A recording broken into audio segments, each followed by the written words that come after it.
Aloha. Welcome to Hukipa. This is the 2024 Hotel PLAYA Surf Aloha Classic. The 40th annual Aloha Classic has just begun. Welcome to you all across the globe. Kai Cachidorian, Jace Ponabianco here. And we are here to bring you the Challengers round today. We have Men's Challenger Heat 1 in the water already. And to explain the format here, the Challengers round is a seeding round. We have a couple spots that are going to seed the advancing competitors into the main bracket. So without further ado, Jace, tell me how it's to be here. We have the Aloha Classic trophy right off to your side there. It's up for grabs. We have major world title implications, which we won't quite get into yet, but this is the moment we've all been waiting for. Yeah, people looking to get their chance in the main event here. So we're going to look to get Hokipa up and running. It's the wind is coming. You can definitely feel it. It's definitely building, and I think we're looking a lot better than we thought with the surf. A little bit of a short period. Got a spinner out to our east of us. East of us, yeah. So might get some kind of different conditions than we're typically used to, but I think we're all pleasantly surprised by the conditions that we have here today. Pleasantly surprised. 2024 Hotel PLAYA Surf Aloha Classic, sponsored and presented as well by Sundeck and a host of other brands. We'll get into huge amount of local support for this, as well as we see Moritz Mount on this wave. The new Simmer Team rider getting started right away. He's in this heat along with several others we'll mention in a brief moment. You can follow this on liveheats.com. And it's round one, heat one. Moritz kicks out. We also have Tom Jubon, Cesar Filippi, Casey Hauser, and Leon Mather as well in this heat, which we will bring you as close to accurately as possible. Lots of different gear, lots of different riders you'll see in the coloring. Great to bring it back to you here. Up and riding. This could be Mather. Jace, the conditions are true down the line, yet the wind is side shore along with that north-northeast swell, and it seems like to me that it's board riding conditions as we have a look at the beautiful scenery down on the beach. Other competitors warming up, coming in. This is somebody not in the heat, just coming in after a nice warm-up. Jace, 40 years of the Aloha Classic, and we'll wind it right back to 1984. The original Aloha Classic won by none other than Alex Aguirre, beginning his three-peat, which has yet to be repeated, for that matter. But so many past winners of this event, iconic names: Robbie Nash, Jason Polikow. I'm not going to name all of them right now, but I mean, coming up into the more modern era, second generation, third generation. Levi Siver won this event in 2013. Antoine Martin has won this event. Of course, Camille Jubon, Morgan Noirot, Brant Rodinger went on monster runs, multiple event wins. And much more recently, we've seen this tight title race coming up. Anyway, Jace, you're kind of behind the scenes, working in a lot with behind the camera as well. Tell me a little bit about our friends here in Zone Media who are bringing us this production. Well, Alex Reinprecht and the Zone Media crew are just true professionals. They're really specialized in doing ocean sports broadcasting and live broadcasting. We do it from all over the world, and also in some of the most inhospitable places out in the middle of the channels following the canoe races. So today here on the cliff at Hokipa has its challenges, but we're going to give you a great broadcast. That was Tom Jubon on that last wave riding the S2. Camille Giban's brother. You could kind of see the similarity in style there. Yeah, we were like, was that Camille? No, it was Tom. I thought maybe when I was just looking at the bracket that was his father, but no, it's his brother. It's his brother. And, I've met Tom a couple times, and he definitely has a lot of Camille's traits. Light on his feet, real technical rider. And we'll see how he does in this first heat of our Challenger round 1 at the Aloha Classic here at Ho'okipa. I'm counting 5 sailors in this heat draw. It's going to be a brutal level of elimination here in the Challengers. We're trying to whittle this down to only a couple riders who are going to seed into the main round. But as you look at Ho'okipa Beach today, this is relatively atypical. Guys are going to be able to set up top. And one of those guys is Moritz Malk on his second scoring wave. Looks like that simmer kit's really working for him on his fly wave and black tip combo, but he's going to have a higher standard. That wasn't as good as his first wave. Kick out. Well, we can see that the wave is kind of bending out to sea a little bit at the end there, and it sure looks like maybe power on the wave is something that they're going to have to really manage with the wave running away from them a little bit at the end. Absolutely. I'll note that this condition, typically we get on a pretty big roll here. Myself, I'm on 6 days in a row of sailing as of yesterday here on Maui. Windy every day since I got to the island. I'll try and squeak out there today just to keep that streak alive. But we're looking at an extended period of wind coming here, Chase. The conditions are just getting started. If it's as good as it is right now on this forecast, I have really high hopes for this event. Yeah, well, if today looks like this, given the forecast that we have for tomorrow and the next day, really looks like promising conditions for the Aloha Classic this year. Our duotone rider as well. Not quite getting the full ID on this. My suspicion is, let's see, that must have been Cesar Filippi. That was a nicely placed hit for him. We have yet to see any action from Hauser or Mather. We definitely saw action from Moritz Malk, so we'll see just exactly what this score is here. I might be updating kind of slow due to the reception. Here comes Tom Juban again. Nice square bottom turn. You can see that S2 rig. He's also kind of going for a high boom like his brother. Gives him that leverage. Little secondary cut back there. Tom Juban milking this one. It's got to be helping him a lot in his scorecard. Scores yet to drop. Let's just stick with us here as we're all kind of on the same page. I don't have a score sheet in front of me. Moritz Malk out the back, unfortunately for him. This is a busy sequence. Great job keeping up with the action crew. This is looking good. Here we are. This is the third ride for this sailor. Attempting a bit of freestyle on the kick out with Malk behind him. There could have been some fireworks there on the same wave, but didn't look like any interference. Now most of our riders are in the channel, Jace, except for Casey Hauser's first wave with nice contact, but he doesn't quite save the hit. Classic Hauser on the attack, though. Definitely on the attack. That was real aggressive. Looks like he's going to go for a bit of a swim now, but he's used to it. You went down swinging there. Yeah, absolutely. Casey's been putting the time in. Local sailor at Ho'okipa. Well, also just not to mention the ordeal he just went through with the health scare there, and prayers were answered. That right there, Chase, is like the happy moment you could ever ask for, bro. Well, he was back in the lineup in a contest. Got to have goals, right? When you go through health stuff, it's really good to be able to look forward, and I know that Casey's really put in the work and the time, and I think that windsurfing is helping him. It's helping all of us, Jace. I want to see you back out there a little more often, too. A little more often, yes. Everybody watching this back at home, you know that same old story. Oh, I used to windsurf, and you are hereby commanded to go get back out in the water, and hopefully it's a day as beautiful as this out here at Ho'okipa. Exactly. Dust off that gear. Make sure your universal joint isn't going to break. Exactly. All your lines are set. Right. Well, I still seem to be waiting for some scores here. This will update. It's usually about like that here in Heat 1 of the Challengers are working out the bugs. We all got to get warmed up here, Kai. But, what I'm seeing out on the water right now is that the period is pretty short, right? So there's kind of rapid-fire action. Rapid-fire action indeed. Off the bottom here, our first wave for this rider. And I'll do my best to ID him. I'm looking at brand-wise. That looks like a Neil. That's a Neil Pride. All right, getting there. No one told me who he is. Another bottom turn combo for what looks to be Moritz Malk. That's a nice blend of turns there. His sail color was blending into the turquoise blue wave there. I know you like that equipment right there, Kai. I do like that equipment, and it's working really well for him. And obviously we'll be talking about our main rider at Simmer, Mark Perret, and his campaign this year. But, to also, just toot Simmer a little bit, they've been around, since 1981, and it is an international brand like many of these others, like Nash, as you see as well. And it's interesting that, we still consider Ho'okipa, a spiritual home. Yes. In many respects. And the Aloha Classic right now is living up to that, I must say. It's business as usual. Well, it definitely has that tradition. It's really important. This event is really important to everyone's goals as a professional windsurfer.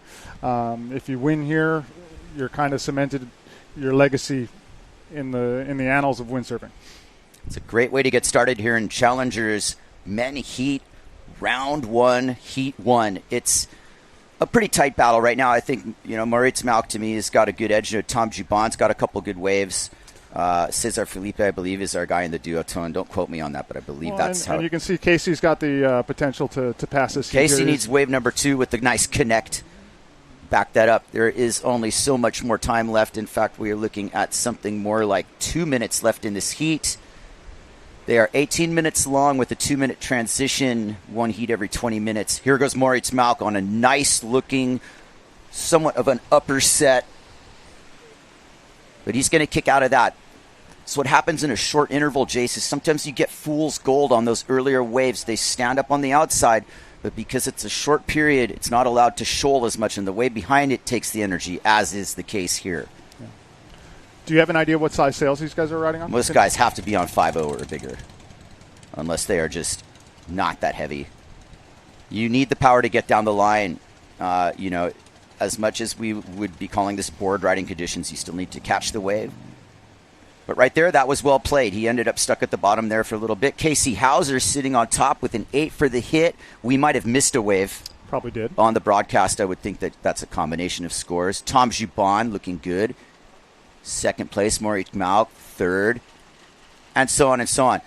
Yeah, we're definitely a certain pair of eyes. We'll see what the actual replay is. We do have replay. We'll get that worked out as well.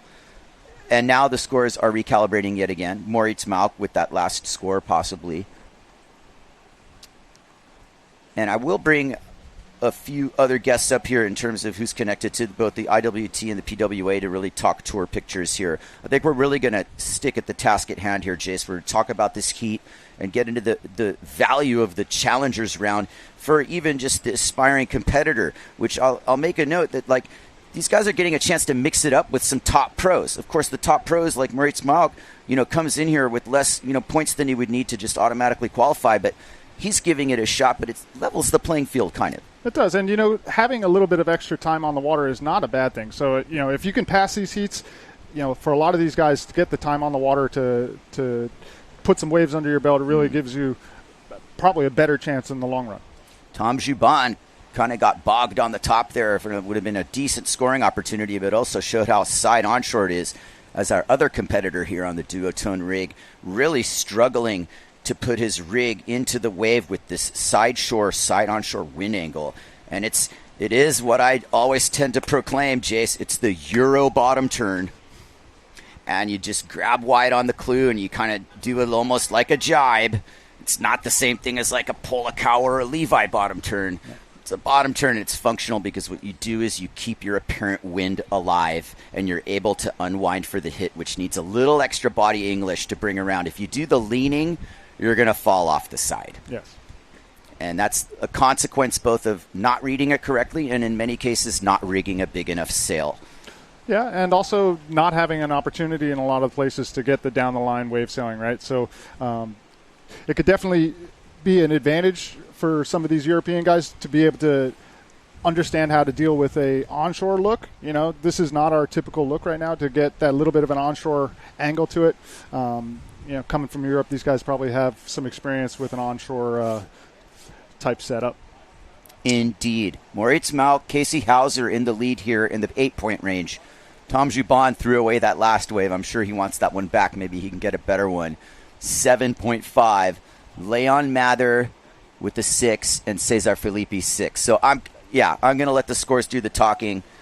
I'm pretty sure that the whole, that's it for the heat. That's 18 on the mark. So you saw those last Hail Marys And a little extra effort in that last 30 seconds we were talking, and that's the reason. It's the horn. Yeah, like you're looking at your watch. 4, 3, do you have the buzzer beater? Do you have the half-court shot, the full-court shot, or is it just... Hey, you might as well give it a shot. Might as well give it a shot. Might as well. Doesn't hurt.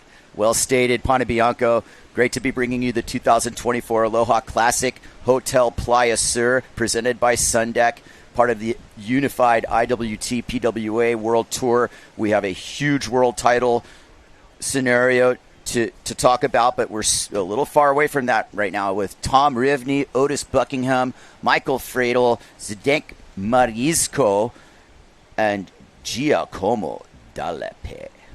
And we will get right to it. I am informed that in this bracket, we have some pretty interesting high-profile sailors, which we'll name by name in a little bit, but there's some pretty compelling stories, including our reigning IQ gold medalist from the Olympics is doing the Challenger around here at Ho'okipa. We'll get into that. It'll be great to see him riding out here and having a...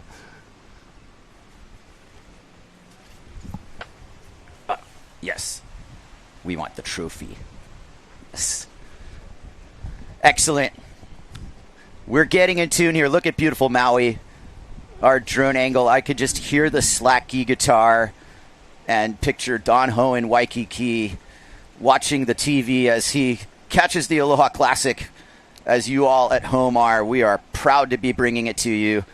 Look at beautiful Ho'okipa, County of Maui. Thank you for helping sponsor this event and giving us our permits. We intend to come here with a minimal footprint and pick up our trash. You saw me, Jace. I picked up trash, included a $10 bill. See, it pays off some days. Ground True score. Story. Gotta love it. Gotta love it. Look at that. Maui and then Molokai in the background. It's been like this the entire time I've been here. Everybody's remarking on how beautiful the weather's been. I don't mind a little rain, but gosh, Jace, it's the postcard every single day. Well, right now it's so crisp and clear. Even though it is a breezy day and we have wind, the clouds are not getting stacked up on the horizon. I don't see as much of a stack on the horizon on West Maui, but the wind's blowing, and we got that side-to-side onshore direction going here. Our first competitor giving it a shot. It's definitely Goya sail-oriented. That would have been Otis Buckingham. He's one of our younger sailors. Otis. I'm very excited to see how Otis does in this. He's one of, a small group of young sailors that are out here, but he's been putting in the time. Great family, comes from a sailing background, so has a lot of that sailing knowledge ingrained in his mind as well. So it'll be multi-sport athlete as well, amongst many here on this very versatile island with all the conditions we have right now. Look at our competitor here. Those are nice lines. You sign up just to be able to sail Ho'okipa with 5 people, Jace, on a day like today. That was a nice wave, and that must be Zdenek. Yes, he is on the Nash team, slugging it away in the Challengers round. A very, very versatile sailor himself who seems to soak it up on the regular when he's out here. Great guy, exemplary, professionally minded sailor. Yeah, and got a great jump game. I don't think we're going to get to see it here today, but Zdenek really can fly when he wants to. Fantastic drone angle here. This is a down-the-line clinic by our rider. Kind of working the point. You can see the rocks. He wants to get away from those. You don't ever want to be on the rocks, but there's also our water safety just combing the lineup. Jace, there was about 30 to 40 surfers out this morning, which should definitely be an indication of both how good the waves were and the fact that we are still exiting that flat summer spell here. And I think the whole island is just waking up to the reality that the season is here. And that's another thing, we want to make sure that we get this, shared, our playground here for the entire community. You don't want to hog it, and everybody's interested in getting their first licks of the winter. Like you said, this is not our first swell, but it's one of the first. So everybody's still real anxious to get out there, and I know our windsurfers are as well.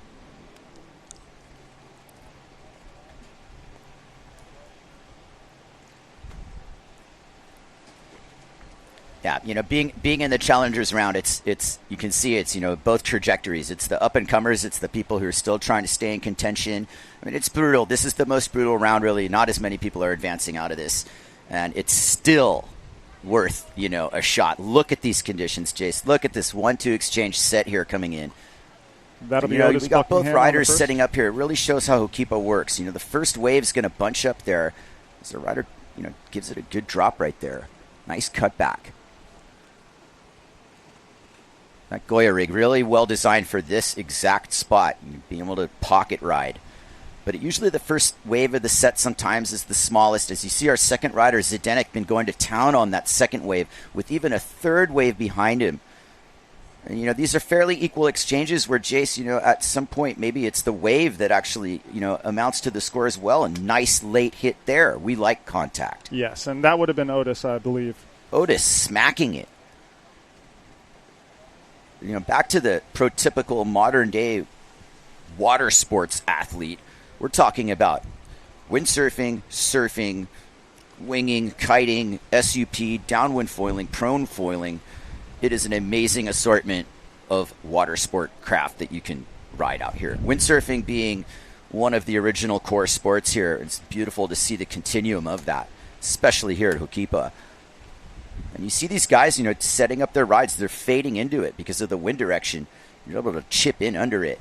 This is Friedel, who's been slugging away. I saw him in Chile. I noticed that he was in Gran Canaria. He's been going everywhere, slugging it out. This might not even be his normal tack, but after a week or more of sailing here, he seems very well adjusted to me. Nice drone angle from above showing the beautiful lines we have here at Ho'okipa today. You can see that the wave is kind of bending out to sea a little bit, taking a bit of the power away, so our sailor is going to kick out with the water safety down at the end bowl there. Fair bit of current makes it kind of hard to keep the wind in your sail. Here comes our replay, Kai. Zdenek drawing a super nice line there and really looks like he's in tune with his gear.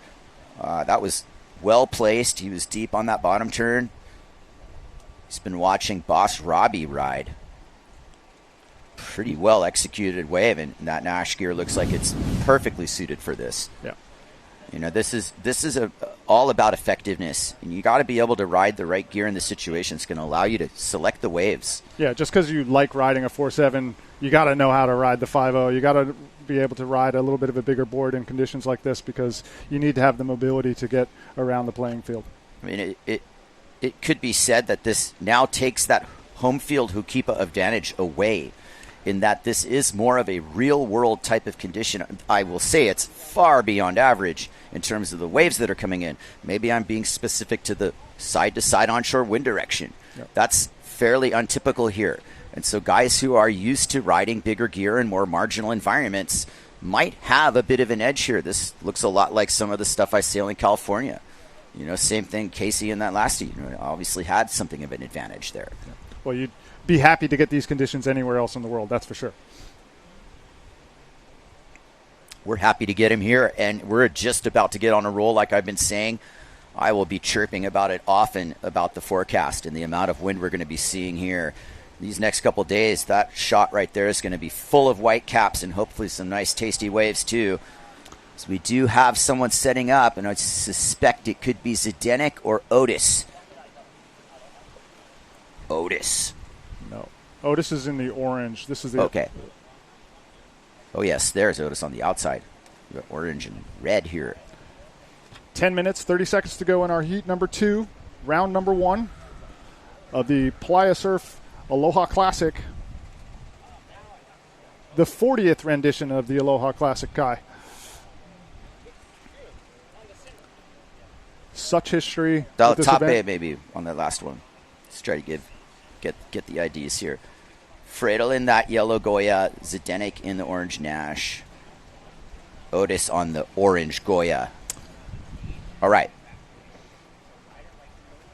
Wind seems to be kind of holding steady here. I don't think we're seeing a real increase in the conditions right now, merely 11:30-ish in the morning. It looked like to me that the push of the wind will be around 2 to 4 o'clock. Yeah, with the land heating up, you probably get a little bit more of a push in the wind as it gets a little later on in the day. Yeah.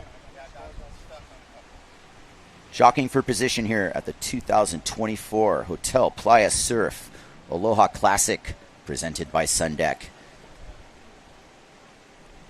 This is Men's Challenger Round 1, Heat 2. And this is going to begin to seed our competitors into the main elimination rounds. This has most definitely got consequences for every rider in this heat. And Hokipa will treat you equally when you're out there, but you need to listen to what Hokipa is telling you, how to interpret these conditions, where to be and when. And you got to be patient. You can't go chasing the false lines that'll happen with this short interval swell. You really got to make sure that you're picking the right wave of the set, because like you said, a lot of times that first wave needs a little bit more water to come onto the reef in order for it to be a good wave. So sometimes you got to know when to kick out and preserve your positioning, because with the wind at that kind of moderate level, it's hard to move around the course. There's Morgan Noirot, just celebrated his 30th birthday. Put on a fantastic performance all year, but I think his moment of the year was that 360 he made in Chile. Yes. That was an absolutely phenomenal moment for him, and maybe he can cap his campaign on with a big win here. Multiple event winner here at Hokipa. Arguably the best of all time. All right. Is that not Mr. Buckingham? I'm sorry.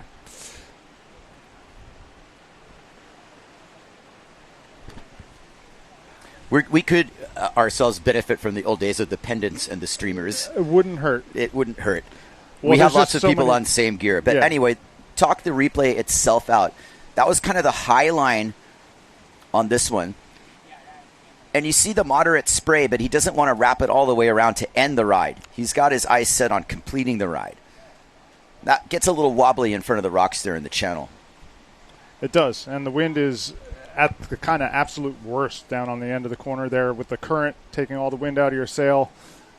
When you're kicking off the wave, you lose the power of the wave as well. It's really hard to complete your maneuvers down there. Look at this 1, 2, 3 sequence. The classic look as people start hiding in the troughs of the waves behind them. Zdenek on the way, all the way out. Friedel in the middle. Let's go with our first rider here. He takes aim. Kind of a tentative approach. Needs the score. Needs to survive. Maybe that's the most important thing, Jace. You're right in front of the rocks there. Ooh. And those rocks are hungry today. It's that direction. Nice turn there from Zdenek. Saves it to wrap it around. Kind of brings himself with that deep bottom turns, becoming his trademark here. See the body position. He's facing the wave. He's squaring his shoulders into the power part, building his apparent wind. Another very well-ridden wave for Zdenek right in front of the rocks. Cha-ching, cash the score in. There's Otis in second, apparently. Tom Riveni there with a 4. We're getting our scores. It's taking time. This has been kind of Bushma's trademark, Jace, in that he lets this marinate. We have the footage of the rides. It gets studied. It gets evaluated. Yes, you have these sequences of a lot of action, but what we've gotten away from is the need to score it immediately. And I really agree with that. And you can see the riders are doing their work. It's all being absorbed. But, you know, we're in this modern era of replay and having multiple cameras. It's going to be fine. It's logged. And the scores will start dropping when they're ready to drop. Take your time. Do it right. And, you know, on the subject of what's scoring, what are riders getting scored for right now? I would say in the case of Casey Hauser, which really our only clip of that heat was that one hit at the end. That didn't tell the whole story of his heat. Obviously, there was plenty more that happened. And the point being the body of work was probably in the length of ride department being part of it, but also just based on that hit. Aggressive approach, intent to hit and make contact, and, you know, speed, power, and flow aside, being in the pocket and hitting the lip. That's what we do at Hokipa. That's the way to ride this place. I believe the judges are looking for that. Yes. But maybe conditions not quite allowing that to happen at the moment. That aerial at the end bowl, which is like the prototypical way to ride Hokipa on a windsurfer, I don't know if it's quite there yet. We're waiting on the wind to fill in all the way. Yeah, Jace, you're so right about that. The aerial at the end bowl, which is going to be a part of this contest at a certain point. Right now, we're sitting on this wind direction where you can pocket carve really effectively. You know, in the more advanced state, probably get some rotational maneuvers. Otis Buckingham in first. Tom Riveni there. So Otis has got a two-wave total of 7.5, a 3.5, and a 4.0. And that puts him in first place in our heat number 2, round number 1. Otis doing work. Zdenek has scores yet to drop. Yes. This will flip around, and Friedel, I know, has a score as well, and I'm sure that Dalape as well. So we're in full swing here with not all the time in the world left. This has kind of gotten into money time here. It has got to be close to just under 4 minutes. Yeah, something in that department. And this is when you can rely on what you've done already. And Zdenek realizes that he's got to get on a wave that's going to be slightly better or have the scoring potential of his other rides. And this is a smaller wave, and he's over it, and he did the math. And it's like, no, this isn't better than anything I've done, and there's 4 minutes. Go out and get the best wave of the heat. Sometimes you go chasing that fool's gold, and it's what it is. Yeah, and with 4 minutes to go, there's definitely time to go out to the outside and to pick up a set wave if it comes. And one thing I can appreciate about Zdenek is that he does ride with speed all the time. Friedel. Drawing a good line, taking good aim there. He's done his homework with the gear, too. I've seen him riding all different kinds of boards. I think he's found something that he likes that gives him that bottom turn cutback combo. And, even, sailing the opposite tack, the same body movements of, grabbing wide on the boom and then sliding it forward on the cutback, gets you far. And you could see that he was, mechanically going through the motions, but there was some developing flow there. He's getting better session by session out here. Yeah, and good timing. He hit the lip. There was an aggressive moment there where he got to the real critical part of the wave. Exactly. It's really been fun to watch, and there have been a lot of good sessions lately. This would be one of the better days. And lo and behold, we're getting started on day one with challengers round here. And Otis has got a really beautiful style for such a young sailor. Got a little bit of a lip slide out there. Yeah. But you can just tell that, surfing is part of his lexicon. He's loose on the wave. Zdenek, patience pays. He'll pull this out. Maybe not too much left after it, but a single big one-hitter, biggest set of the heat practically here. Like I said, maybe we could expect logo high. Well, there's your logo high. Not quite mass, but nice-looking waves. These bigger ones kind of burger out. Jace is not necessarily connecting fully. Skis are getting out of the way. He's way below in the channel. And it gives you an idea. I mean, the scale of what's to come based on today, I'm really excited when that's rolling through. Me too. Well, that was a good wave for Zdenek. I mean, from what I've seen so far in this heat, that was one of the better moments. Just like we were talking about before, speed, power, flow, a lot of the same judging criteria that the WSL uses, we kind of incorporate into wave sailing judging. Best two waves are counted. 18-minute heats. Plenty of time for our sailors to move around the course and to find the best two waves. And there's no limit on the amount of waves you can catch. We don't have any kind of limitations like that. No. What used to happen in some of these events back in the day was they were counting jumping for a variety of the fact that the gear we were riding was more effective. And, guys are riding basically like wave slalom boards out here that were just speedy. You can jump, but the wave riding was suffering, Jace. It does. And it wasn't as good as it is now. And since we are at a place like Hokipa, let's wave ride.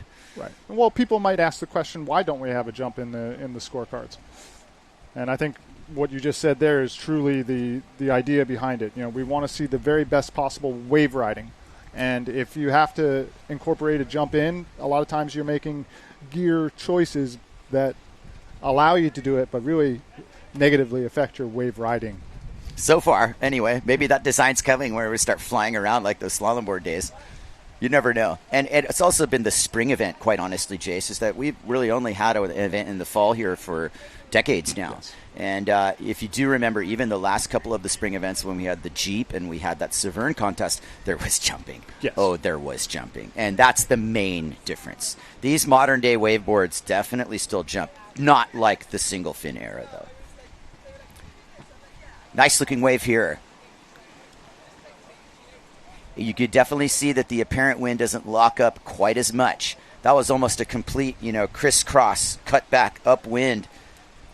And definitely new territory for our rider here who just wants to kind of get through this and survive. Unless it's a competitor coming in. That kind of looks like Maria Behrens coming in from the outside, maybe. I think she just wanted to get a little warm up there. Hopefully that was the end of our heat number 2. Yes, we're in transition. Round. Buckingham going through Zdenek definitely putting in a good heat. Revene, Fredo, and Dalape bringing up the end of that. That was well sailed, and you could see the gear decisions were very important there. And, take note, anybody who's coming up in a heat, to do diligence about side on shore, 12 to 15 knot Hokipa. I mean, even when you see more white caps because it's on shore, people get fooled. And it's like, oh, it's really windy. There's all these white caps. It's like, no, it's wind angle. Take off those polarized glasses, when you look out there. Exactly. You'll be rigging That's too an small. extra 5 knots. What right would there. you rig today, Kai? I would rig a 5.3 and go out on the floatiest board I have, which is 99 liters. And I would, in a contest situation, that would, mobility is key. I don't always make the best decisions, so I make up for it with mobility. Some people want to underscore that, and it's probably more important to have a big enough board, and you have that floatability. So really nice conditions, though, Jace. This is living the dream here. And we're straight into it if this is not the transition, but this is why we sign up for the Aloha Classic. Look at these conditions. Rider behind him, heading in nonetheless. And there's that last cup I was talking about, a little bit of a bobble there. But a beautiful wave, really showing what we have to work with here. And these guys are just come into the beach mode. There's Friedel coming in from his heat. Slugging it out. It's what it's all about. Throwing your name in the hat, giving it your best shot. Hats off to every single competitor in this event for giving it a shot. So, Kai, in terms of order of operations here today, I know that we were planning on going to the women's division for at least one heat. I heard from Sarah Hauser 20 heats until the women, and she might have done the math until they get to her in saying that. Even 10 heats with 20 minutes on the clock per heat is pretty monumental amount of time. We did get started very promptly here at 11. Let's keep that in mind. It's not even Maui time, huh? It's not even Maui time. I mean, we really are on it. We took advantage of the early start, and I think that we will have a chance at getting to the women. To answer your question, we're not going into any other divisions today, as far as I know. And, that's a good thing. I think, keep it real simple here and focus on the challengers and give them their shot, because guess what? This is better than any of us thought it would be. Absolutely. It is. And mana from heaven has provided a very beautiful opening day here to the 2024 Hotel PLAYA Surf Aloha Classic, presented by Sundeck, as we look at beautiful Maui no Ka'oi and haiku in the background, looking back at the beach at Ho'okipa. There's, a fair amount of equipment there, not like the old days when you couldn't see the beach. And this next heat, 3, round 1, is definitely in session here. And take note, that third cut back, you might even want to not do it. Clue first. Start pulling out the old duck jibe tricks. There were some old moves that made big differences in heats, Chase. Well, putting a little style and flair never hurts. So, looks like we're going to have Kai Lenny, Arthur Rukin, Marlon Mather, and Maurice Mausch in this heat. 4-person battle. 16 minutes on the clock. So we've gotten started here, and none other than Kai Lenny in the Challengers round. I don't believe Kai Lenny went to Chile or Gran Canaria or Zilt or anywhere like that this year, but he's certainly going to participate in Ho'okipa. And Kai Lenny has to, honestly be considered a favorite to win this event. Though I won't heap the pressure on him earlier in this round. We all know what can happen in competition. But let me tell you, he's been a standout here. Everybody knows it. And now the clock is on.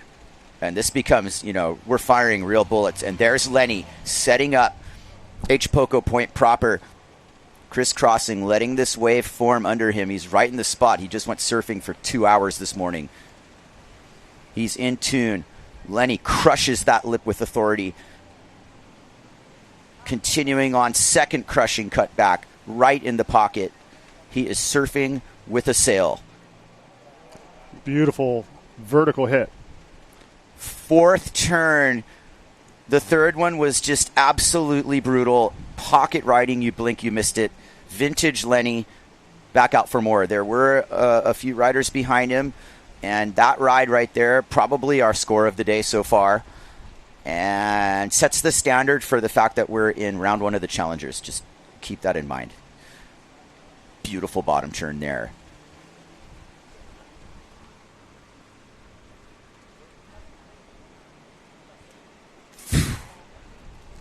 Tight in the pocket.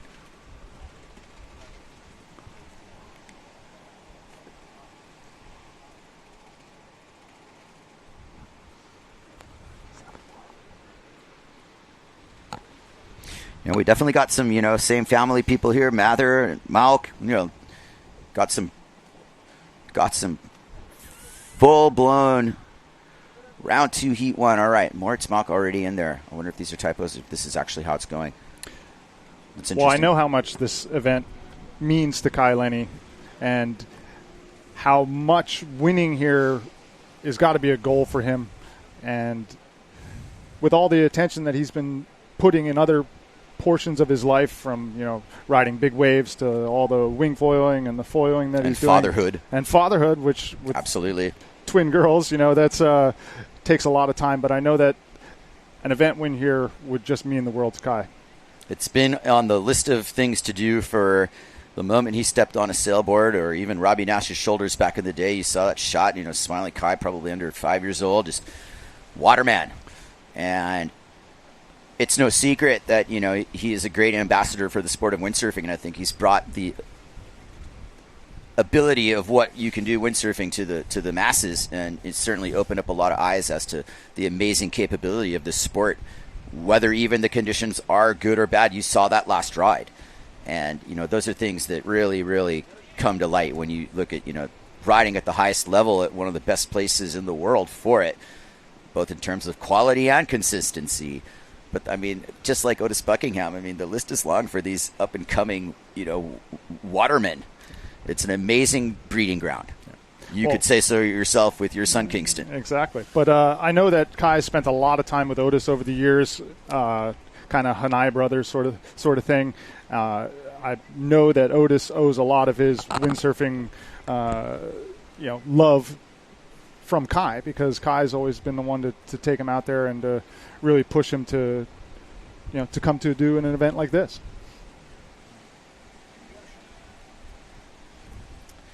Beautiful Hukipa. There's the horizon. No whales breaching yet, but that's coming really soon. I think we've had our first whale sightings, Jace, and that's just a matter of time.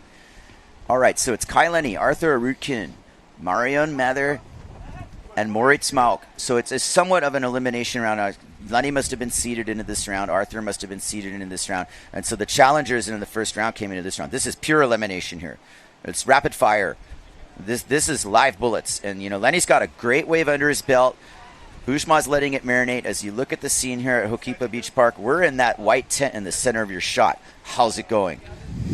And no better place to be, Jace. I can't even tell you how rad it is to be here in this moment. 40th annual Aloha Classic, Hotel PLAYA Sur, presented by Sundeck. We'll go over our other contributing list of sponsors shortly. It is fantastic to be on Maui and see this event happening in its full bloom in 2024, 40 years later, and we're here bringing it to you live. Well, the history of it really adds to the weight of the value of this win, I think there's only one other contest in the world that's longer. Is it Zilt?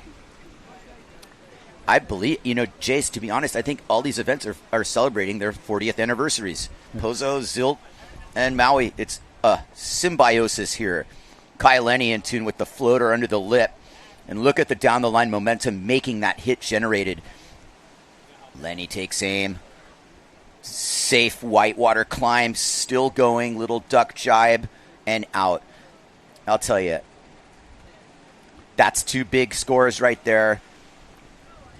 I'm not saying he should just come in, but he's looking good. There are bigger waves on the outside. Lots being provided here in the quantity department, Jace. There's plenty of waves. This drone angle is superior because it really tells the story. You don't even see this when you're out there sailing. If you could, you would be making the right choice every time. Look at these outside waves. They're a little bigger than the insiders.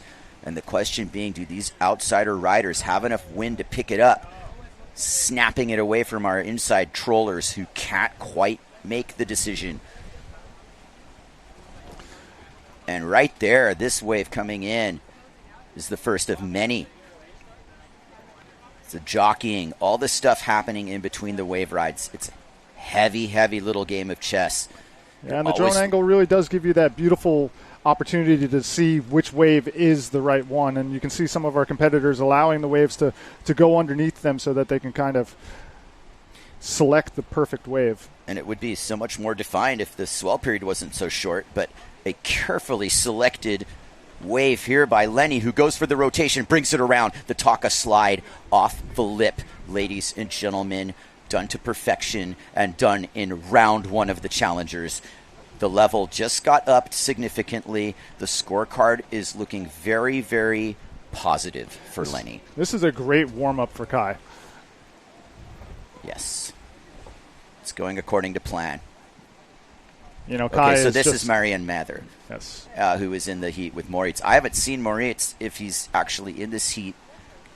And I wouldn't mind if he... One of Kai Lenny's calling cards is that he just will stay in the water all day, from sport to sport to sport to sport. So we all know that Kai's got phenomenal fitness, and he'll be able to use this as a great warm-up for the rest of the day. As our duotone rider comes down the line looking for a bottom turn spot, nice drone angle, bang off the top. A little late for the final hit, but safely into the channel.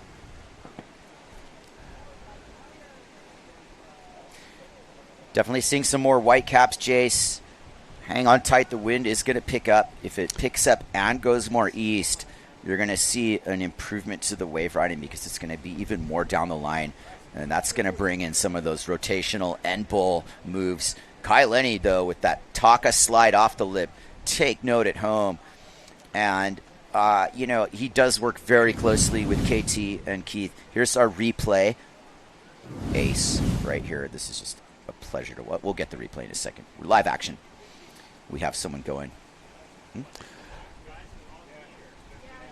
At any rate, Lenny riding this board, and it was home shape. If I believe that Kai actually shaped the board and had them produce it, and I wouldn't be surprised if he is riding that. I'm not going to be too sure, but just for perspective, that you're doing it all if you're shaping your own board and you're that in tune with you're trusting your level of riding and shaping. But what I noticed is that, and what you're seeing, is that Kai Lenny is successfully fused windsurfing, wave riding, and surfing the closest out of anybody, probably since Keith Chabot. I think you could very easily say that. Here comes our replay. That's the rotation. Carries so much speed down the line. Kai Lenny, beautiful wrapping turn all the way back to the white water. Gets a little hung up at the end there, but I'm just astounded by how much speed Kai's bringing through the entirety of his waves today. Yeah, a speedy bugger. And, all the different moods of Hokipa. That's something I want to touch on, is that, we sail here on the daily when we're on in the season, and it's a lot of different looks. And this is easy. The fact that he's in tune for this look speaks to what's in his garage as much as well. And you really do need to be prepared. Board, sail, and fin mattering equally. Kai's sizing this thing up. He's a bit upwind, but I think he's going to take a shot here. The drone angle didn't really tell the breadth of way. He's backdooring it. He's coming from behind with the tweak right over the section. Beautiful spray turn. And the grubby for the rotation. Very nicely done. Marian is having a heat. He's getting looks, but he couldn't quite seal the deal there. Kai Lenny looking very much in form already. That tweak aerial, maybe not the full extension on the tweak, but he definitely had a lot of amplitude.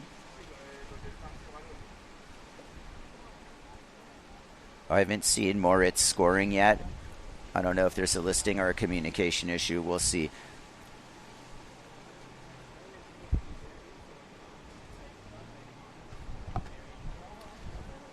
Beautiful bottom turn there. That's super nice contact. Oh, yeah. 4 minutes left in this one. Running straight to the clock. We started at exactly 11. And it is 20 minutes on the clock with 18-minute heats. So you have 2 minutes in between heats where they're not scoring, so you can get out and get started.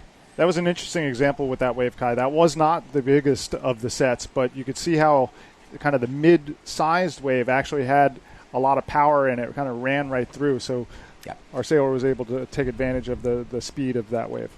The bigger waves are capping outside, going a little fat. The smaller waves that are actually running through and able to break on the inside are breaking in on the mashed potatoes there. And those medium deep ones are breaking in the spot, and it's mowed the lawn. So you can pocket carve. You know, you got to watch the bottom turn water here. When you drop in on a wave at Hokipa, Jace, what you're literally looking for is a good spot to bottom turn. But Kyle Lenny's going mid-face here with a goiter attempt. Not quite sticking it. One-handed, really. One-handed. He's going hand plant. Nice extension there. Off the coping. There's Haleakala Crater as we get the replay. Look at the high line, Jace. When does he take his hand off the boom? Right there. That's tight. I love it when you get the extension like that, too. Sometimes you get riders that are trying to do a one-handed maneuver, and they just cheat it off, cheat it back on real quick. That was, hey, look at me. That was like full extension. Skateboarding. Yeah, love it. He's bringing the hand plant in. But more importantly, a sign that his confidence in where he is at in this heat is high to take a high-risk move like that without really caring. Well, he's playing with house money right now. He's house money. Got a full scorecard. And in control of this heat. Yeah. You know, some riders really absorbing the fact of how side or onshore it is. This guy's going left. And that's going to be a nominal score, but the point is probably got position too. Beautiful hit. I like the lip climb there. Timing's good.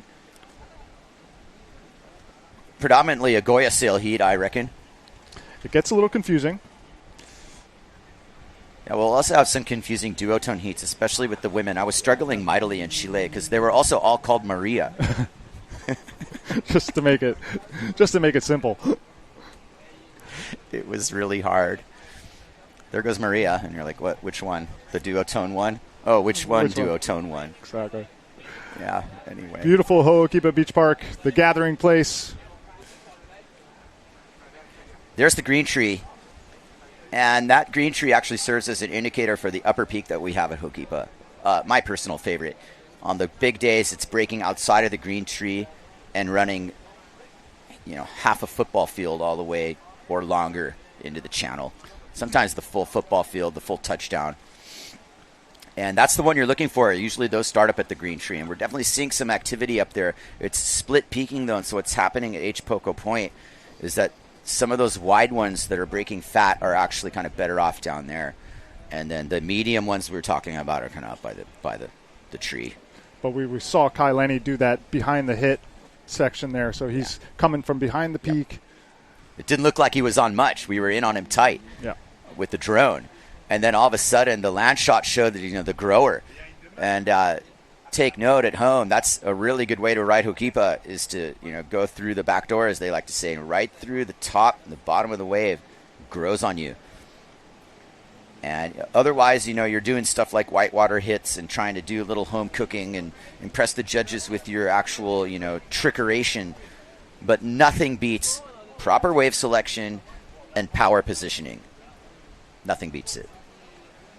Yeah, you can pass a lot of heats by picking the right waves. That's for sure, which you've done over the years, as I You got to bring Hokipa to your side. It is the only advice I could ever say. And, the ability to do that has what you said earlier, Jace. You have to be patient. It's almost like wearing a watch either helps you or hurts you. You look at that thing frantically. The watch isn't giving you a wave. No. So there's that. Look at the contour from the rip. The current is moving against the wind, creating some chop, but that doesn't deter Kai, who does the highline fade. But even this wave, it appeared to him to not really meet the standard. And I'm going to make another observation, is that the wind might have clocked even more on shore within the last 5 minutes. And we're seeing people go left now as a result. We're seeing people go left now. Now there's Smaug, who might have been informed a little bit late about his heat. And we see that happen from time to time. I'm no stranger to it myself. And or else he's in the next heat, because this heat, I believe, is over.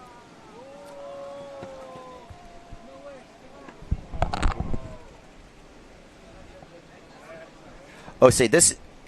Thank you. Now I hear it. This has been a free sail.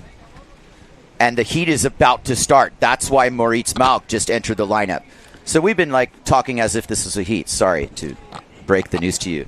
This is now heat 3. If I'm not mistaken. Yes, I'm getting the confirmation on that. Lenny just had an extended warm-up. Which you know that he likes. Let's make sure.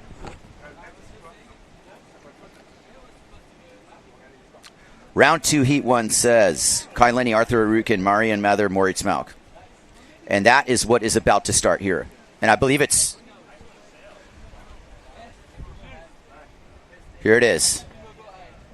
All right, I thought like Moritz was out. Thank you for that information. Appreciate it.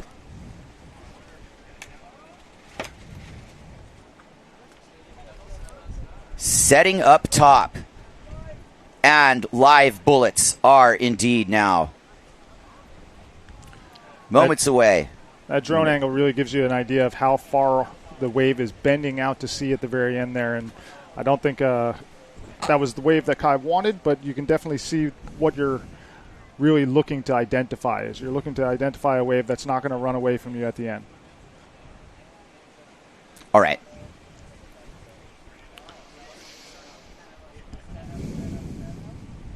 Lenny jibes as if in the spot.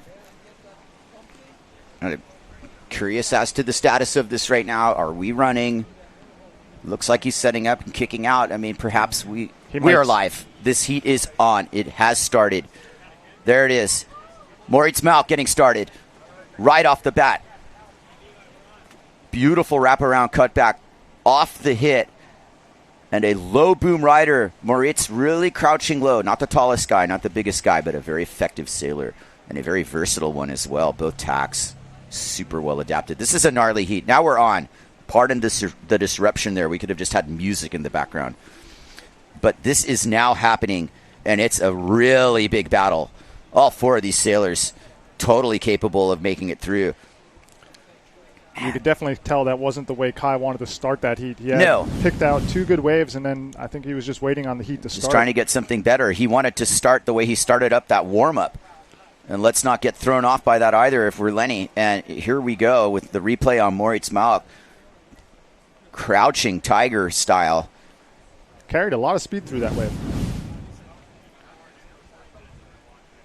Yeah, it helps to ride a design in these conditions, which focuses mainly on effectiveness. And in the case of that fly wave, it's a low entry rocker spiral V that gives it to you. Trying to get back to that, slalom-esque type of board riding I was talking about. And making it happen. Using the board to generate the speed on the wave.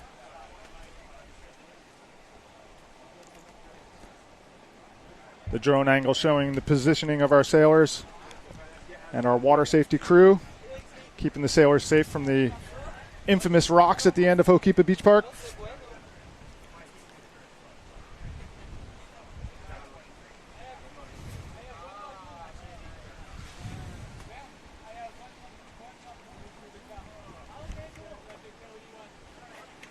Wave selection so important here at Ho'okipa today.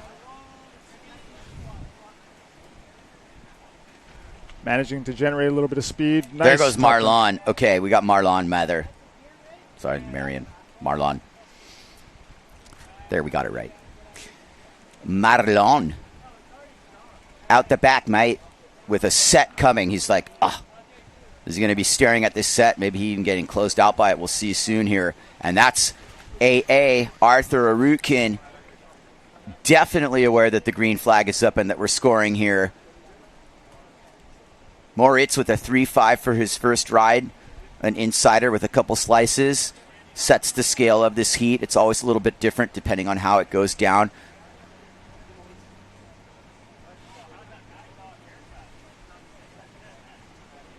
Let me make sure this is not Marlon. We'll know in a second. This looks like Arthur. Arthur Arukin really winding his bottom turn. Not quite a super low boom rider, but So I've done a lot of photo shoots with Arthur over the years, and one thing I've noticed about his sailing is that he likes that behind the peak setup. Yeah. And if he gets his wave to do that, it really sets him up for the rest of the wave. Here comes our simmer rider. Beautiful bottom turn. Here comes the top turn, a little bit under the lip. A little bit late, but a real aggressive hit. Yeah, Moritz was going for, really swinging for the fences there, and I think he realized right when he bottom turned, like that whole thing went fat on him. And here comes Lenny, who has gotten into position to really get his first good score. Big spray off the top. Can he save it? Unfortunately for Lenny, that's not going to count much. And he really, really wanted to replicate what he was doing earlier in our highlight warm-up there. Oh, boy, it can be so frustrating when you had such a good 15 minutes before the heat started, and definitely not going the way Kai wants it to go right in the opening minutes of our round number 2, heat number 1. 12 minutes and 40 seconds left. Kai can just say, hey, that heat hasn't started for me yet, and got a good wave. He's on the right gear. He's 100% ready to get into the game here. It's a big first contact if you think about the size of the wave and everything. He might be in league with Moritz's wave. I think Arthur might get the highest score for the most complete body of work, but that right there tells me that there is definitely much to be done yet in this heat. Nice high line snap. You can see the wind angle and the conditions kind of not perfectly working together. That onshore-ish angle still playing a factor when you get to H Poco Point. Challenging conditions today for sure. Definitely want that wind to go just a little bit offshore. Allow the sailors to have full power in their rigs while they're doing their bottom turns and maneuvers. This is Arthur Arukin on the duotone rig, heading up to green trees. Turned upwind and now kicking out. Drone angle really gives you an idea of what's coming with the sets. Thank you to our lifeguards and water safety here at beautiful Ho'okipa Beach Park. I believe we still have our monk seal on the beach, an annual guest here at Ho'okipa Beach. Our sailor on the duotone rig really pumping to get some apparent wind in the sail. Nice top turn. Yeah, Marlon. Nice bottom turn from Marlon Mather. Thank you, Klaus Vogt, for the correction. That was nicely ridden, actually. Felt that he had a fair amount of momentum building there. Moritz Malk trying to get back into it. Moritz scanning the lineup, and if anything, he's on one of the earlier waves of a set. But if anybody can turn a small wave into a score, it's this young ripper here. I don't know if he's really feeling it on that one. And no, he's in a good spot. He just needs to read it. Here he comes. The drone tells a different story. Gets under the hook. Nice slice there. It's funny how much bigger the wave looked from the drone than in reality. I got all excited. It was a head-high wave. Still not a bad ride. And, the scorecard fills ever so slightly. Well, you need 2. You need 2. That's number 2 for Moritz, who can now pick and choose a little bit. Nervous moments here in round 2, heat 1.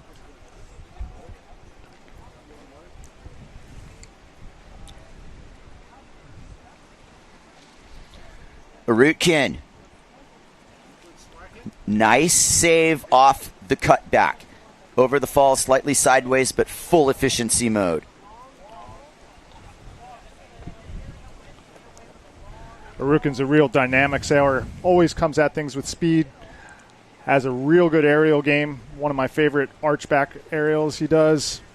Hoping he gets a chance to show us his full range of repertoire.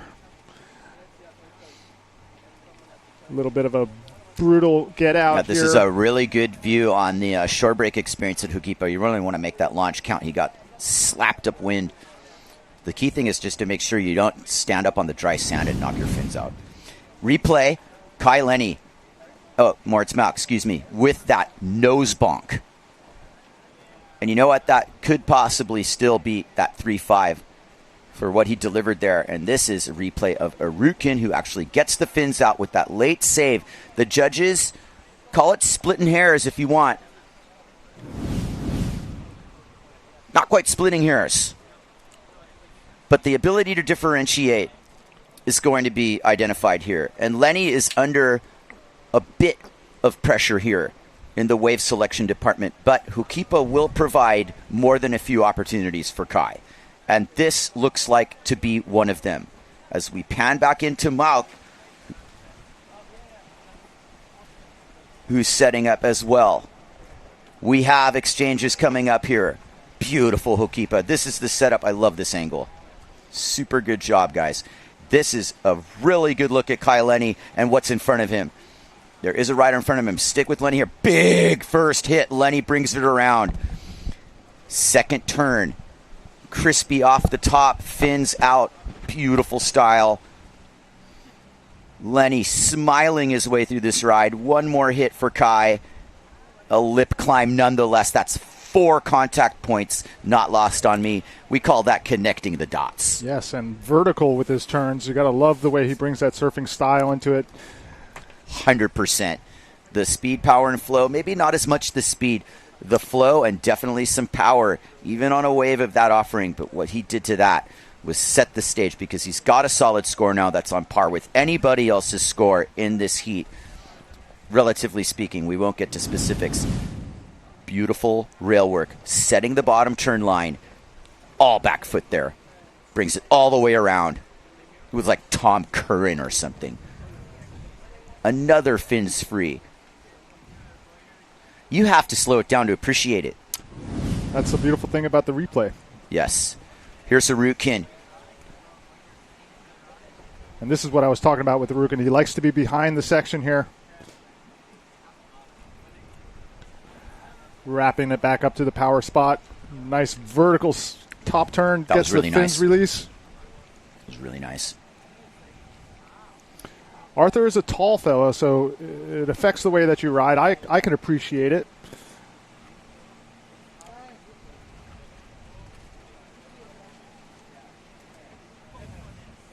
Very efficient sailor. Here's the scene, hanging out by a palm tree, enjoying the warm sunshine here on Maui. It's a 2024 Hotel Playa Surf Aloha Classic, the 40th annual, presented by Sundeck. The lifeguard tower. Lucky to be here, Jace. We are all super fortunate to be. Maui no Ka'oi. What a better place to be. What a better place to be. Proud to be bringing it to you here. Challengers round. Trying to seed these competitors into the main eliminations. Nice replay here. Arthur Harukin stay moving. Hitting targets. Really kind of appreciated that a little more on the replay. Got the fins out, the tail around. Nice little shape he's riding. Kind of a lot of outline to it. Still a flat rockered efficient board. Maybe one of those more efficient, smaller boards. And there's more hits on his new kit. It's been a big upgrade for him getting on the Simmer style program. And he is looking good here. He's got a nice wave. We are all cheering for everybody equally here. That is a nice looking setup for Moritz. Doesn't look like many other people in the picture here. Can he deliver? Bujma's letting these scores marinate. He's going to have to throw another steak in the sauce here. Here we go. Fire this one up.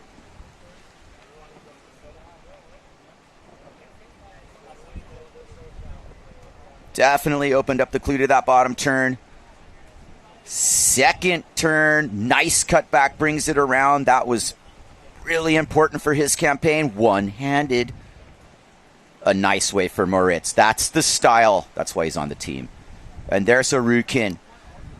Plenty of style as well. Kind of more of a mushy wave. A little more mashed potatoes he's riding on there. Not quite the same.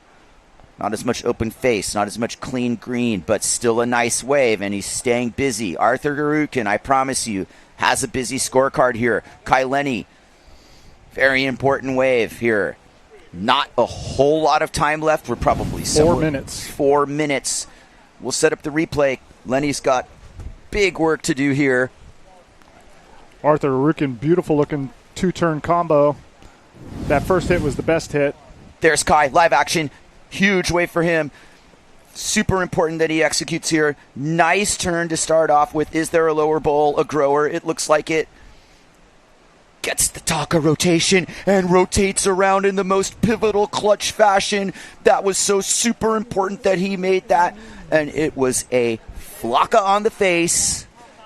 Beautifully ridden, perfectly executed, and so should clutch. Be rewarded. We'll see. There's Arukin and Mauk in a 1-2 punch. You only see Mauk here, but there is Arukin behind him. Both riders clearly in view here. Moritz crushes that lip, as does Arukin. This is practically synchronized. There's Arukin, perfectly timed. Can't quite save the cutback. Is that the pivotal moment in this heat for Arukin? Little mistakes like that sometimes really cost you. Here's Lenny. I think he was planning on this all along, to get slightly ahead of it, get that second turn, and just wind it off the cutback. That might even have been considered kind of what we called a punch. But we'll go with a flocka on the face. It was beautifully executed. That was so clutch. He needed that He needed score. that, man. And the wave was really just not allowing a lot to be done there. It was a little bit of a slopier wave, and good job for Kai to really maximize his score there. Needed to put a rotational maneuver on that to actually have a chance for that to be a good score. What these conditions really tell me, Jace, is that you have to be able to make an average wave into a high score. Kai's one of those people who can do that. It's not just wave selection alone.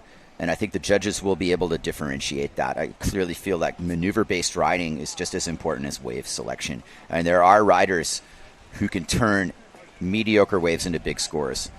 Here goes Arukin, who's definitely had a full bag of waves. This is a super good one. The first real-looking Hokipa aerial in a long time in this contest, maybe the only one, and he gets a one-handed cutback too. And this is going to save Arukin's chances big time. That atones for the bobble on that last wave quite significantly. How's our timing, Jace? About 3 minutes to go. 4 minutes and 20 seconds to go, Kai. All right, so we might have a differential timer thing here. I just heard from Ricardo Campello that it might have been off. And cheers, Ricardo. Congratulations, by the way. Here we are. Big bottom turn. Proper aerial into the pit. Really saved his speed for that stylish one-handed. Pretty standard one-handed. He let it drag for a while. It wasn't really quick. But that aerial is really what sets it up for Arthur. He loves to come from behind the peak, allows them to project over the section and continue down the line with speed.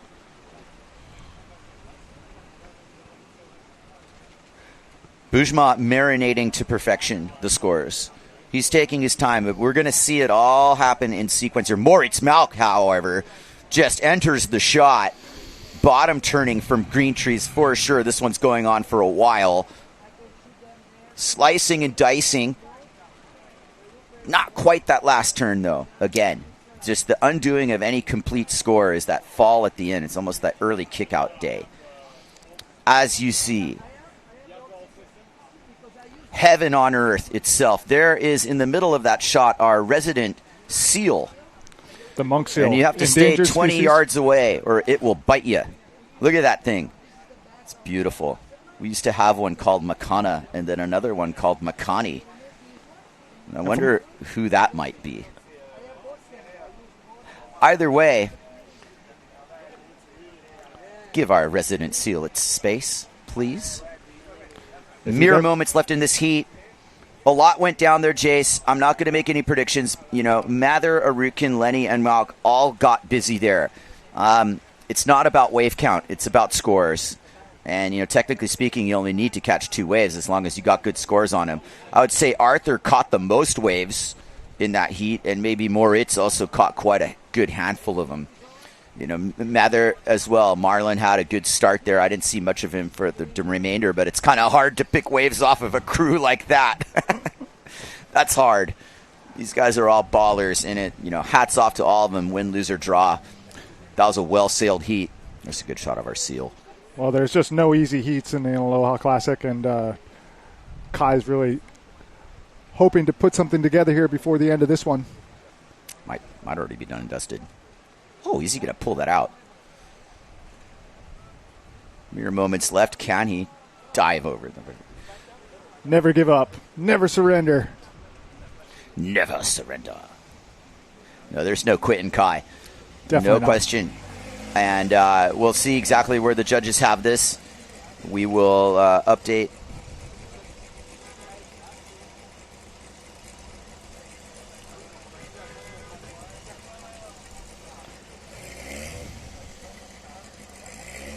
All right. Yeah, head judge Bujma Giol, with his hands full, I'd love to have him come up here at any given point he's available. But this is happening way quickly, and there's so much progress in these heats, and it's so important here that we've been going now for, can you believe, an hour and 20 minutes has elapsed here since we sat down. And that's the whole thing, is that, this is happening quickly. This challenger round is, to be done today, and we will be sitting on, the main part of this event now. But until we get that going on, we have the in-between moment here of a transition, and we will try to get those results from that last heat announced. And bear with me here as we are kind of on a cliff with limited reception. So we will let a little action go by. Hopefully I'll get updated here. Get right back to you.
Check 1, 2.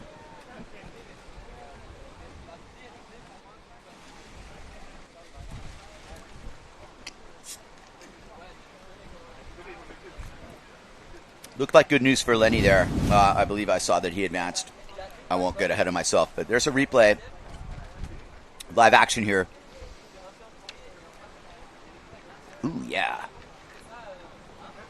That's some good wave riding there. I like when you aim the mast tip at the lip. That shows powerful intent. And there goes Lenny up the beach by the seal with his tri-fin, riding a thruster in that heat. And it looked like a successful campaign there, a clutch advancement under what was a fairly pressure situation, really. I won't announce anything final until it's final, but we'll see that correct maybe even one more time. Looked like Lenny and Arukin at that point. We will see. Round 2, heat number 2. There's Levi Siver. The man, the legend. Or? Nope, not Levi. Otis. Pretty big crash at the end there, up underneath the lip. A lot of Goya riders here, so let's bear with us here. Watching the rig just make its way down towards the rocks. That looks more like Levi. I might stand to be corrected there as well. We'll see in a second here. Definitely Levi. Yes. Trademark bottom turn up underneath the lip. Nice connection there for Siver. Siver style. Watching Really the wave well bend away from him here at the end, but making the most out of it. Good couple turns. Good way to start your heat.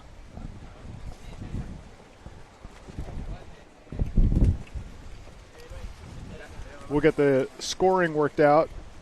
I think that's from an earlier heat, those scores. You can see how much current is down by the end of the rocks.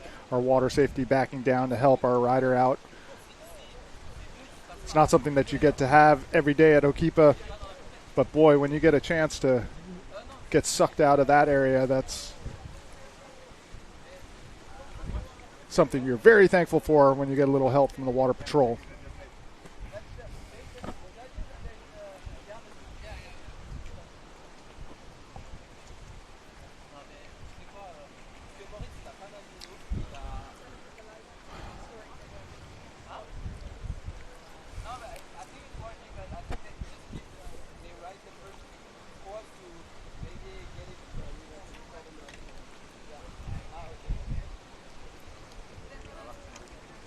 Beautiful drone angle.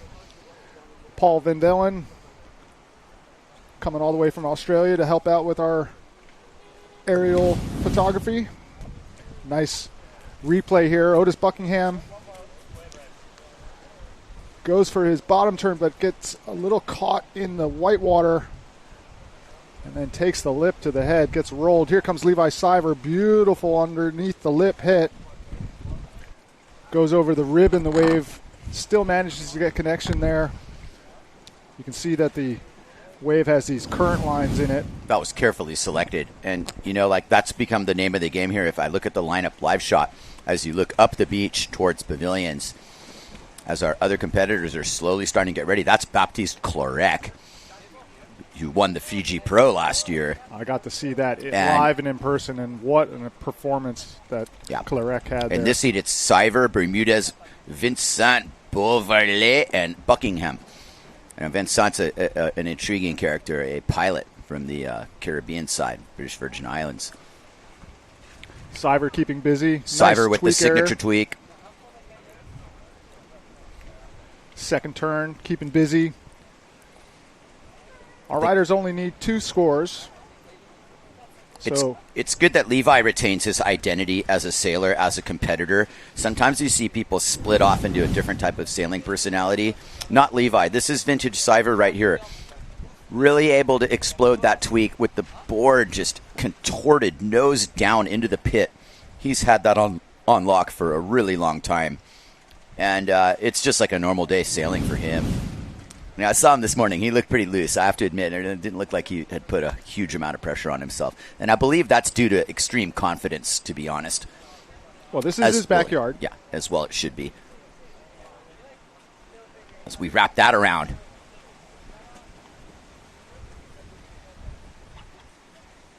Good riding here. Is that Vincent? Nice. He's going to save that. Beautifully done. All right. Did you say Caribbean rider? Yes, correct. Do you know what island? No, I don't actually. I mean, he's a pilot. He must just have access to the entire island chain.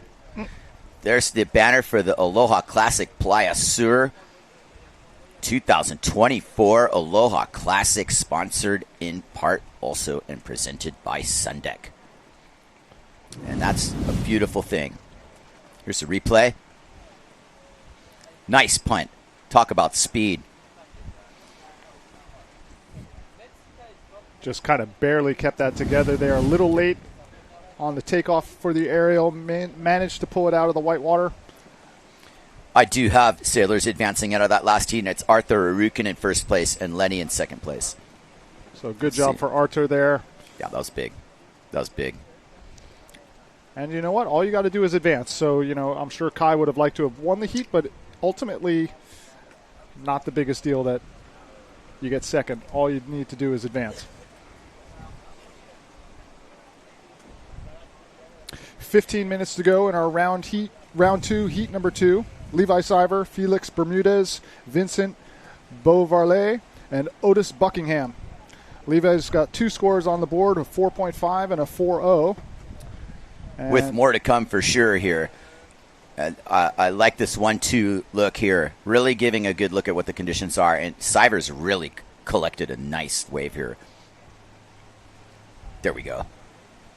Staying high. You want to stay high on the wave to be able to use the wave's energy to drop in at a diagonal angle like this and set your bottom turn fully sheeted in so you can just hit that lip. But that was an unexpected bobble from Siver, who might have given it a little bit extra there. Just a little bit. And that's Bucks. Otis Bucks throwing buckets.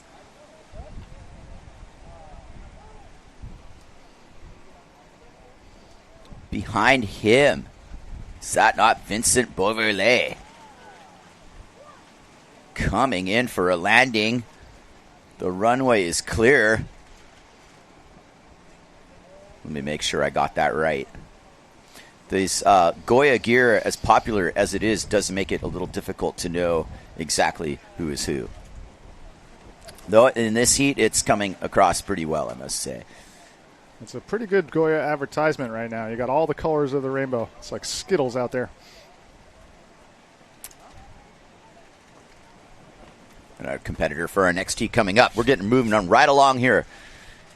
Hotel PLAYA Surf 2024 Aloha Classic here at Ho'okipa Beach Park on the island of Maui. A veritable wind machine in its own right. And we are just getting started here. It is going to get on a major roll here with the conditions. Mana from heaven. We are loving it. We are going to be here broadcasting, I believe, for 3 days. This would be day one of our actual broadcasting. We'll also be competing in Masters and Juniors, which I don't believe will be a part of the live stream here. But yeah, big shout out to Zone Media for putting this top-notch production together. You'll see them doing most of the major Hawaiian water sports events. And it is a pleasure to be working with all of you. You included, Jace. You've been behind the camera a lot for a lot of these events. And tell me a little bit about, the challenges of shooting Ho'okipa. Well, the wind is actually one of the biggest challenges. When you're shooting video, if you have exposed position and you're getting hit by all the wind, it doesn't look good in the camera. So you got to find yourself a nice little spot out of the wind. Hopefully get some shade on you so that you're not getting cooked. And, you want to try to change up your angles. You don't always want to shoot the same thing. We've been sailing here at Ho'okipa for forever, so you got to try to do what you can to get a different angle and a different look. And I know for this broadcast, the drone angle is just beautiful. It really gives you a perspective that you get to see what our competitors are really dealing with and what the waves are actually doing, so we can really appreciate that drone look. And then we get the replays and we get the details, right? Yeah, I mean, the body of work on the water and how hard the riders are ripping, it's also very, very important, mind you, to bring this to you live in a way that can be digested. It's hard to keep up with. You can imagine if we were counting jumps right now. But anyway, Kai Cacciadorian here, Jace Pontebianco bringing it to you live. It's actually flipped. We should switch seats. Yeah. You want to do that real quick? Anyway, I'm Kai. That's Jace. Anyway, going forward here, we will get to these more pivotal heats that are going to start happening when we are, talking about world title equations, which the world title race is really tight. Yes.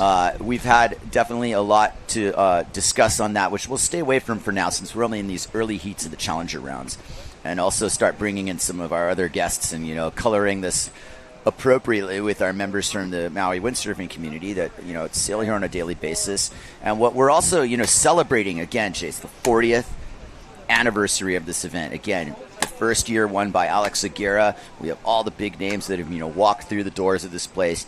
Careers have been made here at Ho'okipa. It's always included the Aloha Classic. And this year's no different. It's going to make or break your dreams. And here we go. A nice looking exchange here going between Buckingham and Siver, if I'm not mistaken. This will be Buckingham first. Beautiful shot. Look at Siver. Does he want the three? You can tell he was eyeing it. It's been a little while since he made a contest three. He was looking for it. Now he's going to let the wave do a little bit more for him and gets another air. His timing's so perfect, but Levi spends a lot of time, working in the Quattro shop. He's closely involved with the people there, Goya and Quattro. But he also gets time to tinker with his equipment. I remember Levi coming to California a couple times when we were shooting windsurfing movie, and wasn't he nerding out in the backyard with little micromillimeters on the quad fins, for like hours? Well, Levi's always spent the time to make his equipment right. He really has put a priority on it to make sure he's getting the best gear. Yeah. So. Absolutely. I've gotten a couple hand-me-down boards from Levi. They've always been good. Yeah. Might not be an actual new condition, but always a good shape. And that's the other thing is, having the access to someone like Keith Tabul who you sail with on a daily basis. And you can see, that the whole entire Quattro Goya team, they're on this practically cerebral level of understanding. It's very Ho'okipa-centric. And that's what's interesting about it is that, we're riding in a spot that has so many different looks that it actually does accommodate for what you see in different parts of the world. Though when it's on, there's nothing like, going from the green tree down the line, 4 to 6 foot perfection like we had earlier this month. And, based on what we're going to see here, the gear is a really important thing. And, it's worth a talking point in terms of what people are riding. And it'd be interesting when we get some beach interviews further on and go into depth about the gear and what kind of boards people are riding and the fins and the sails and how they're approaching this. Well, it makes all the difference in the world in the style of your sailing based off of, what sort of gear you're riding. We watched Kai Lenny riding a thruster, 3 fins. You see Levi Siver is going to be on the 4-fin quad, but, in years past, like we were talking about before, he rode the single fin, and it really changes the way that you approach Hokipa and your wave riding based on, what fin setup, what boards you're riding, how big of a sail that you take, really affects the way that you ride. Was very impressed with Otis Buckingham, definitely carrying speed and loose. So it's nice to see one of our younger sailors have that real good wave sailing style already so early into his career.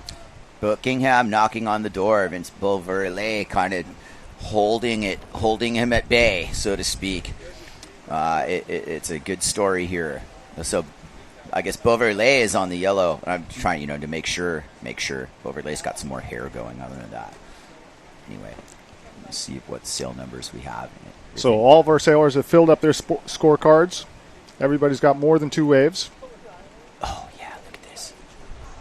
Now to me, this is Beauverlet, but yeah, good hit. Beautiful bottom turn, too. This guy can be number 3. Everyone's in. This is great.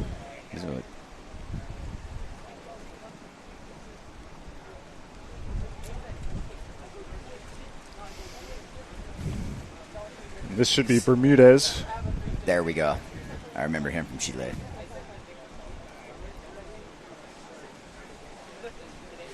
Zdenek getting ready. Up by the green tree, another big. As Bermudez kicks out.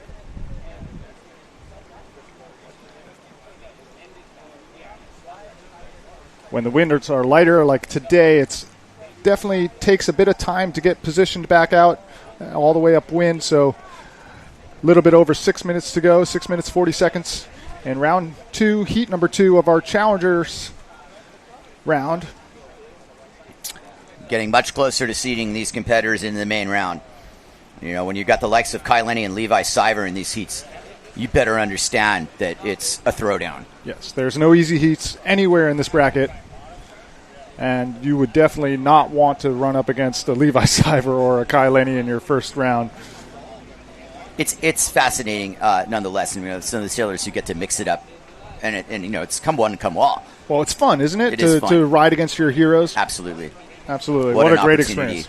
That's another thing the Aloha Classic brings, just in its own right, is the chance to do that, to mix it up, and for any of the generations involved. So the high line is definitely at play here and generating board speed.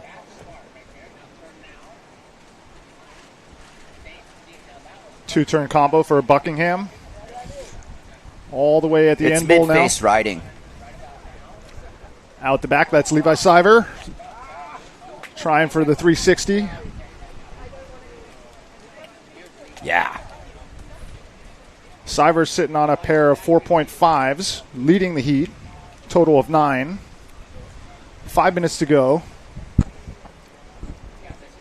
Siver in firm control here. Coming off the bottom. Nice. Waiting for the wave to set up.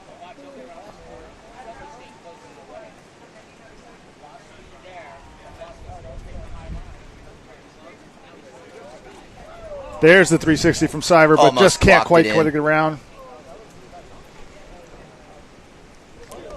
You can see the way the lip hit the board at the end there. Didn't quite let the rotation come all the way through. Now Levi's taking a bit of a sleigh ride.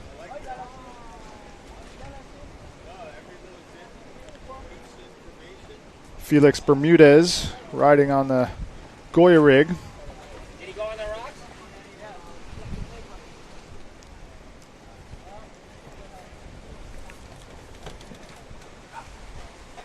4 minutes, 20 seconds to go.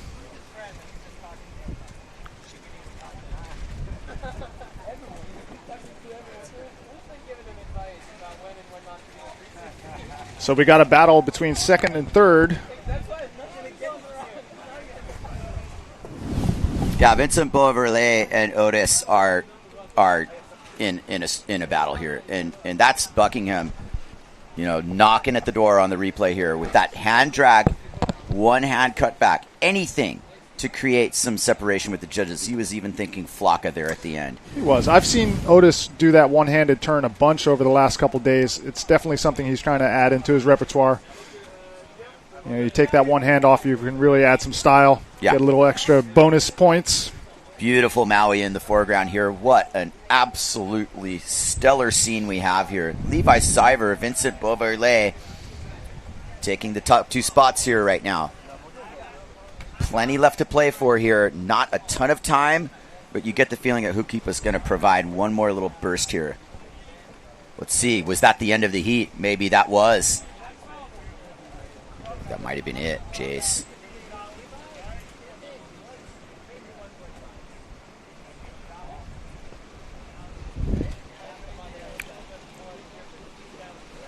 Siver definitely making it through. We'll see if Buckingham had something to say about that last score. If he's going to be able to edge Beauverlet, we'll find out very shortly.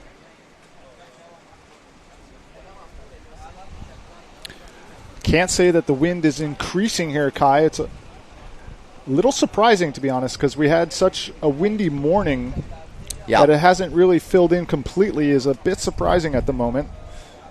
If you were to take a look at West Maui, it would be very foretelling. And what you see here as we are hanging out by the lifeguard tower, enjoying the scene at sea level, having a word. Some are competing, some are just observing.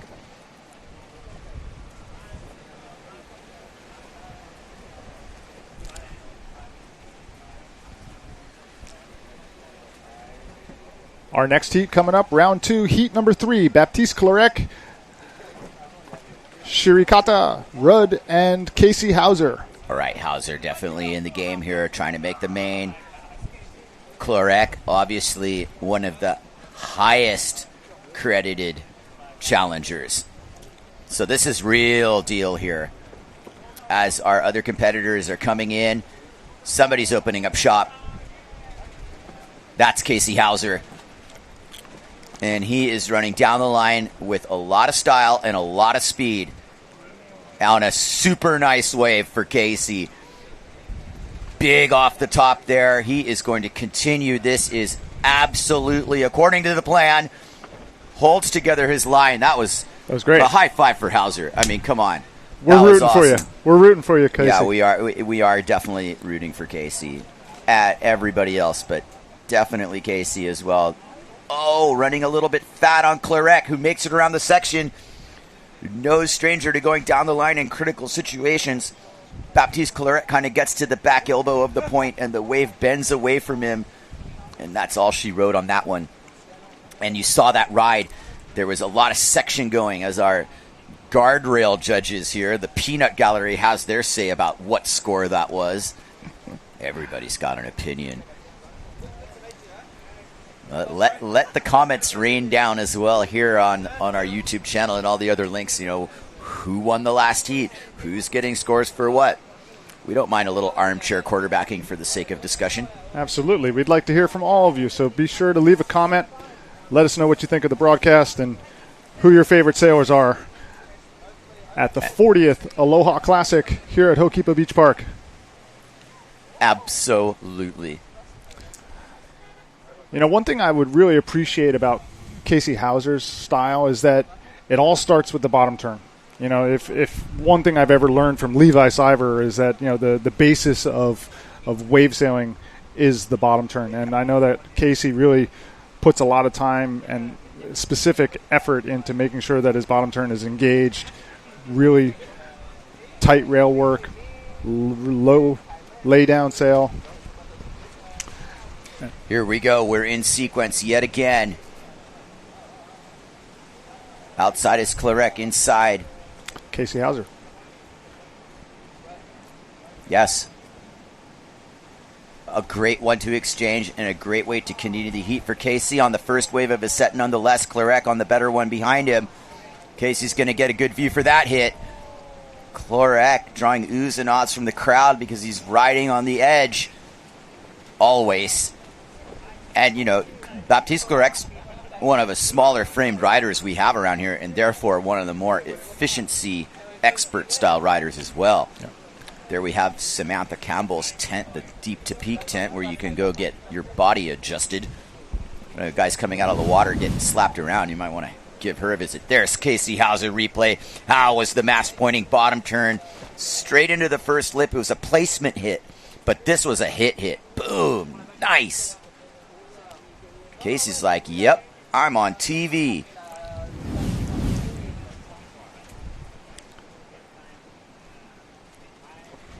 More action from Hokipa. This might be, I am tempted to say, it is Shirakata on the Neil Pride rig, carefully scoping his upwind line. Yushi taking aim. Next generation Japanese looking good. Giving it a couple pumps, getting around, maybe a one-hit wonder there, unfortunately. He looked at it for a while. He did. Gave it a very thorough assessment. Maybe just a hair too long. Only a one-hitter. Definitely one of the youth contingent here from our Japanese crew. They come in a big bunch, and they really are pushing each other. It's nice to see such a good contingent of Japanese sailors making their way to the Aloha Classic this year.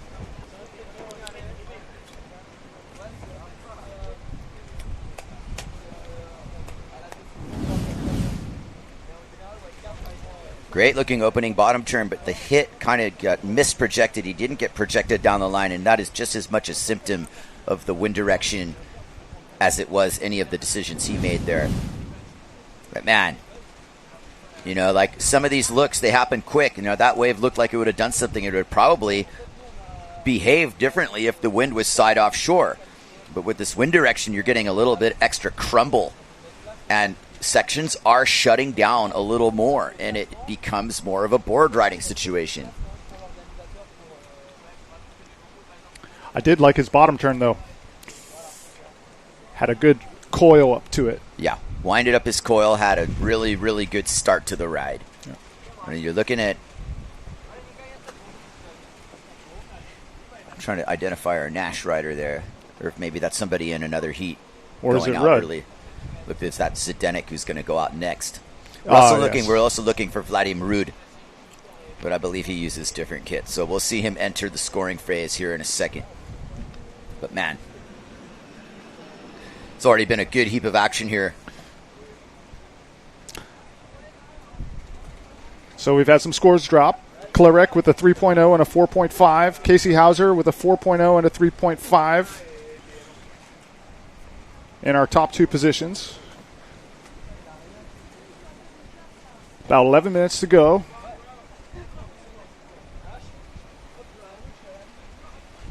Shirikata and Rudd both looking to fill out their scorecards, only have one wave apiece.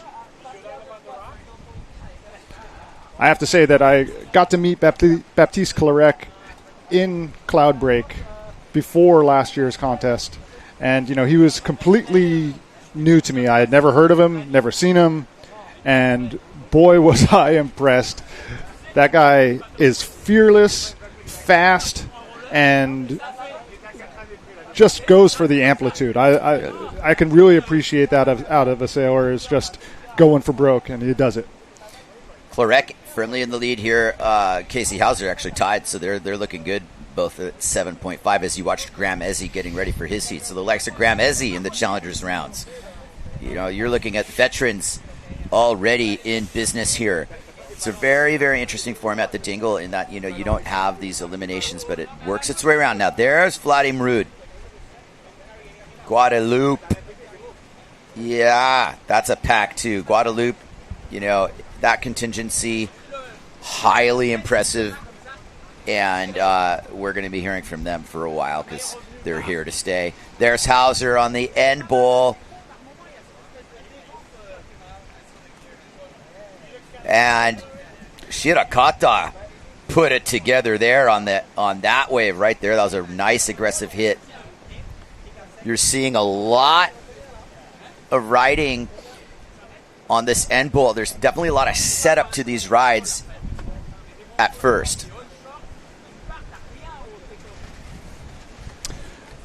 Guadalupe is a hot spot for windsurfing these days. You've got Camille Hubon and let's see, who else do we have? Camille Hubon, Antoine Martin, Coco Fuvo, Lisa Wehrmeister, Vladimir Rude, Tom Hubon. It goes on, man. And, they adapt to Maui really super well. There's, a couple of other competitors. A bit of a talent factory down in Guadalupe these days. Yeah, no kidding. At any rate, just get the feeling of what it's like to be here at Ho'okipa and enjoying the vibe to the utmost. Bringing it to you live across the globe. This is the 2024 Hotel PLAYA Surf Aloha Classic, the 40th annual Aloha Classic presented by Sundeck. And we will keep it right here in action. Round 2, Heat 3 of the Men's Challengers round. We are starting to get further along with this, moving our way closer and closer to the main event and then finals day, which will be spectacular because we're on an upward trajectory here with our conditions. We're looking at, high pressure in the Pacific here, which is generating our trade winds. Kind of on a clockwise pattern. It sends the wind to us. We can see the strength of the high pressure, and we know it's in the bank. Maui's a wind machine. In front of us here is Haleakala Crater, 10,000 foot, perfectly round. It takes a normal 15-knot sea breeze and turns it into 25 knots. We haven't seen anything yet. We know now from our meteorological friends that we are in for at least a week of wind, and it's great news. And it's great news for Shirakata, who's setting up for a really nice wave here. Combination of wind and waves. What Ho'okipa's known for, but he turned away from that off the lip hit. And I think his friends Takara Ishii and company are going to let him hear about that one. He should have probably given that a stab, looking at Clarek and Hauser in a commanding situation in this heat. Kept the door open. Shirakata needed to hit that one, Jace. Yeah, he was a little late to the party, so here comes Rudd from underneath the lip. A little bit of a foamy wave.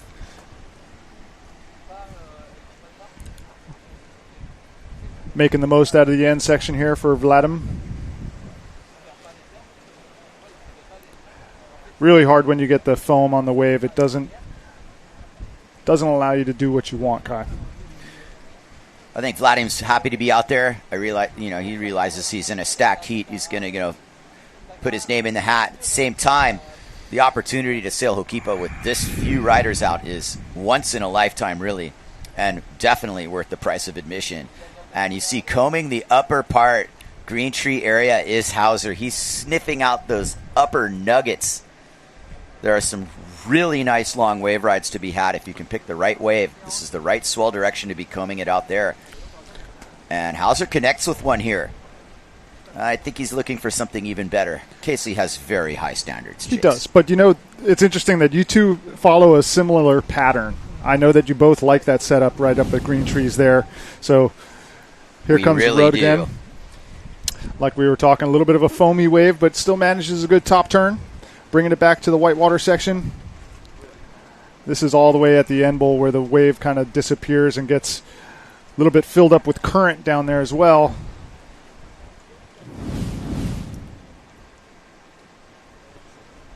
But like you said, just a great opportunity to get Ho'okipa with 4 guys and all eyes on you.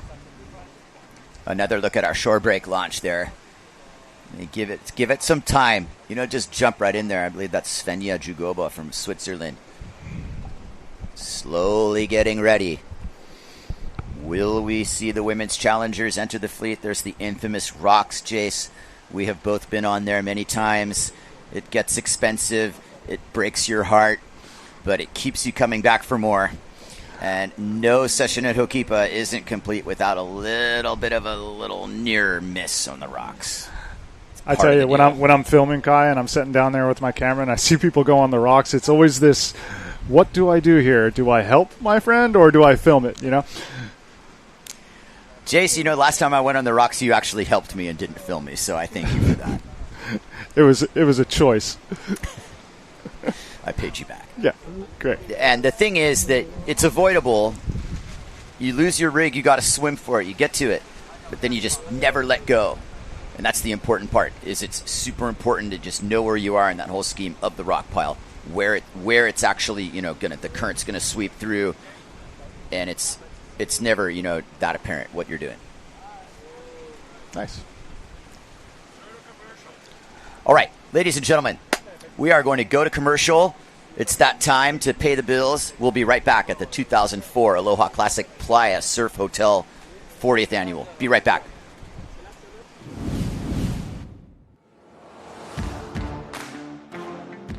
The PLAYA Surf Aloha Classic by CBbC Hotels is presented by Sundeck Beachwear and supported by Maui County, Goyo Windsurfing, Bruce Boards, and our Aloha partners, Never Slow, Austin AI, Swift Water Sports, North Shore Maui Rent-A-Car, and Tourism Tenerife.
Explorer or seafarer, your double and you are not identical, and your island won't be his.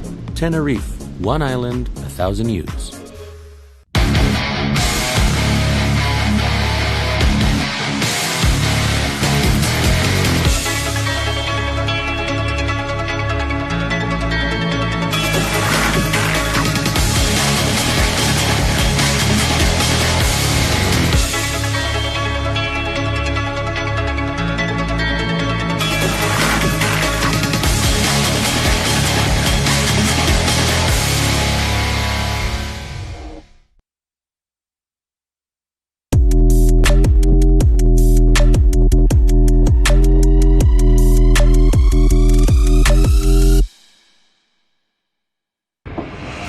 Allow us to help you grow your brand and expand your business by reaching Hawaii's giant outdoor sports and ocean enthusiast demographic. Zone Media Advertising specializes in television commercial production and campaigns, social media content production and distribution, drone and video production, cutting-edge live productions, and more. With over 25 years leading Hawaii's action sports market, give us a call to find out how we can help you grow your business.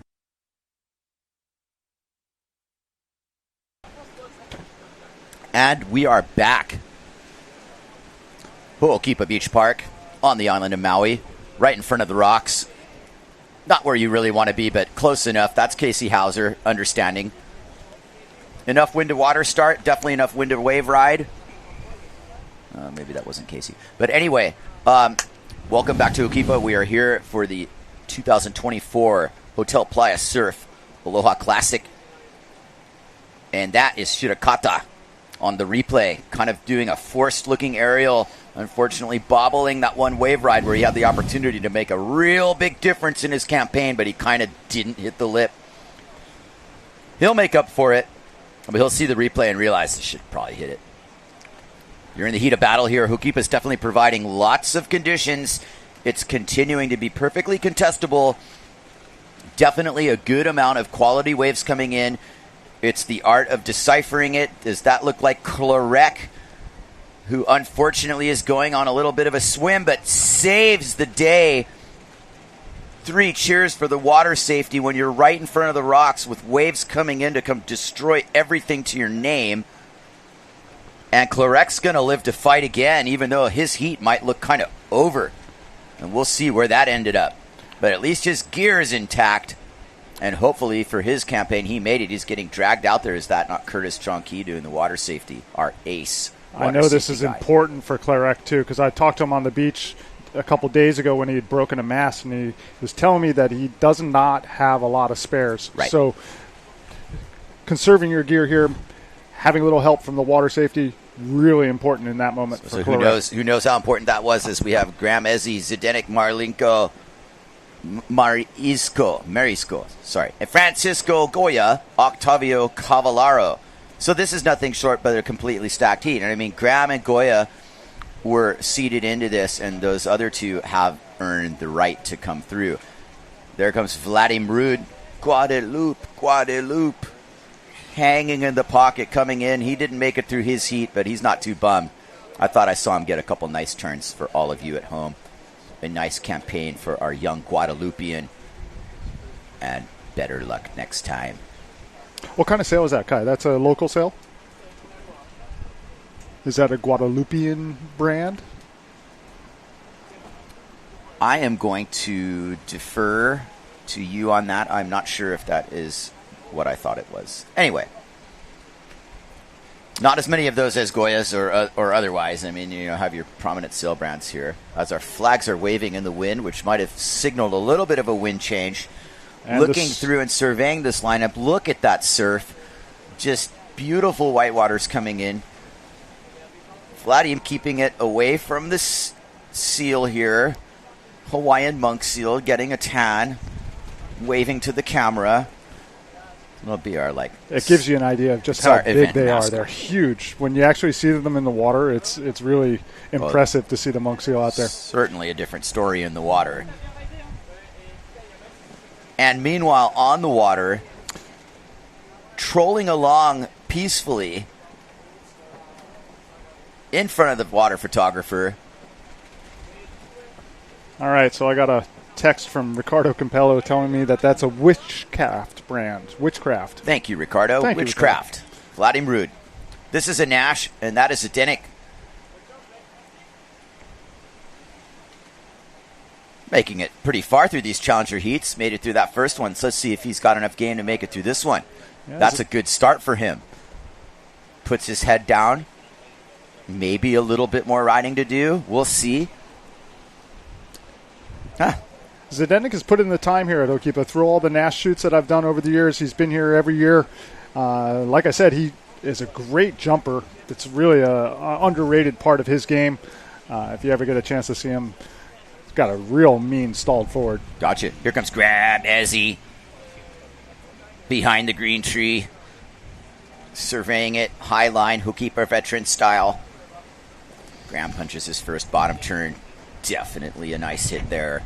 Lots of flow for Graham. Whitewater climb. Good turn for Graham. It's a good start. Beautiful floater over the section. That was a great start to his campaign there. There's our second rider.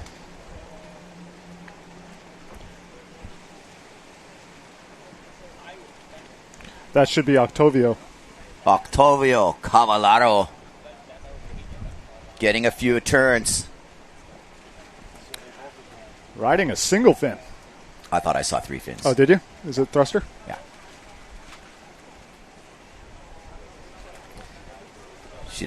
Shirakata coming in from his last heat. Won't be participating in anything there. Just coming in. The man himself, Francisco Goya. Connecting a couple turns together. Nice flow for Goya. Looking for the aerial, but manages to get down to the end bowl and the stylish duck dive exit. Clue first. Anything to differentiate. And that was classic Goya off the beginning there. And Francisco definitely has a tendency, he likes to ride smaller boards to, really as far as how those feel on the wave. Yeah. In this situation right there, he made real good with what he had to work with there. That was a nice looking ride. Van Bellen getting the feel for the mast tip there as you look at that translucent blue water. Hukipa just providing the postcard. There's your bottom turn from Francisco. Really good lip placement. It's nice to see it slowed down. Really appreciate it for what it is. The art of wave riding. Open clue bottom turn for that hit. Practically going straight downwind there. Here comes Clarek, everything in one piece. Let's see how he did in that last heat. We'll get our results shortly. He's not going to be riding this wave. He's just coming in. Gramezi in this heat in the lead. Zdenek Marisco behind him, 2.5. Octavio holding on to a 2. And we don't have Goya's scores yet. Here goes Zdenek, live action.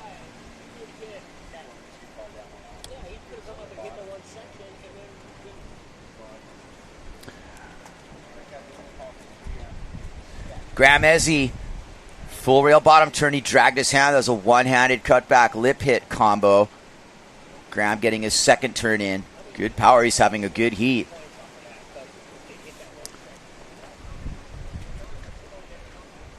Yeah, he'll be happy with that. Good way to start it off. Get 2 good scores under your belt. Really frees you up to do whatever you want to do in the later parts of the heat once you get those 2 scores locked down. Gramezi in the lead now. Yeah, I saw it that way too. Goya can pick up another wave. They're very close on the scores, but Graham has 2 good solid scores. This is definitely, this is going by quickly, and this is just getting more and more important, more and more pivotal. Round number 2, heat number 4 of our Challenger Series.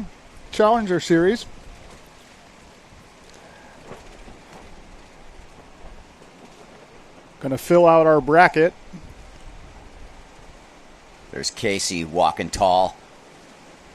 He had a great heat. Awesome.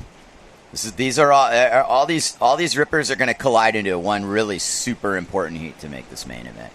Right now, you're just doing what you can to stay alive and keep moving through these rounds. And then comes the big throwdown.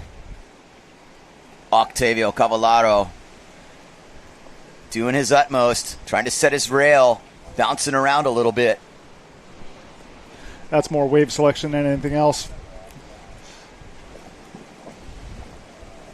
Not to be outdone, there's Francisco Goya. You could tell just by the start of the shot, the low line, that maybe he had also selected kind of a bigger wave that, depending on what he got done there, is similar kick out with the clue first, the duck jibe. Probably a pretty similar looking wave score for him. All of our competitors are kind of on the bottom end of our screen right now, working their way back upwind. You can just tell that it just takes a little longer when the wind is just this lighter version of what we normally see from our trades. Definitely not full power today yet. Waiting for the wind machine to get up to full power, Guy. I have a lot of faith in 2 o'clock. It's already 1 o'clock, so we've been sitting here for over 2 hours bringing this to you live.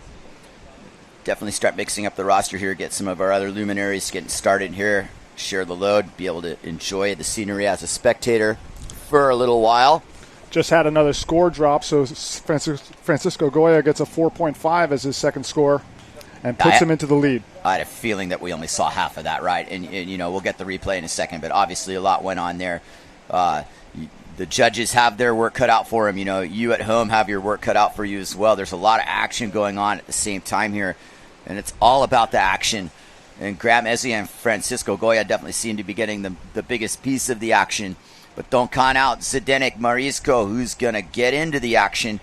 He's got the Nash rig going here, heading upwind into the bigger part of the wave, the peak, so to speak. Points it downwind, first bottom turn. Right under the lip. That was well timed. That was one of the better hits of his contest, actually. And he pumps to get around this section. Is it really going to provide? That's a nice little check turn there. One more hit, maybe not. Kick out. Staying in shape. Gramezi, however, has other plans. And this looks like he's going to assault this thing. Gets under the lip. He was thinking 3, but it was an underwater 3. And those tend not to score as high as the overwater 3s. Just so you know, press the off button for a second. On the timer for the judges, there's a 3 in front of it, right? Yeah. a weird number on the timer. 30. It doesn't matter. I know, but just explain to the public. Yeah, okay. It's coming from live score like that. There's Okay. nothing we can do about it. So ignore the 3 and the 0. Yeah. Okay. Perfect. That's the way I've been. Okay, here we go. Okay, we are back to live, and if you look at the timer there on the screen, it says 30:09:07. Just ignore the 30 part, and then you have the right time. That's just the way the live heats is bringing it to us. So the 3-0 isn't relevant, but everything else is as it should be. You know, one thing I like to do, Kai, is I like to get the live heats up on my phone and watch the broadcast as well. So, you know, if you're Got at your it. house, gives All you right. a chance to get all the scores as well as the action. Good deal. Live is Zdenek there, staying busy. You know, we can't talk about anything else. He's on a wave, crisscrossing around. The scene at the guardrail now, that is very typical of Hokipa. That tells you, the boys are hanging out and you're talking story. We're judging each other even on normal free sailing days from up there. I mean, Absolutely. The amount of talk that goes on these guardrails, Jace, is phenomenal. And it's healthy rivalries and it's camaraderies and it's everything and above. But let me tell you, the view from that guardrail some of these days, including today, when you see those waves rolling in, and you've just had a good session, and you sit there and marvel at Maui's majesty, and you just feel lucky to be here. That's what that shot was about for me. Exactly. Some of the best times I've ever had have been on that guardrail. That's right. And here we are at the guardrail ourselves, Yep. Kai. We're doing the same thing. We're pointing the wrong direction, but we are doing the guardrail thing. We're bringing the guardrail to you back at home. Yes. It's a pleasure here. Kai Cacciatore and Jace Pontebianco. The background check on us, and I've been a pro wave sailor for about 30 years. Jace, came here in the mid-'90s, pro sailor turned cinematographer. So we sit here now as the wise old men bringing this to you, years of experience in the game, along with the capable crew of Zone Media. It is an honor and a pleasure to be here for the 40th annual PLAYA Surf Hotel Aloha Classic presented by Sundeck.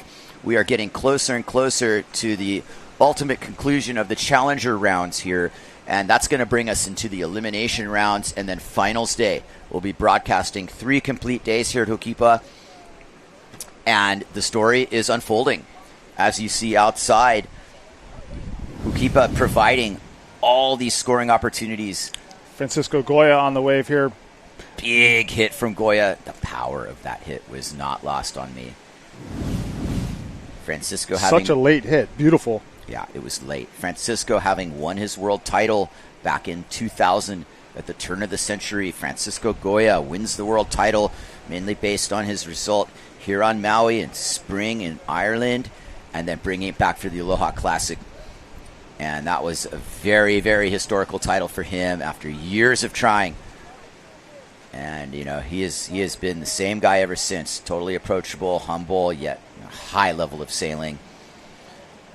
And there's Zdenek also, speaking of a high level of sailing, trying to claw past Graham Ezzy.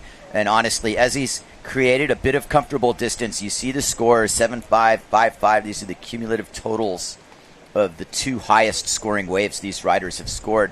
Octavio Cavallaro, really doing good to get, in the 2-point range here. A pair of 2s gets you in a mid-4. Zdenek slightly higher. And then, Francisco, trying his best to, get in the mix here, though. That's, Octavio.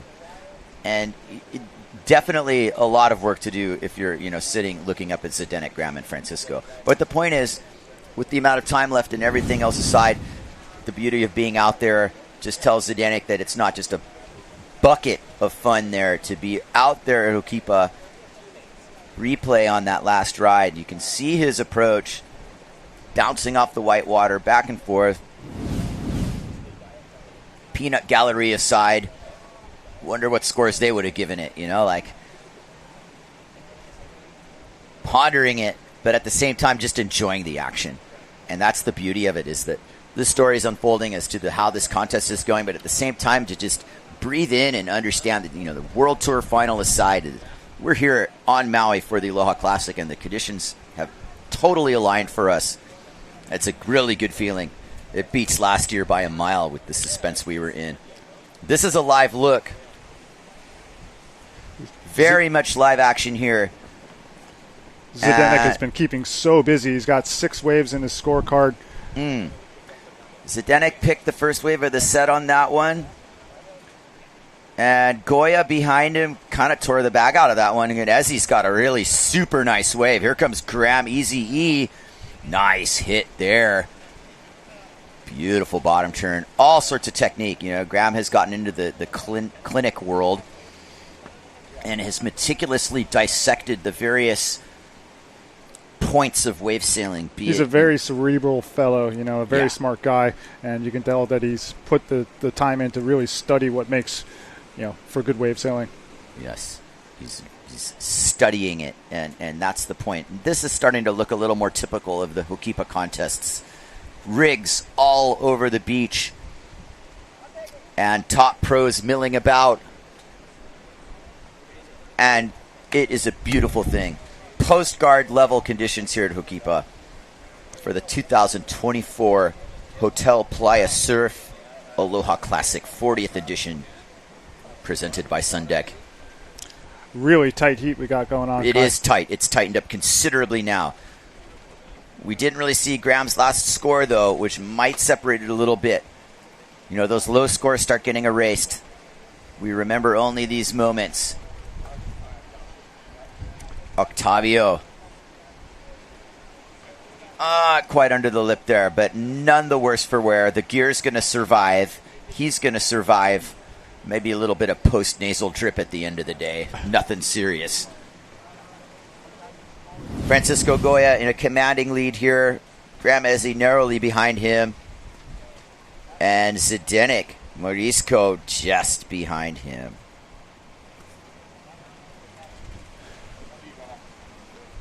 Scores only separated by 1.5 points. This is Francisco Goya on the replay. A little bit behind the section there, looking for a good spot to place the lip hit, but had to go around the section. You can definitely tell that Graham Ezzy's got lots of speed as he's coming down the line. Here comes the under the lip hit. Sending some spray out the back. Graham Ezzy, our second place in this round number 2, heat number 4 of the Playa Surf Aloha Classic here at Hokipa Beach Park. Just over a minute to go.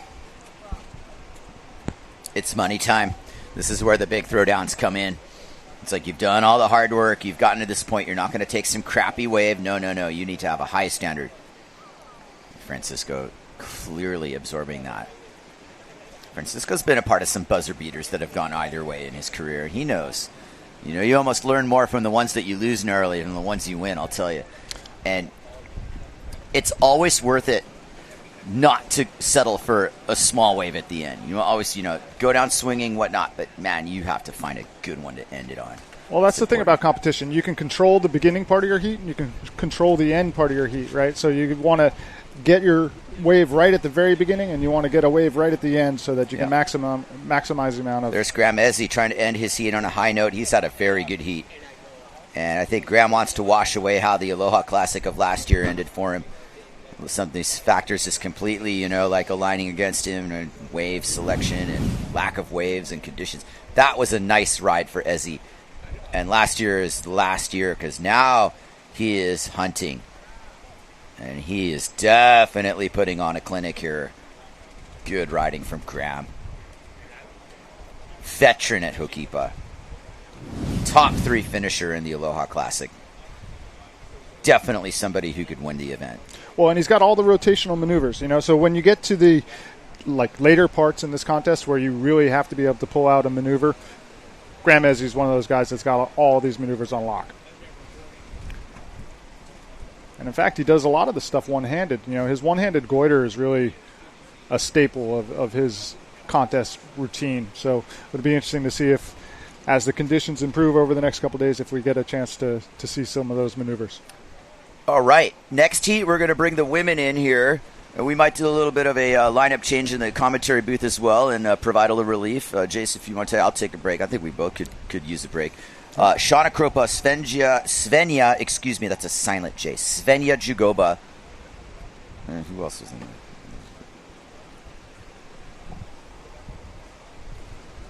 Latoya San Giorgio, local shredder, and Julia Meyer. I didn't even know she was here. So there you go. And that's coming up. Looking forward to it. We'll bring in some relief here and keep this party rolling. We're going to bring in them. We're going to bring in Craig Yester and Rob Funk, and Cacciadorn and Ponte Bianca will be back shortly. Be right back. Probably even go to commercial.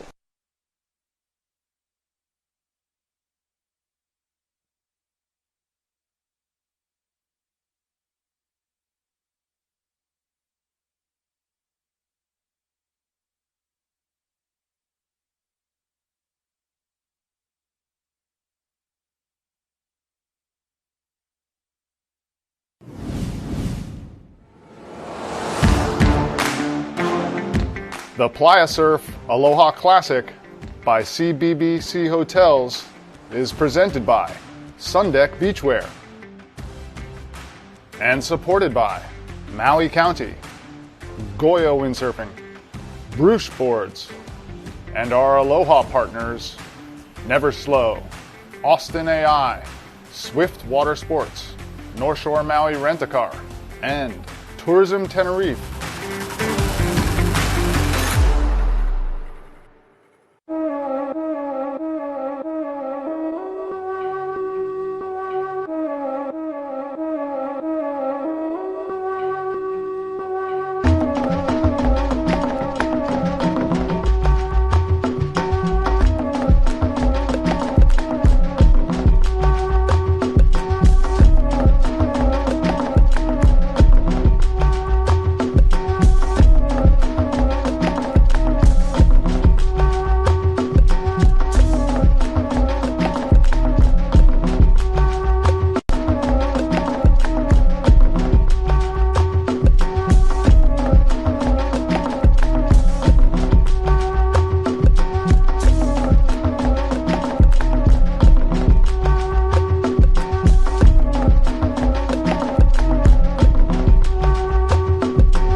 Explorer or seafarer, your double and you are not identical, and your island won't be his.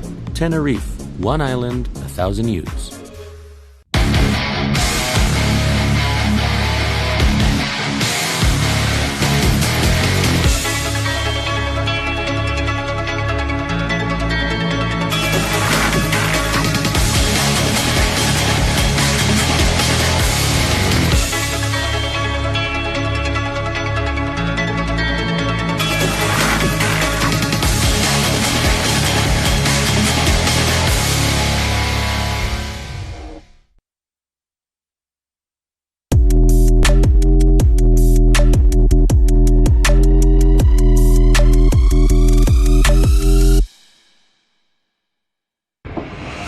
Allow us to help you grow your brand and expand your business by reaching Hawaii's giant outdoor sports and ocean enthusiast demographic. Zone Media Advertising specializes in television commercial production and campaigns, social media content production and distribution, drone and video production, cutting-edge live productions, and more.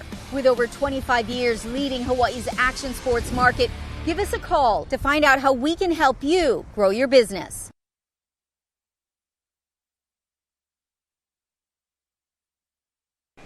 Nah. Okay, it's no big deal. I'm just asking. Okay. Hello. And welcome back to Ho'okipa Beach Park. Ho'okipa Beach Park. 24 Playa Aloha Classic. Here. Okay, we're here. Yeah, Rob Funk. Welcome back, everyone, to the Aloha Classic in PLAYA, Hawaii, on the island of Maui. We are now into a women's heat right now with the competitors being Shauna Corpus, Svenja Chodoba, Toia Sanjuro, and Julia Mayer. Really good conditions improving throughout the day here, Rob. So picking up a nice little middles bowl. It really is. Now, we aren't quite sure which competitor it is right off the bat yet, but we will have that lined up for you shortly.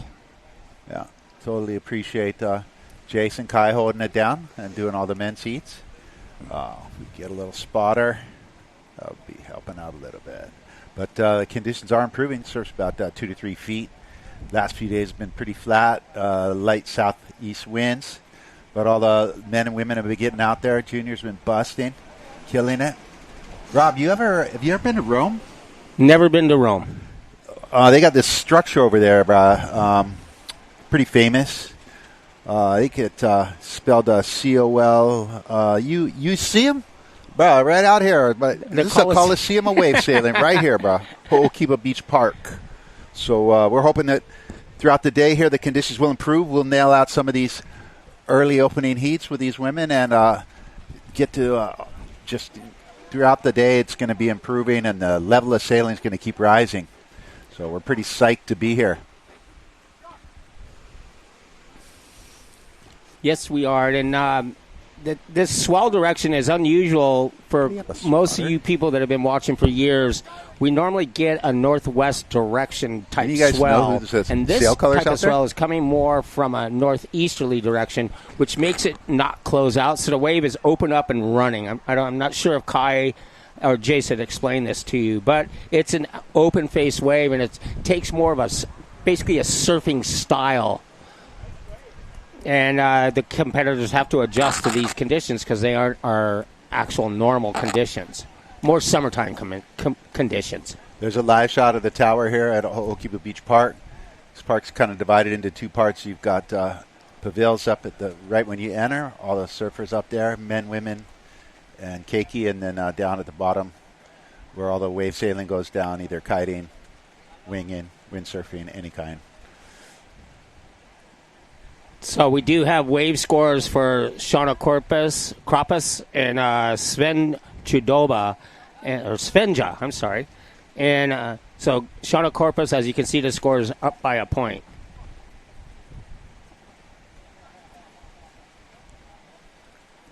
We got the drone angle up and riding from the outside, trying to wait for this wave to improve a little bit. Fading as it's walling up in front, punching off the bottom.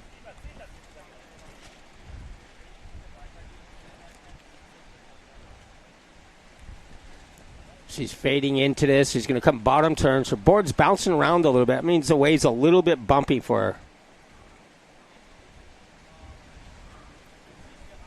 her. And we switch here. This is definitely Shauna Kroppus. Comes around a bottom turn right there, good off the top. She's going to have to make this section as she comes up and kind of roundhouse the top of that. And this wave should be dissipating, and she's going to kick out. Decent ride for Shauna. That should give her a good score. I don't know if it'll up her first score.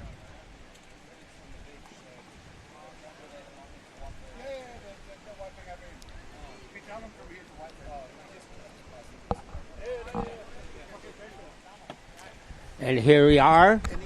This looks like Toya Sanjuro right here.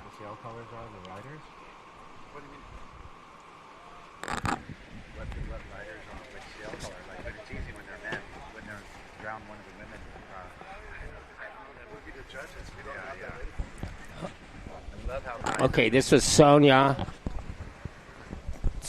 Hero, and this here, I'm sorry, we're having a hard time seeing who it is.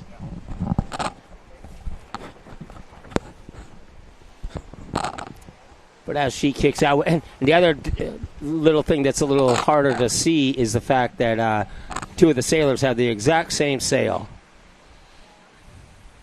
So it'll be easy to spot Shauna. H.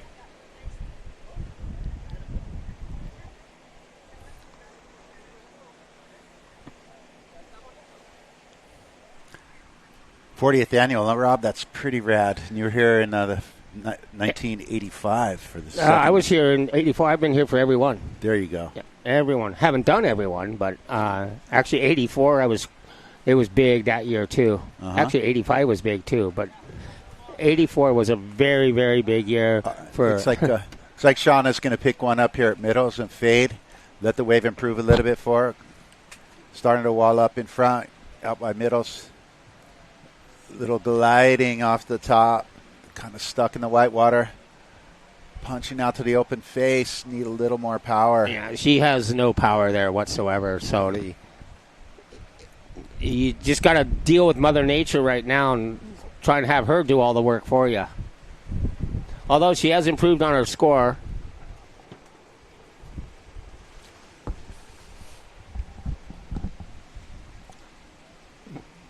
Shauna 5.5 on her second wave to come out with that 12.50 total wave score. Svenja at 2 waves at a 5.5 and a 4.0.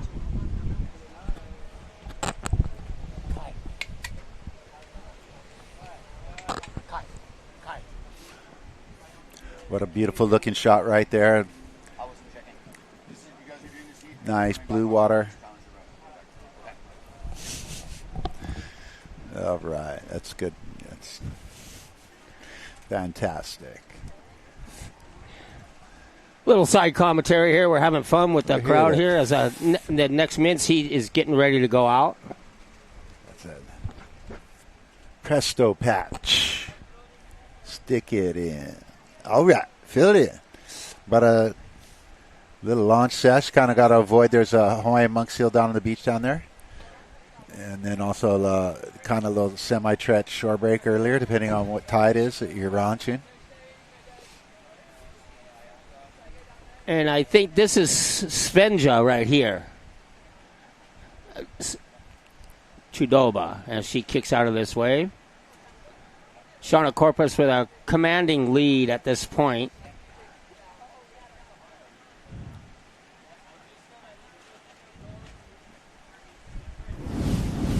So we're just under 10 minutes left, and we're going to re-show this wave. So see how she's riding this wave? She's doing a good job, but what she's doing is she's kind of running ahead of it. But as she comes back into it, she gets a little bit more power. Yeah, good little rail work there.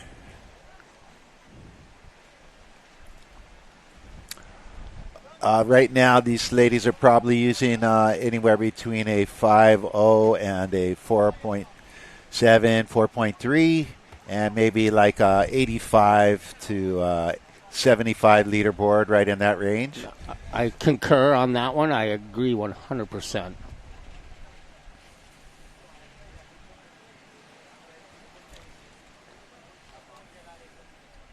For Hawaiian wave sailing, the conditions currently are a little bit light, but anywhere else around the world, this would probably be a pretty rad day. This would be epic for anywhere else. Especially when you can backdoor one like this. Look at this. She's in the perfect setup. Yeah. Really letting it form up. Punch off the bottom. Hang in there. So all those bumps just little, basically... That might have been a little fin issue right there. You're right. But that was Julia right there. She bounced out of that one. Here's Shauna. She's coming down. Bottom turning off this one. Come up high. And she's going to let that wave, that whitewater, just give her the power she needs. As she comes into this turn, she's slowing down a bit, but she's doing the smart thing. She's staying up high. Here we go. Got a nice little section. Be able to hit this one. Chikang! Yes. That there, it looks like it's going to probably be your best score. But as she ends in the channel, the wave gets a little deeper, and the water just fattens up the wave. But she's keeping it vertical, which is the best way to avoid getting rocked.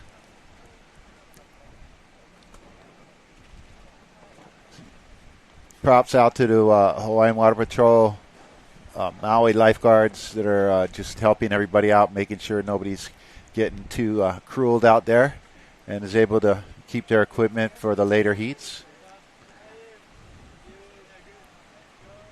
Okay, this looks like Svenja Chudoba. I'm not sure. And behind her is Toiya Senjuro.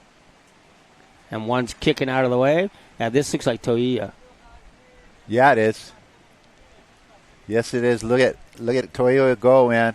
Nice little Sanjiro kick out. Sanjiro. Is the OG over there? I think the OG is over there too, bro. Tomoko. Tomoko Omazaki, bro. She's right around the corner. Oh, that'd be good to see her. The original. Yeah, bro. Speaking of originals, this thing goes back to Mike Waltz and Matt Schweitzer days when the beach was maybe 40 people. And it was But, yeah, back when the bathing suits was, the men's and women's bathing suits was the same size. It was crazy, bro. Our shot suits was so short. And then theirs was like a diaper, bro. But now, it's all good. A lot of neon colors, too. Bodies are fitter. Everybody's ripping, looking good. Swimsuits are better cuts. Showing better. Yeah, it rhymes with cuts. Swell's kind of in a long lull right here, but looks like we have someone trying to drive under the wave right there, but it's just going to, the swell, and it's just going to pass right underneath them. Another OG just dropping in. Yeah, Klaus Zimmer, one of the originals. It was here in the 40th, the first of the Aloha Classics 40 years ago, 1984. And I got a little store right there in PLAYA. Yeah, you guys may have heard of the sales called Simmer Sales. Yeah, Simmer style. They've got all the gear, hard goods, soft goods. They sell Florence down there, which is one of the better, newer products in the market. Utilitarian equipment. So Shauna Corpus has 2 scores of a 7. That's really pushed her out in front. But Toia having her highest 5.5 and a 4.5, and that's placing her in second place, whereas Svenja and Chudoba have fallen down the ranks. Julia Meyer, she needs some swell to get some action with. The image you guys are seeing right now is a lot of the same stuff when you get to see when you watch Hawaiian Extreme Sports. OC16. These guys are pushing that stuff all the time. Even the replays are just so lit, bro. I love watching that stuff. All the different water sports that are going on in Hawaii.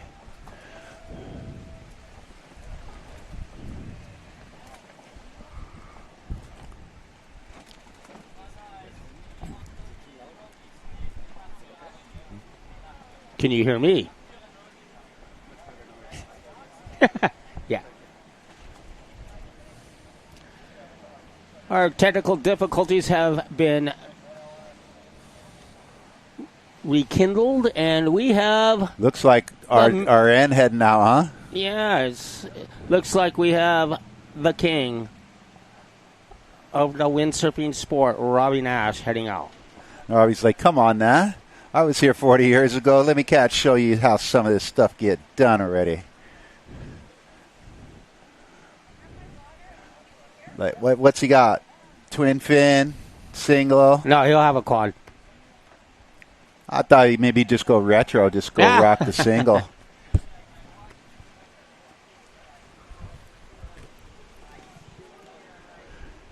There he goes. He squalls out. Going to head down the lanes, hope it's good. And if so, we might get out there ourselves.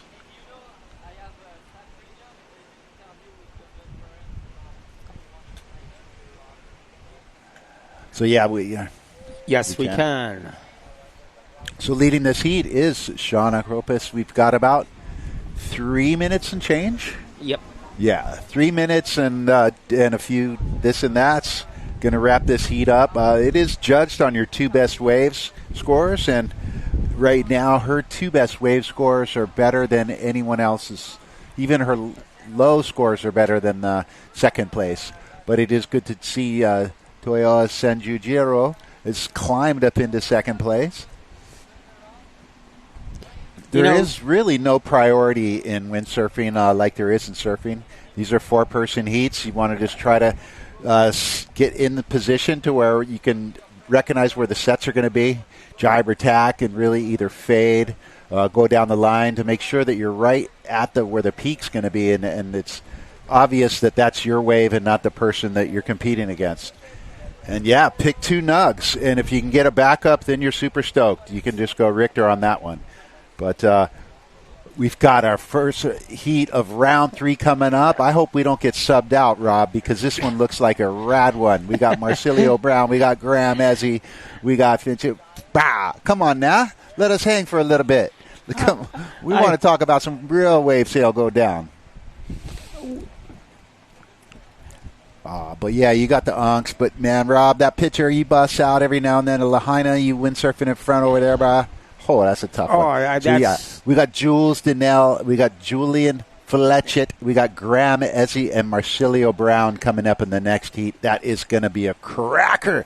That's the first heat in round 3. These guys are pros. Marcilio Brown is the defending multi-time world champion in wave sailing. Graham Ezzy, the pioneer of the one-handed goiter. And don't mess yourself. JD and Julian Fletchett also are mad wave sailors. We're going to see some stuff go down, brother. Okay, gang, we're coming down to the last minute of this women's heat. And it looks like it's going to be Shauna and Toia advancing on to the next round. Unless the two other girls do something amazing in the next 55 seconds. Which I do say is very, very possible.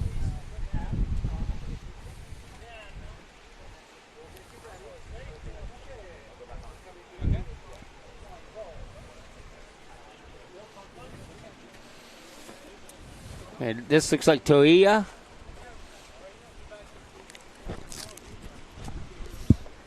And I think she's going to come in since she's pretty much knows the heat is done.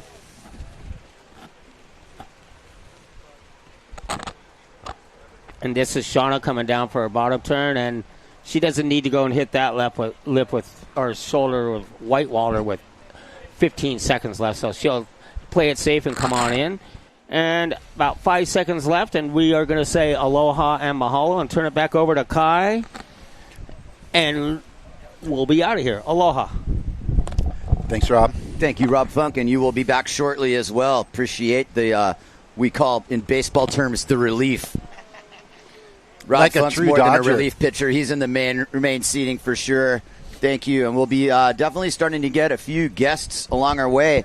I am joined here, of course, by Craig Yester, legendary Yardbird, and second place in the inaugural 1984 Aloha Classic. Yeah, pretty rad. It was 40 years ago. No way. We're still doing the same thing we were. Forgetting our jacket on the beach, and so I remember you grabbed that Quicksilver jacket one day. There's Brother Kai wearing my jacket. Sick. He's like, yeah, you left it. I love it. We have so many good memories down at this beach. Yep. And it's provided a lifetime of experiences. Yes. And a lifestyle that is unrepeatable in any other sport around the world. Got that right, Craig. You look from the top of this beach to the bottom, every single person is incredibly fit and is just water person with it. They can not only can they rip on their own, but they're ready to save people if that's need be. Awesome, Craig. This is now round 3, heat 1, live and in process. That was none other than Marcilio Brazinho Brown ripping the bag out of that wave while we were in 1984. And I'll tell you what, as before, as so now, it is the privilege to be here. And let me tell you, Marcilio knows how much of an honor it is. He's a multiple-time winner of this contest, one of our world title contenders. Jules Donnell, also one of them. Julien Flechet and Graham Ezzy. And what this is, Craig, is a non-elimination seeding round. So what's happening now is that we're getting into these placement positions. The guys who advance, the person who wins this heat, I believe, is getting seeded quite further. And then the rest will be thrown into an elimination round, which will be the first elimination round. So you can already see that due to the relatively inconsequential nature of this round, guys have a different approach to riding it. Brazinho wasn't quite as tight as he might have been in a situation where he was vying for this, as we see Svenja Jugoba heading up the beach after what was ultimately a women's challenger heat mixed in there, which was quite refreshing, to say the least. Craig, you see the level out here. The level was already high back in your day. Yeah, but I mean, it's every single year it progresses, and it's super sick. We don't want to get stuck in the past. I'm super psyched with all the guys that we get, and the women now too, man. The boards have gotten a lot lighter. We used to ride a 8-pound Kilwell one-piece mast. Now the masts are 2-piece and 2 pounds. So and same with the boards. Boards were measured in length. We'd ride an 8.6. Now it's all done in liters. It was length over liters. Yeah, we're riding an 88 or something, which is now about a 7.4, and so it's just gotten more compact, and the turns can fit tighter into the curl of the wave and on smaller big surf. It's certainly translated today. Here's Julien Flechet representing France. Nice under the lip hit there. He's using those hot sails, really low aspect, super light, super close to the pocket. Multiple turn wave for Flechet. No stranger to competition here at Hokipa, but putting in one of his better performances, Greg. That was a nice wave. Yeah, he really worked it all the way to the end. Clean kick out. We just want to build a house, get an early score on the board. Looks like Graham has yet to pick up the scoring wave, but all these guys have a lot of contest experience in either starboard or port tack. Right now we got a little bit lighter, it's kind of northerly conditions. Here's a replay. Yeah, this looks like Graham picking this one up. Yeah, this is Graham as he evading the little bowl up in front. Looks like he's going to go nice little carve aerial. Lands back out into the flats. One more punch up into the curl. Little spray, and he's going to just do a little one-handed snap with a kick out. Perfect little get on the board. Looks like everybody's got pretty comparable scores. A lot of 6s, 5.5s in there. Got it. See, it's good. They pick up these raves. Graham yet to be scored, and you are noticing what I said earlier about to a large degree. Head Judge Bush McGill is letting some of these scores marinate. Yeah, it's taking some time.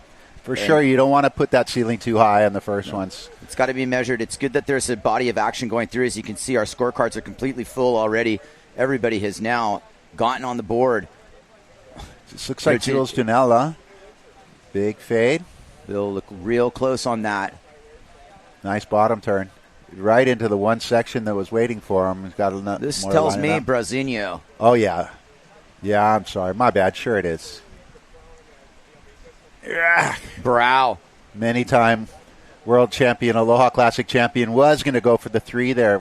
Didn't have quite enough power. At least he had the open clue intent and kicks out cleanly, skipping that third turn, fourth turn that many people now. That's Danelle. Yeah. Who unfortunately kind of didn't observe that body English advice, keeping that clue open. He did a sheet in bottom turn, and you could see the reaction of the rig with the side-onness. Yeah, it was wild. Like Rob Funk, a many-year rider out here, was saying, some of these waves, when it's a little bit onshore, you don't want to go all the way to the bottom and do your bottom turn. You get a little 3M kind of stuck off the bottom, and then you're not be able to transfer that speed and power off the top. Beautiful bottom turn from Brazinho for that on the replay. Just fully put it in, and it's rail to rail here. He's winding it up, but he's using his apparent wind, which is harder to generate with this wind direction. But if anybody can do it, he can. And that right there with the lip contact, just make sure the body English is right with the shoulders. Go out for another one. Craig, conditions are holding solid. You can see the efficiency level of these riders. Graham Ezzy with Flechet behind him. 1-2 exchange coming up. Ezzy, semi-high line. Points his mast. Was there a little bit of a handoff there trying to do a one-hander? Behind the section 316, it's a perfect make. Graham Ezzy claims it. Want to make sure the judges saw that. You can definitely believe cleaner it. Than a bald head, brother. Flechet also not to be outdone, trying to get the most out of his wave ride, Craig. But I think that exchange just went Ezzy's way with a perfectly executed 360, the first one of the contest. And one of our signature moments so far in this yet-to-be-told story of the 2024 Hotel PLAYA Surf Aloha Classic presented by Sundeck. The 40th annual one, and the crowd is claiming it too, Craig. That was almost reminiscent of our friend Mark Angulo. Yeah, no, that one was super sick. He did that let up front hand off one hand bottom turner off the top, kind of stalled a little bit. And then as he was approaching that section, it was almost, you could see the indecision. He didn't know if he was going to goiter that thing or just go for the carving 3, and he able to punch it super clean, even a little turn after the back. Yeah, for sure. Angulo, Kalama Days, bro, those guys are just doing the first ones, huh? Back then it was called a goose screw. It's been refined a little bit. Here's the wave we were talking about. The 360, you remember the event you helped put on, Craig, the tour here coming in 1990. AWSP, was it not? AWSP, the From A Tour. Yeah, the From A Tour, and Mark corked that one. Yes, he did. Which I referred to back in Chile as well when Morgan did his. We are not as far along in that, but Flechet on that as well, replaying. And here's Brazinho with a Sunset Beach fade line looking like Barry Kay or something, way deep into the pit. These are bottom turns that are, a study of the surfing, and Brazinho absolutely tearing the bag of this. This is live action. Does he have a 3? Does it even matter? Huge rebounding going on for Brow as Fleché's behind him. That was There's so frisky. Flechet really involved in this heat. Does he have a 3 in him? Nyapa. 360. The level of sailing's really risen up now. You could just tell as the qualifiers are fighting for the next round, and it's a battle. Well, they're fighting for the next round, but again, this is partly the nature, Craig, is that it's a non-elimination round, it's a seeding round. So, you know, the eliminations are coming up. It's not do or die, but the guys are able to take those calculated risks with a little bit more ease. That might be a competitor coming in from our last heat, one of the women, one of our fine maidens of the sea. Really getting a different selection of camera angles, the drones. We're getting some good land shots, cliff shots. Outstanding. Again, it's really fun just watching it, even let alone talking about it, Craig. But hats off to the crew at Zone Media for bringing us this and bringing it to you down at home wherever you are in the world, and I'm sure you are in several places around the world. You know, shout out to my friends in Sweden at Surfers Varberg. Hey, no, hur står det till där I Sverige? That was super rad. I'm hoping this is Marcilio's wave. Okay, no, well, that's Danelle. And Danelle crushing it on something we maybe needed to catch up on, you know, the rail work. Danelle kind of sails, you know, a little higher boom, a little higher aspect. You can see the turning radius There we is tight. go. It's Marcilio. He just has a different line. He's picking it up from the very top. He recognizes each section right before they're forming and knows where he wants to tap it. Tweak aerial where you're seeing the top of the board, not like a jump aerial. It looks like where you see the bottom. And every little section he has available to him, extending through the lip, almost doing those nose picks. I mean, how many lip connections slides. there? Yeah, nose pick is the word. And the tweak, such a good observation, Craig. You know, the jump aerial being, you know, a staple in all our repertoire, but when you get the tweak down and you flex your ankle out and you see the top of the board, that's just vintage stuff. And you really have to understand, you know, you see the wide grip. It's a reverse tabletop, if you will, off the clue side. 100. And it's so sick. Jason Pryor used to do nuts ones too. Everybody out here has done, for generations they've been going down. But it's just the difference between when someone hits a section and floats it and you're seeing the bottom of their board as they're flying through the air, almost kind of projecting a jump, or when someone just does a sky carve and you're actually looking at the top of their board as they're carving when you're looking from the beach. All great, but just different accentuations of the sick move. And it's nice to see that it still has its relevance, not being a brand new move or anything. And I don't think the judges get, you know, carried away either way. The point being that, you know, there is a scale at play here. And, you know, Brasinho and Gramezzi have kind of helped set it in this heat. And you can see it's in that descending order. Brasinho, Graham, Jules, and Julien. Here comes Graham with a 360 under his belt. What else does he have up his sleeve? Working the high line, keeping his inside rail active, and it just didn't really give it to him, and it's not worth it to even anticlimactically try something else. Got about 3 minutes remaining in this heat. Graham was looking over his shoulder, he wants to get one more better one. He knows he's got enough points to advance out of this heat, but he was hoping to get a really mad section to go either goiter or any other kind of roto he could. Yeah, no doubt. Here's Flechet again, not to be forgotten. Still something to play for here with the minimal amount of time he's got left. Working the high line, squaring his bottom turn. Kind of a skippy there. Is he going to make it back in? He sure does. Danelle behind him. Flechet keeping it going on the inside. Here's both riders. We're live at Hokipa. You better believe it. Lip climb from Danelle. Flechet's out. Is there more to do? Danelle really connecting this wave, but never with this full level of power, but connecting it nonetheless. Is it enough to nip into the heels of Gramezzi? Not sure. Not our call to make, but is it? Not our call to make. I'll tell you, a very close heat. Lack of consequences aside, you want to jump out into a sizable lead in this heat and, you know, hold on to position and advance into that third round automatically. That second round's an elimination round. We're running a dingle here, and that's how it's going to break down. So these guys are going to be riding different equipment than they would be on a free sailing day, huh? Down here today, they're going to have their comp gear, maybe a little bit bigger sail, a bigger board. What are you riding today if you were to? Absolutely bigger sizes and maybe flatter rockers, and going into some of the all the way down to fin changes. Absolutely. Maybe even the difference between quad and tri-fin. Yeah. And yeah, it's amazing that there is so many options. Boards that everyone's using nowadays. A lot of them are production. A few customs on the beach, even though with some of the best sailors in the world are even using production, which didn't used to happen. Yeah, that gap has closed considerably. Yeah, absolutely.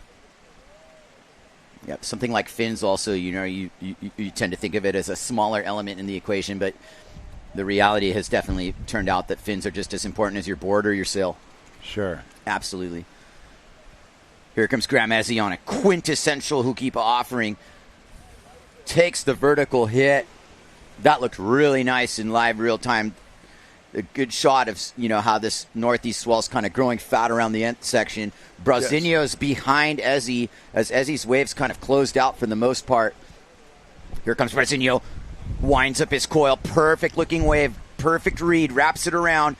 Punches his bottom turn. Lip climb floater. Maybe we were expecting the big 360 at the end, and this wind direction and the swell direction aren't always conspiring to agree with you. For sure. It looks like Ralph's got a big sail, and he was trying to set up to get that at least a flat 3, but it wasn't going to allow him. Crumbly section, north wind, a little bit onshore. Had to just play it out down the line. He was like, target acquired. Okay, plan 360. Mid-bottom turn. Redirect. It wasn't quite the time.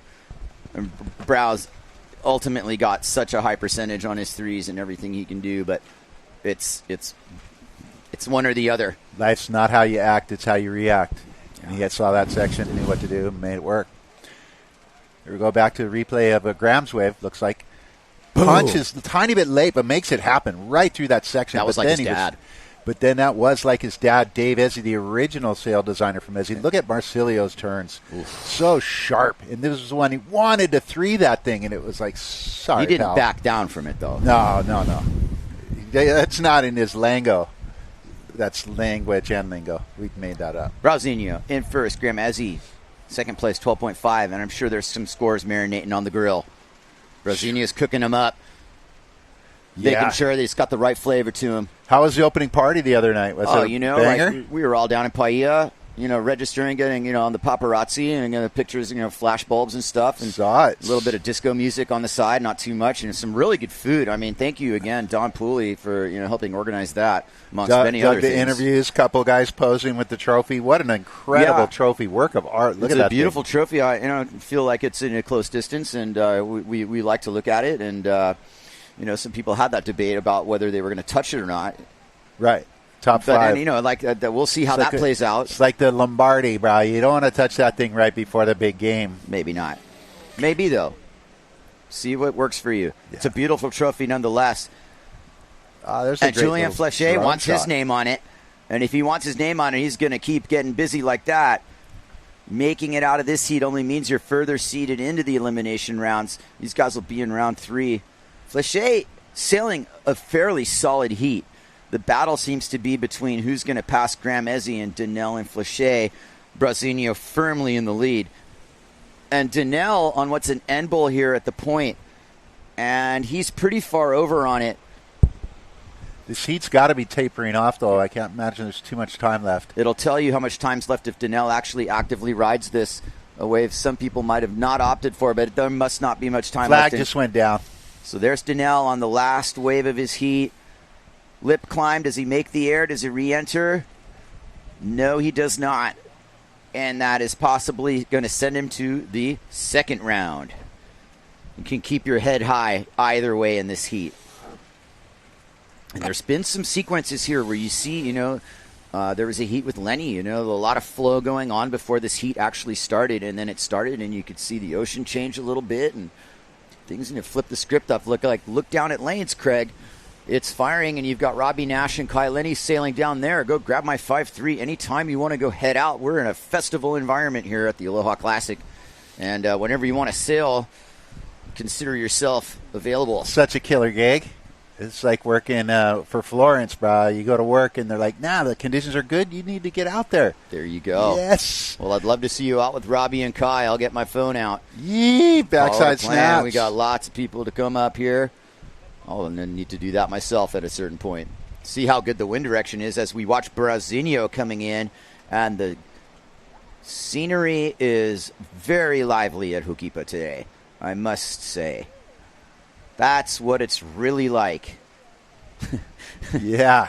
It's incredible that this place is still, it's stayed relatively the same for 40 years, you know? You can pull right up in the morning, surf crowd up top, dirty parking lot down below, and we like it that way. Don't need them to develop it or make parking or anything like that, but the Ohana takes care of it. All the Canucks keep the beach clean, and it'll be here for generations. Pass it down to the keiki. That's how it works over here. Malcolm and Mackay. So, beautiful Ho'okipa Beach Park. Oh, Hama's coming up. Oh, yeah. Hama's. Here we go. This is a big heat. Round 3, Heat 2. Antoine Martin, Liam Dunkerbeck, Michael Rene, Friedel Morales, and Francisco Goya. Again, round 1 of the seeding. So this now plays only into future seeding rounds. But from this round on, once this round's done, there are eliminations, and people will be getting eliminated. And that's when it's real deal. And it's just you double see this with the Dingle format that we're running. And this, you'll see it come to fruition later, that there are actually these very compelling matchups that occur in these earlier rounds, grudge matches within the division or whatever you will, that turn into these really interesting scenarios later on. I really like it, actually. You did the double elimination for years and years. And this is also a really compelling way and quite an efficient way to get a contest done. So let's get the action started here. Multi-time Aloha Classic champion Antoine Martin. Also Aloha Classic champion Francisco Goya. He's a world champion. And then you got the up-and-coming Liam Dunkerbeck. He's a second generation. He is the future. And we also have a fourth sailor coming out of Mr. Morales. So this is going to be a mad heat here. Here's Liam Dunkerbeck. On an equal level as his father ever was out at Ho'okipa. Beautiful riding from him.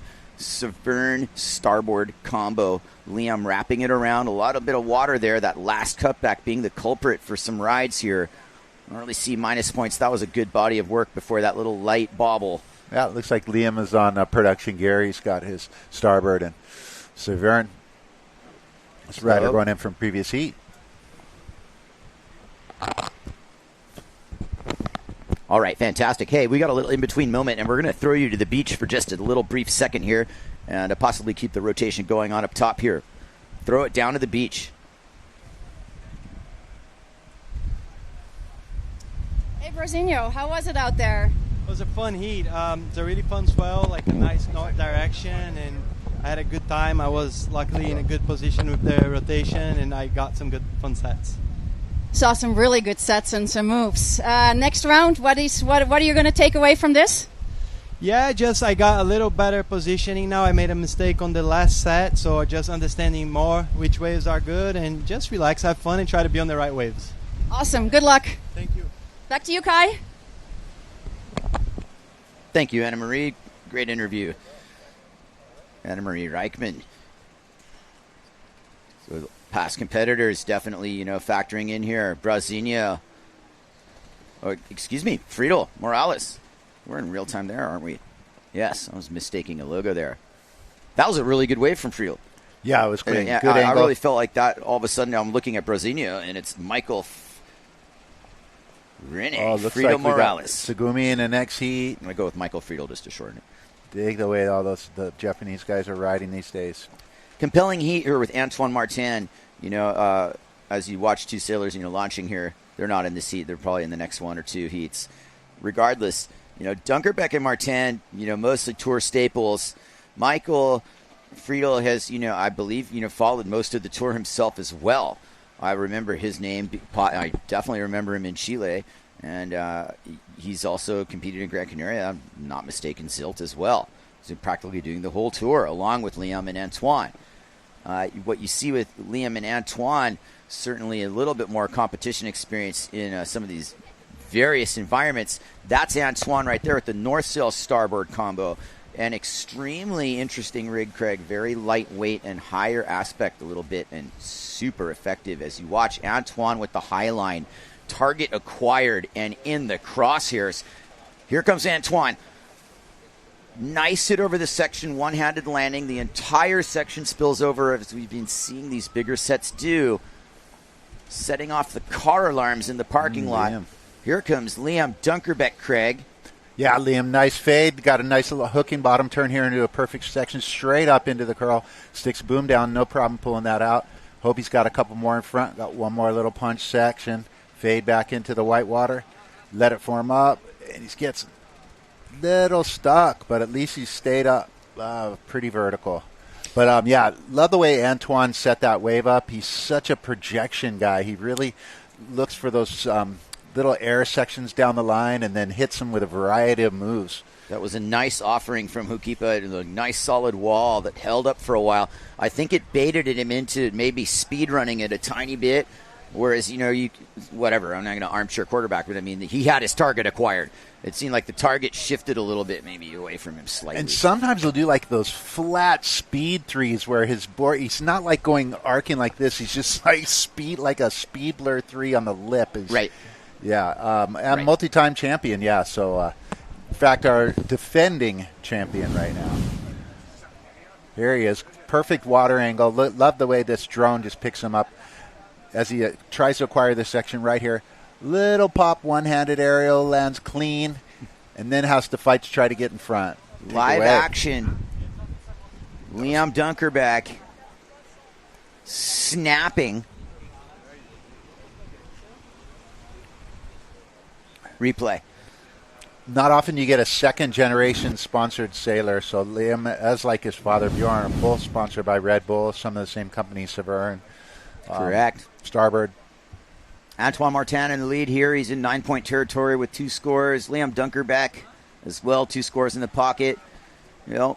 Michael Friedel, decent 2.5 for his first ride. Here comes Francisco Goya. Very nice to be able to say his name in this heat. Gets a little held up top on that lip hit there. Classic Goya recovery. He's got that crouching style no matter what. You can see the bent knees, the aim. Mark of a champion, Francisco Goya, in this challenger round as well. Such a good soul, that guy. Sorry, yeah, Francisco, one of the main sponsors of this event. And energy behind keeping the sport going is a big factor up at the cannery, working with KT and the boys and the MFC Maui Fin Company. And it's just pushing the equipment and making it super versatile. Riders from all around the world come and cherish the equipment that those guys are putting out. Yeah, looking at the conditions right now, things are holding steady. 2 in the afternoon here. This is actually when I expected it to be windiest. And that looks like it's kind of sort of coming true and sort of just been the same wind all along with different phases of our, sunlight.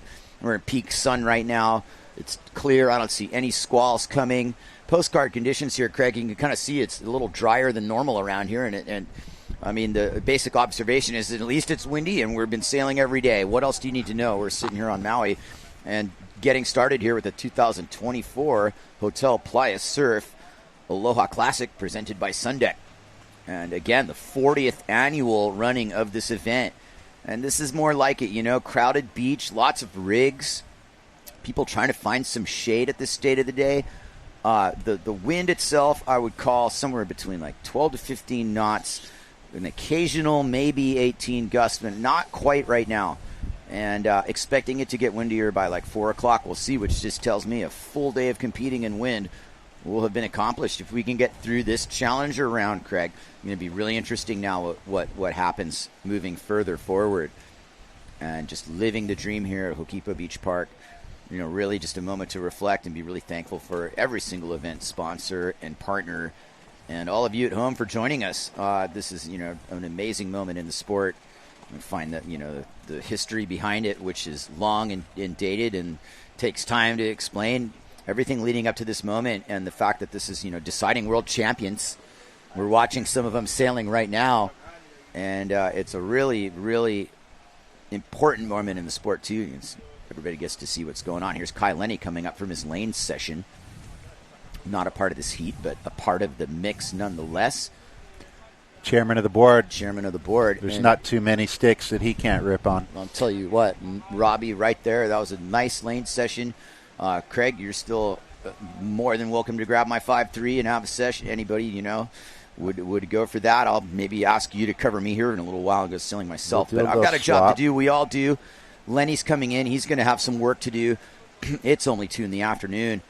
As this is what the heat of battle looks like between Francisco Goya and Antoine Martin. Bring you a replay now of Goya with that late hit. Crispy. Nice little knees forward. I really like the way he rides. It's signature. He's able to wrap that last turn, though he didn't make it. You see where he's pointing with his knees. And behind him, Antoine with a perfect. Oh, that was perfect. Really top clean. rotation. That was phenomenal. That was nice. And that's big points, Craig.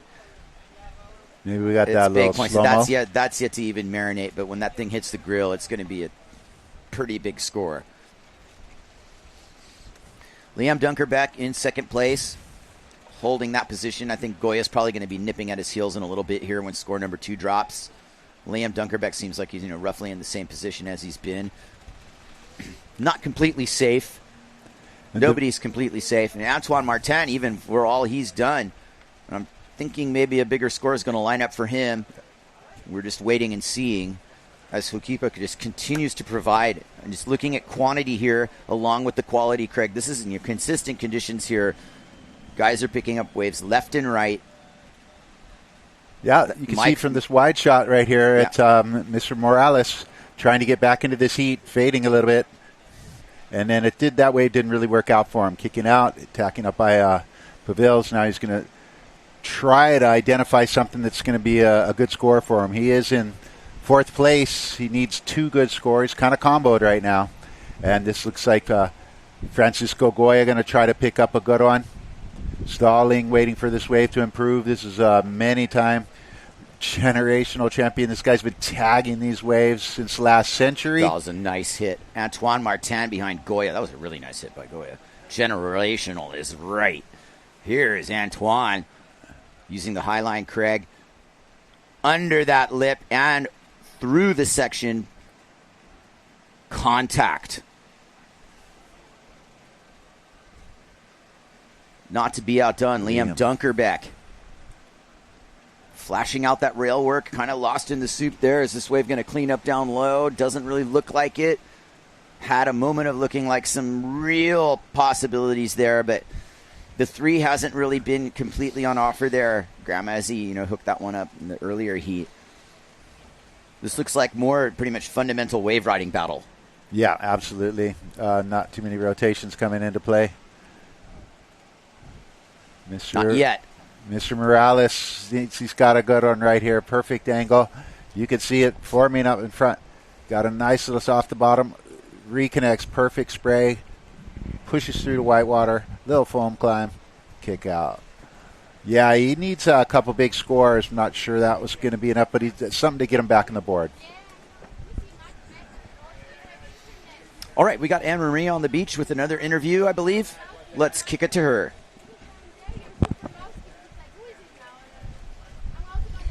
Kai, awesome to see you in the Aloha Classic. How is it going for you?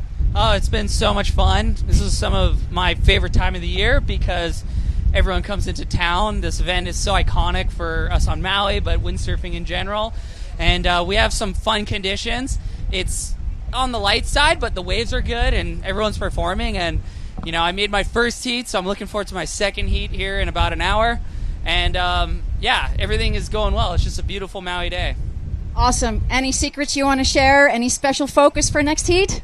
I think the focus is be on the right wave. It's really wave choice out there. I feel like if I get on the best wave that's really steep, I can really sort of perform my surfing maneuvers. The board I'm riding is one that I shaped, and that was built by Quattro, and been doing a little bit of shaping lately, and this was a really big inspiration from a shortboard surfing. So that's, I think, the biggest difference. This board is unique compared to what everyone else is riding, and feels like it gives me an advantage for sure, especially in these conditions where you don't have a ton of wind and you need to produce a lot of thrust off the bottom and, you know, fight that onshore breeze. So I feel like I could come off the top really good, and now it's just up to me to not fall. I'm sure you got that. Thank you, Kai, and good luck with the next heat. Thank you. Back to you, Kai. Yeah, Anna Marie. Awesome interview. We had some fireworks right there. Liam Dunkerbeck definitely got a good score. Antoine Martin, as we watch Morales kind of get a hit there. Antoine Martin will go to replay. Kind of had a bit of an under the whitewater boom catcher there. And then behind him, Liam got a really good hit. Might have created a little bit, you know, gotten it a little tighter between the two of them for first and second. We'll have to see about that. Definitely be able to go to replay on that. And, you know, these sequences happen pretty quickly, but we've got multiple drone and land camera angles for you. Here comes the Antoine Martin under the lip. Nice. That was that make, but that one. So, you know, perfect Taka on the inside, and then that hit in combination. That's still a big score. My goodness. And there's Liam, air floater. Released the tail and kind of skipped the third one.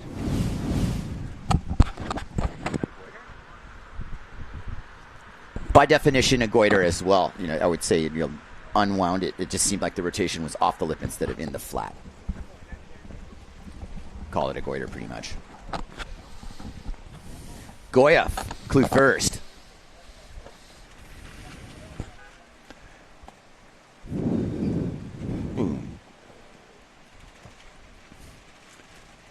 Just like in regular surfing, Ethan Ewing's rail carves are going to get him really far. He doesn't have a super radical air game.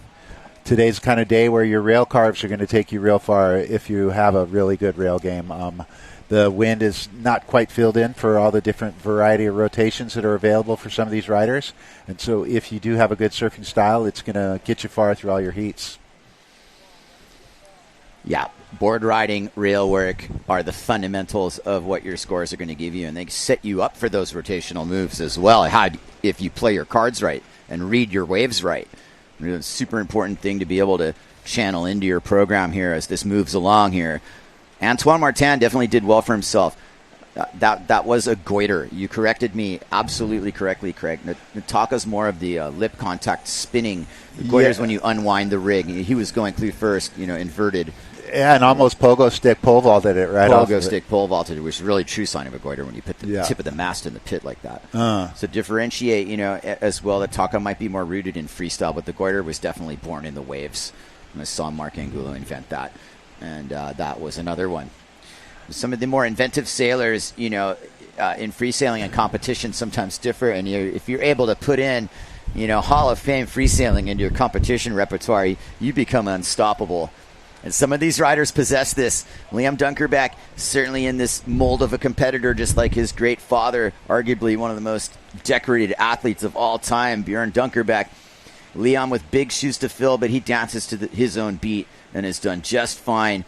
Multiple junior and under 20 world titles to his credit, and well on his way in the world title picture as well.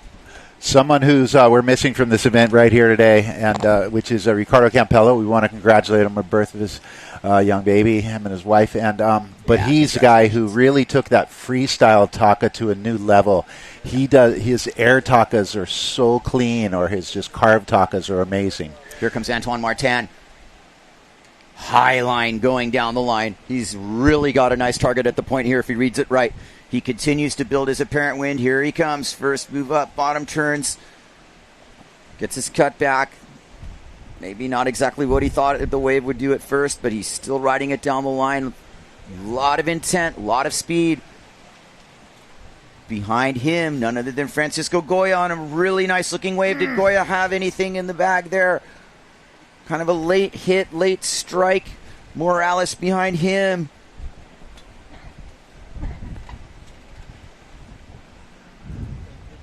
Setting his bottom turn line and setting up for the kick out. Nice shot of Francisco Goya there, sailing through the rocks like a pro. Made it clean. Good heat. These guys are surfing for about 18 minutes with a 2-minute transition time between each heat, trying to score their best 2 waves. Looks like Liam Dunkerbeck is picking one up from outside, waiting for this thing to improve. Right in the perfect spot, hoping more wind. Yeah, right in front of the rocks. That might be done and dusted for the heat, Greg. Yeah. And by the narrowest of margins, well, pretty much margins. We'll see if this is still rolling. These look like pretty fast. Top scores are coming in here. Yeah, we're almost done. This is very, very soon. We're at zeros. Yeah, this one's done. And that's how it shakes down. Martin and Dunkerbeck over Goya and Freedom Morales, except the seeding round concept and who's sitting in first and second and third and fourth and so on. Nice little punts here. It's good old wave sailing going down here at Hokipa on day 1 of the 2024 Hotel Playa Sur Aloha Classic, presented by Sundeck. So epic. All the stuff you do for everybody. There you see Antoine Martin and his North Sail Starboard combo. Other sponsors including Mystic. It's a fantastic show by Martin. Really good heat. He's upping his consistency. He's got every trick in the book. He's won this event before multiple times. Will he get a 3rd Aloha Classic title, bringing himself up into the all-time shredder status like Morgan Noirot, Brent Rodinger, Camille Giban, Polakau, Nash. Some of these guys who've won it many times. Multiple times, and it's really great, too, to see the variety of equipment that's being used here. I mean, you don't see too many people on North Sails. Antoine's been on since day 1. Got a lot of guys on Severn, Simmer, Nash. Just a variety. Ezzy, hot. True. Here's Morgan Noirot, Takuma Sugi, Ryo Noguchi, Levi Seiver. A stacked heat, if you will. We do have Ryo Noguchi from Japan. We might bring Tomoko on. Would we care Ryo Noguchi's on? Would you come call? Yes. Yeah. We'll bring on Tomoko here. Thank you, Greg. Sick. We got our ambassador from Japan here, the one and only Tomoko Okazaki. She's going to fill in here anytime we get some Japanese. Thank you for joining me, Tomoko. こんにちは、岡崎智子です。日本人の選手がこの次のヒートに出るので、応援に来ました。Tomoko, one of the long-standing Japanese ambassadors. When I first came here, you were already competing. Yeah. You were younger, but you're already competing. Were you here for the first Aloha Classic? No, I was not here for the first Aloha. My first one was '87. Oh, and, wow, really? You were a veteran at that point. And Tomoko, just to give you some background, is one of the top women Japanese competitors of all time, and especially here at Hokipa, was an absolute staple here. So we're bringing her on as well, just to say hi. Basically, I'm an old fart, but I'm a big fan of all the young rippers. Old and wise and very experienced. I don't know about wise. Well, your wisdom is going to help us here, because what you have, honestly, on the subject of your heritage in Japan is a generation of these Japanese rippers, both male and female, but especially this current pack who are on the world tour, who, I firmly believe that, they have shown that they are capable of winning a world title, and I'm talking about Takuma Sugi, Hayata Ishii, Takara Ishii. There are many others. Yes. And I mean, we're talking and about there are a lot of new one that's younger, even that's younger. Coming up. Tell me about those. Well, they competed in some of the Omizaki event, and they are so inspired watching all those world-class sailors. Mm-hmm. And now they're working hard, so they're like trying to catch up with all the Hayata and Takara and Takuma and well, they're pushing each other hard, very hard at Omizaki. And Takuma is amazing. He's a great wave sailor, but he's also great freestyler. Right. So he has all the tricks. Well, there's the beach, Tomoko, a scene that's very familiar to me and you in the years of doing contests here. I like the colors. Man, it seems like we've really got the colors right. That was like a beautiful shot. It didn't look so appalling like the Dayglow days of the 80s. That's true. That's coming back. And here we go. Starting off the scoring is none other than Levi Seiver. You're in for a big pressure cooker heat here. Yeah. Except now he's a legend. Absolutely. And, Takuma, before the heat, he was telling me Levi and Morgan is the staple here. They're a legend. So it's hard to beat them, but he's just going to try to have as much fun as he could and then do his way of sailing. That's what he wants to do. And Rio, I think, also comes in as one of these Japanese contenders. Yes. Maybe with a little less accolades. I mean, he's gotten some good results. I believe he was, he's only 17 years old, and he's very together. He works really hard. And there's Takuma. Nice under the lip hit for Takuma Sugi. Winds up his second. No, it's not even quite a bottom turn. You see these waves that are going fat, Tomoko, on the midsection. But Takuma had a nice opening hit there. And is that not Ryo Noguchi? It sure is. And he gets clipped on that, unfortunately. It's okay. He's going for it. He's fine. Yep. Shake it off. We've more got waves. Plenty of time left. Ryo Noguchi and Sugi in the same heat. This becomes...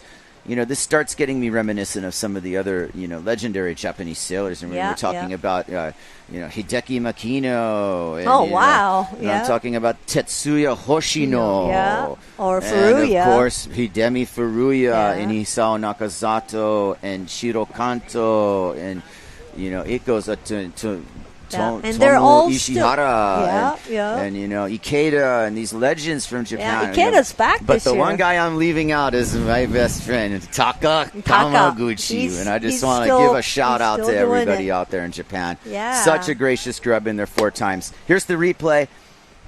And that's Levi Seiver, who's not from Japan, but I'll tell you what, he knows how to slice one like a samurai. And there is Takuma. He got that look. It was the hitting. He just wanted more. Right. You could tell. Yep. He wanted more than that. And he will. He will for the next He will wave. get more. Essentially, the world title picture right now, Tsugamoko, just to, we went to Chile, and there were the 5 stars were Chile, Gran Canaria, Zilt, and Maui. So this is the final. This is the final. And the grand final in terms of, all the points and stuff, and there's a very tight title race. Oh, so and, the title's still up Morgan in the air. Morrow, out of anybody in here, is one of the title contenders. He's one of the smoothest rider. Yes. He's my favorite one to watch. He's won the Aloha 4 times. Yes. I mean, that's no joke. Levi Seiver is also a past Aloha champion, having won in 2013. There's a big exchange going on here, Tomoko. Is Morgan going to town in front of Levi. There's the tweak air over the section to perfection. Beautiful work from Seiver. Oh man, that was his really signature move. It was his signature move. Yeah, and he's busting it out early and often. We haven't seen the 3 yet from Seiver. There's been 1 3 so far. It's Graham Ezzy, who really pegged a nice one. Great. I don't remember what the individual score was, but I'm sure he's looking for that pocket. Yeah, I mean the strategy right now for any of these riders is to speak about pocket, is get a score in the pocket. Yeah. And build on it. Build your case and build your house with the judges. It's hard to find because it's a little touch of onshore today, right? Yes, that's what we've been talking about as well, is that this isn't necessarily what we would consider typical Ho'okipa conditions. Right. Now, another thing about the scoring and just the fact that we don't see these immediate numbers, and it's comforting because it's taking time. Yeah. It's taking time to get these scores right. And we are watching replay, and I'm sure the judges have a moment to also take in the beauty of a Levi Seiver over the section tweak. Look at this angle. Tomoko living the dream here at Ho'okipa. Look at these conditions. Pretty awesome for day 1. They're making it look so good. They are. They really are. Things are starting to level out here.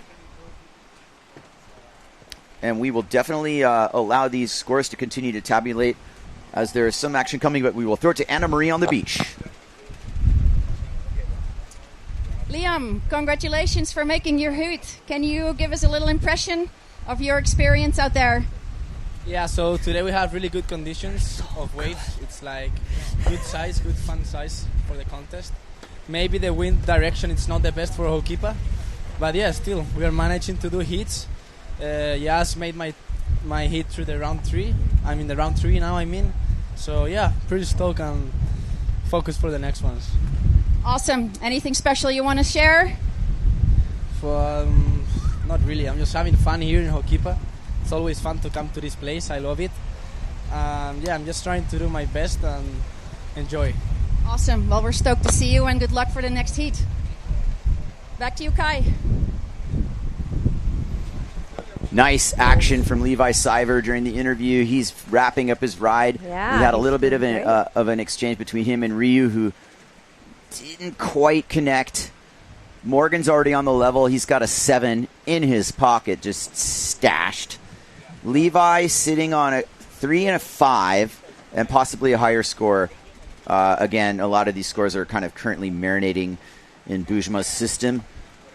That's live action. Morgan Noirot tagging it from under the lip, getting around the section again, staying tight to the wave line, too. That's a good strategy when these are running fat at the point like that. And Tomoko, honestly, strategy plays only so much, but I think Hokipa's really helping decide this, too. People are getting certain waves in certain places, like Takuma here. Yep.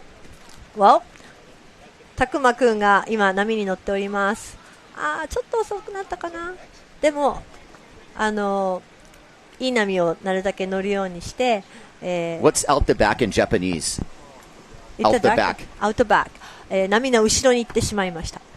Okay. Yeah. Got it. I'll remember that. Okay. I'm sure Takuma will remember that, too. That was kind of a nice wave. Unfortunately, he went out the back. Yeah. And, pretty close to being a difference maker there. Yeah, but he Levi and Morgan does know. Here's Levi nailing his signature bottom turn, but it's down low where the wind is kind of slow. I think most of the action right now, you want to get your wave from behind the section up behind the point. Yeah, it's hard to stay up when the It's hard to stay up when I guarantee you there's some current, too. Yeah. Guarantee you there's some current. It's got to look pretty interesting here. Maybe a little more perspective in Japanese here as Takuma sets up. Yeah. Takuma 君とりょう君、いい波取ってほしいですね。どうしてもちょっと音手話が入っているので、下に流れてしまいますけど、これはモルガンです。Yeah, well, Morgan needs no introduction here, and he's pretty much in command of this heat right now. Calculated bottom turn 360, but a little bit of tail weight didn't quite get it around. It was a good clinic on how to run that move. And actually, what you have there is kind of what not to do, which is you need speed. You need to come under that thing, fully under it, and just nail it, boom, flat. And then today's wave doesn't have as much juice as offshore wind, right? Any of those 360s are being forced around. Now, this is Takuma. Okay. たくまくんが乗ってます。引っ張って何を狙ってるかな。たくまくんナイス。はい、もう一発いきます。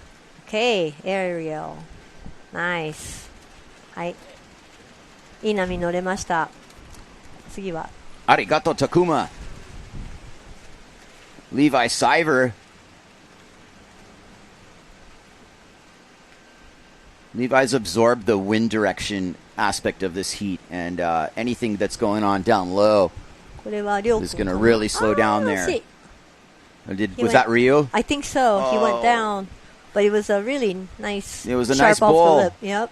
But the angle was wrong, and it was also down low. And this is the thing, Tomoko, is that these waves are kind of breaking fat down at the point. やっぱり経験の差がこういうところに出てしまうのかもしれません。でもすごいチャージして頑張ってます、りょうくん。Yeah. 頑張れ。今ちょっと離れてしまいましたね。He's swimming. Bit of a tight battle there. Yep. Wasn't really like too clear cut. I think the judges definitely seem to be rewarding certain parts of the wave that you are able to perform a little bit more maneuvers on. Right now, Siver and Noirot looking like they're in pretty good shape in this seeding round here. Again, Tomoko, this is just a seeding round, so there's nobody getting eliminated. Right. So you can see the level of riding is more relaxed. Because it's not the last chance. Yeah, it's not only the style of riding itself, but it's like kind of the body English of the plan of riding. And there's no more desperation. Right. But they're taking chances. Yep. Because there's no consequences. Yeah. So it's really the best of everything. I think. And it's a good warm-up. Yeah, it's a big warm-up, exactly. Thank you for joining us, Tomoko. What have you been up to mostly in your water sports? Well, this morning we went kanaha for foiling, and then I just started para-winging, which is a new thing. Oh, it's fantastic. like a parachute. Yeah.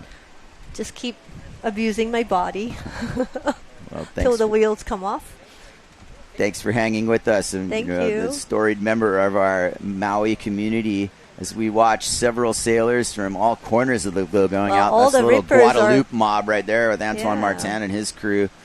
All the, everybody, there's a lot of different crews here. Top riders are like the sons or daughters of our friends. That's too, right. And I'm so proud of them. Just watching them grow to be such a beautiful, amazing athletes. Yeah, I mean, in specific, back to, Takuma, in this case, Ryu, but almost Takuma and Hayata and Takara. Their parents all like about my age. Yeah.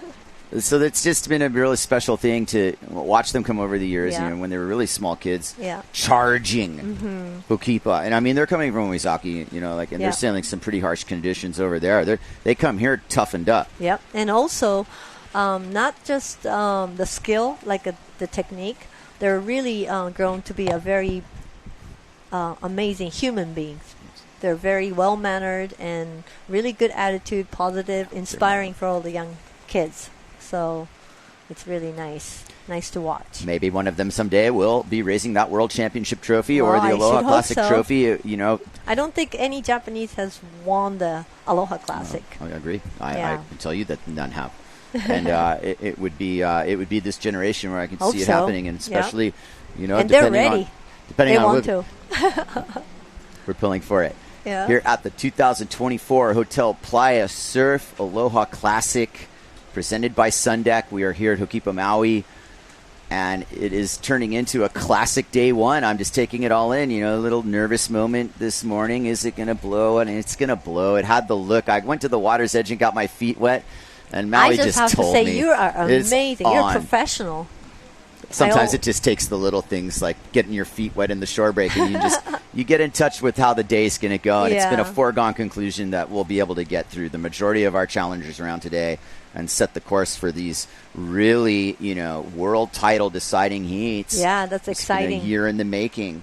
And anyway, Omezaki being a part of the World Tour this year, and hopefully for years to come, Yeah. it reminds me of the old days of the Sometime World Cup Remember? and these very big events there. You and played Right. your band played in front of all kinds tens of of antics. thousands of people. That was scary. I was only 18 years old.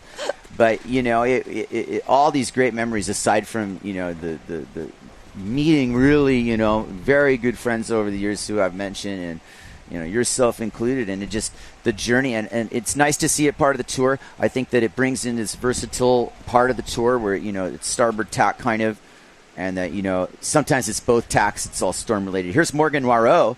Haven't heard his name in a little while. Pretty much in the only wave in the vicinity, and he sniffed it out. Beautiful line for that perfect goiter. He just and knows just nailed this it. wave. Didn't you know he was going to make it before he even tried it? Yeah. You know what I mean? Yeah. And that's the capability of windsurfing, you guys, and wave sailing in particular. High level of agility and efficiency. Here comes our replay. Highline keeps his speed up, keeps his apparent wind up, sheets it in, and then just uncorks this. Wow.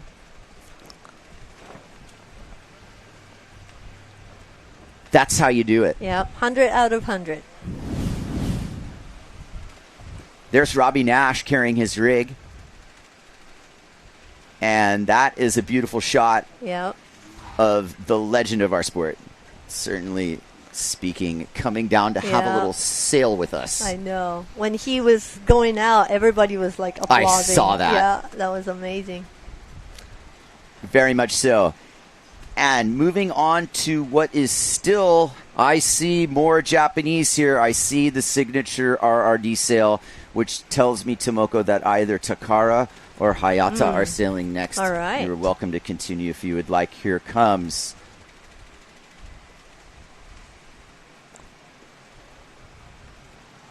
Ryu. Okay. 今、リュウ君です。 Oh, come on now. He's going to have to make that one. And he did.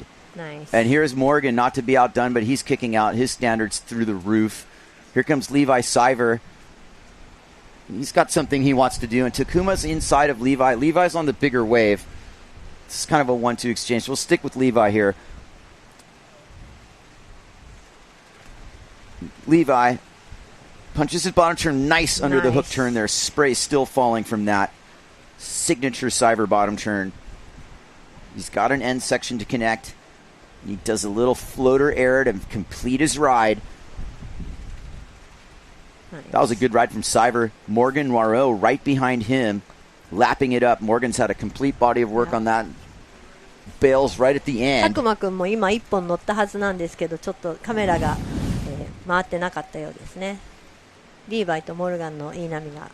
And that's what you saw, Tomoko. Those are the last seconds of the heat. Great. Explain that in Japanese. 今のヒートが終了しました。残念ながらたくまくんと、リュウくんは、このヒートでは落ちてしまいましたけれども、まだ次のリパチャージがあるので、モルガンとリーバイが勝ち上がりました。次のヒートで、多分高良くんか早田くんが出ているようです。Okay, I'll do one. Indeed, we do have one more Japanese in this next heat. It's Philip Koster, Takara Ishii, Alex Vargas, and Vincent Beauvarlais. Beautiful. 次のヒートで高良くん、石井高良プロが出ています。フィリップ・コスタとの対戦ですね。誰かマストブレイクしましたね。リーバイかな、誰だろう。Who broke the mask? Let's take a look. Let's take a look at the carnage there. Take a live look. Is that Koster? It might very well be. I think. Oh no, right. he's in the next heat. I have no idea. Or is it Morgan? At any rate, what's on our screen here is beautiful Ho'okipa Beach Park on the island of Maui. An upcoming round 3 Heat 4 battle between Philip Koster, Takara Ishii, Alex Vargas, Vincent Beauvarlais.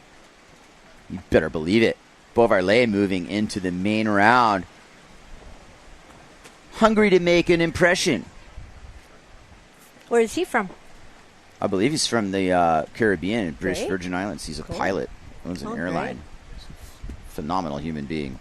Nice. But basically, maybe I would even consider him part of this Guadeloupe crew. I don't know if he's from there or not. Oh, okay. He's from around there. Rips. Great. Yeah, it's amazing to see so many people from all over the world just coming over. The pinnacle of windsurfing competition. You see it every year. You know, spans the globe. This heat's on, by the way. And I'm going to venture to guess that that's Vincent Beauvarlais, who is in the mix, to say the least. Mixing it up with 5-time world champion Philip Koster will get you started. That's a nice first wave from Vincent. Alex Vargas, one of the top dogs down there in Chile. Okay, great. So Alex, a welcoming ambassador along with Felipe Vedeles and a ton of other really generous people put on that 5-star World Cup in Chile. Port Tac. Yes, Port Tac, correct. Yeah. And it's an absolutely amazing place, Tomoko, with an abundance of waves and wind. 100% on anyone's bucket list. I'm super glad I got to go there. Lucky as well. There's Philip Koster, Tomoko. You can see the Red Bull logo. He wasn't the one that broke. No, luckily he didn't break down right before his heat. Morgan just broke right at the end of his, is what it looked like. Here's Philip Koster, and he is on nicely sized kit, and he looks like he's got a super nice wave growing under him. And Koster now, high and tight. Beautiful shot from our drone here. Punches his bottom turn, gets the lip hit. It's not going to connect. Not your typical Ho'okipa hit there. You had to do a little bit more home cooking than that. But Koster's a good swimmer, and he's going to get right to his intact rig. There is Alex Vargas.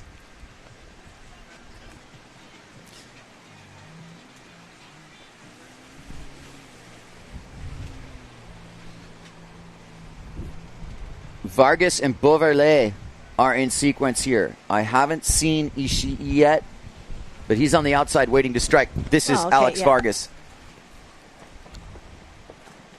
Nice looking turn, completely opposite tack than what he's used to. Give that guy a heap of credit for showing up here and getting in the mix. Not an easy thing to do. There's Beauvarlais. Nice. Second wave. Who can make a play? Beauvarlais can make a play. St. Barth. Very close to Guadalupe. I knew that too. St. Barth. St. Barth. So take note, pilots. That's one of the more dramatic landings in aviation. Oh, it is. Can't wait to go check that place out. A few of our other competitors getting ready for upcoming heats.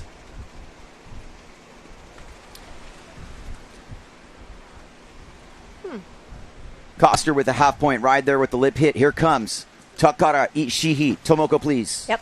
高良君の波に乗りました。ずっといい波を狙って待ってたみたいですね。いい波です。はい、ここでもう一発オフザリップ。ちょっと遅れてしまいました。今日の波はちょっとね、いつもの吹きパとちょっと違うようですね。Takara kind of came unglued there, unfortunately. He was on a good one. He had waited patiently for it. Yep. These are just the moments that you sometimes... Yep. Nice bottom turn. Maybe a little bit on that cutback, he lost his down-the-line projection. But look at this bottom turn contour there. He really didn't have his target lined up. Yeah, maybe just a little bit of northerly wind caught the sail. He'd like to have that one back. Yeah, he will. He'll get it back. We got plenty of time here. Yeah. It looks like the wind's kind of getting a little lighter.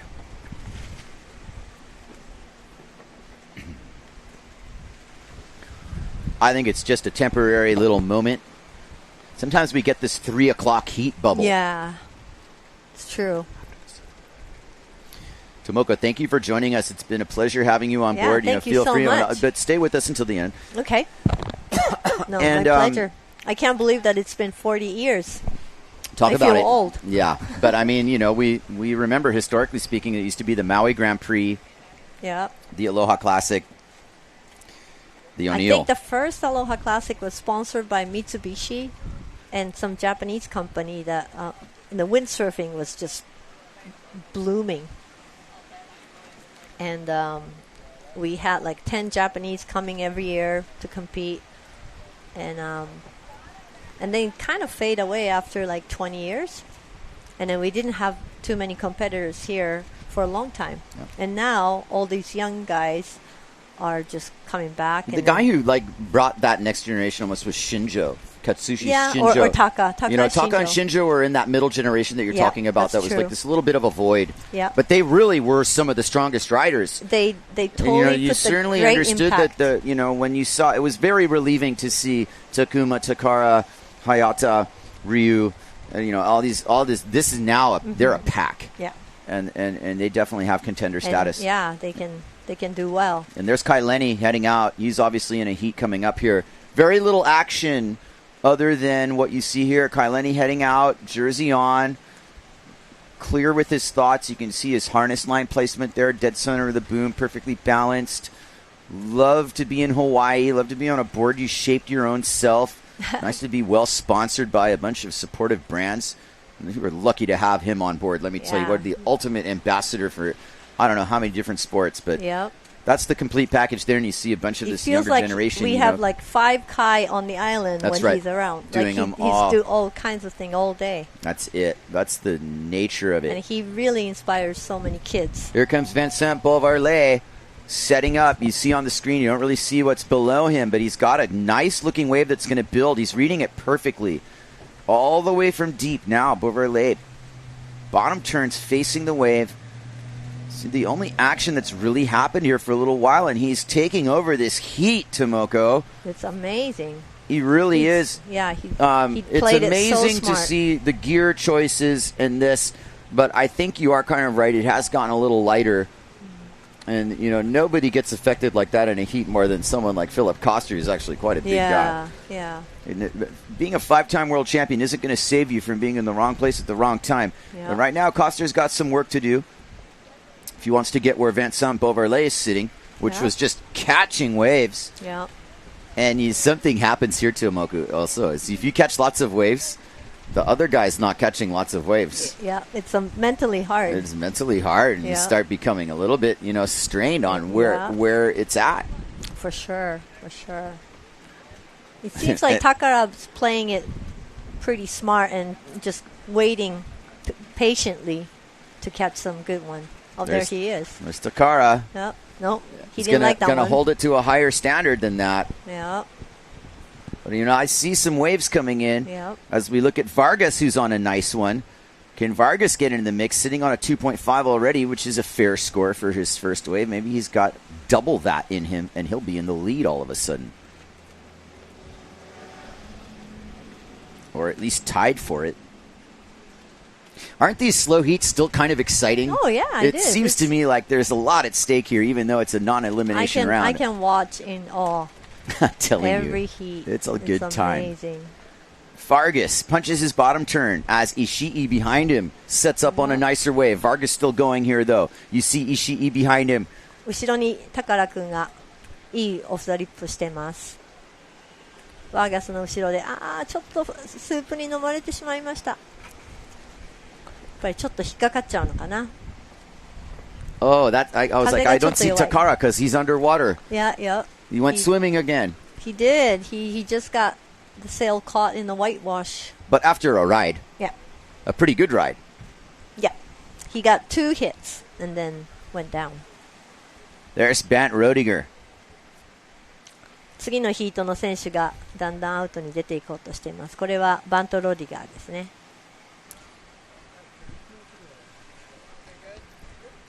Absolutely.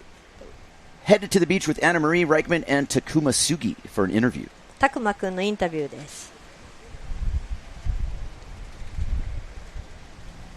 Takuma from Japan.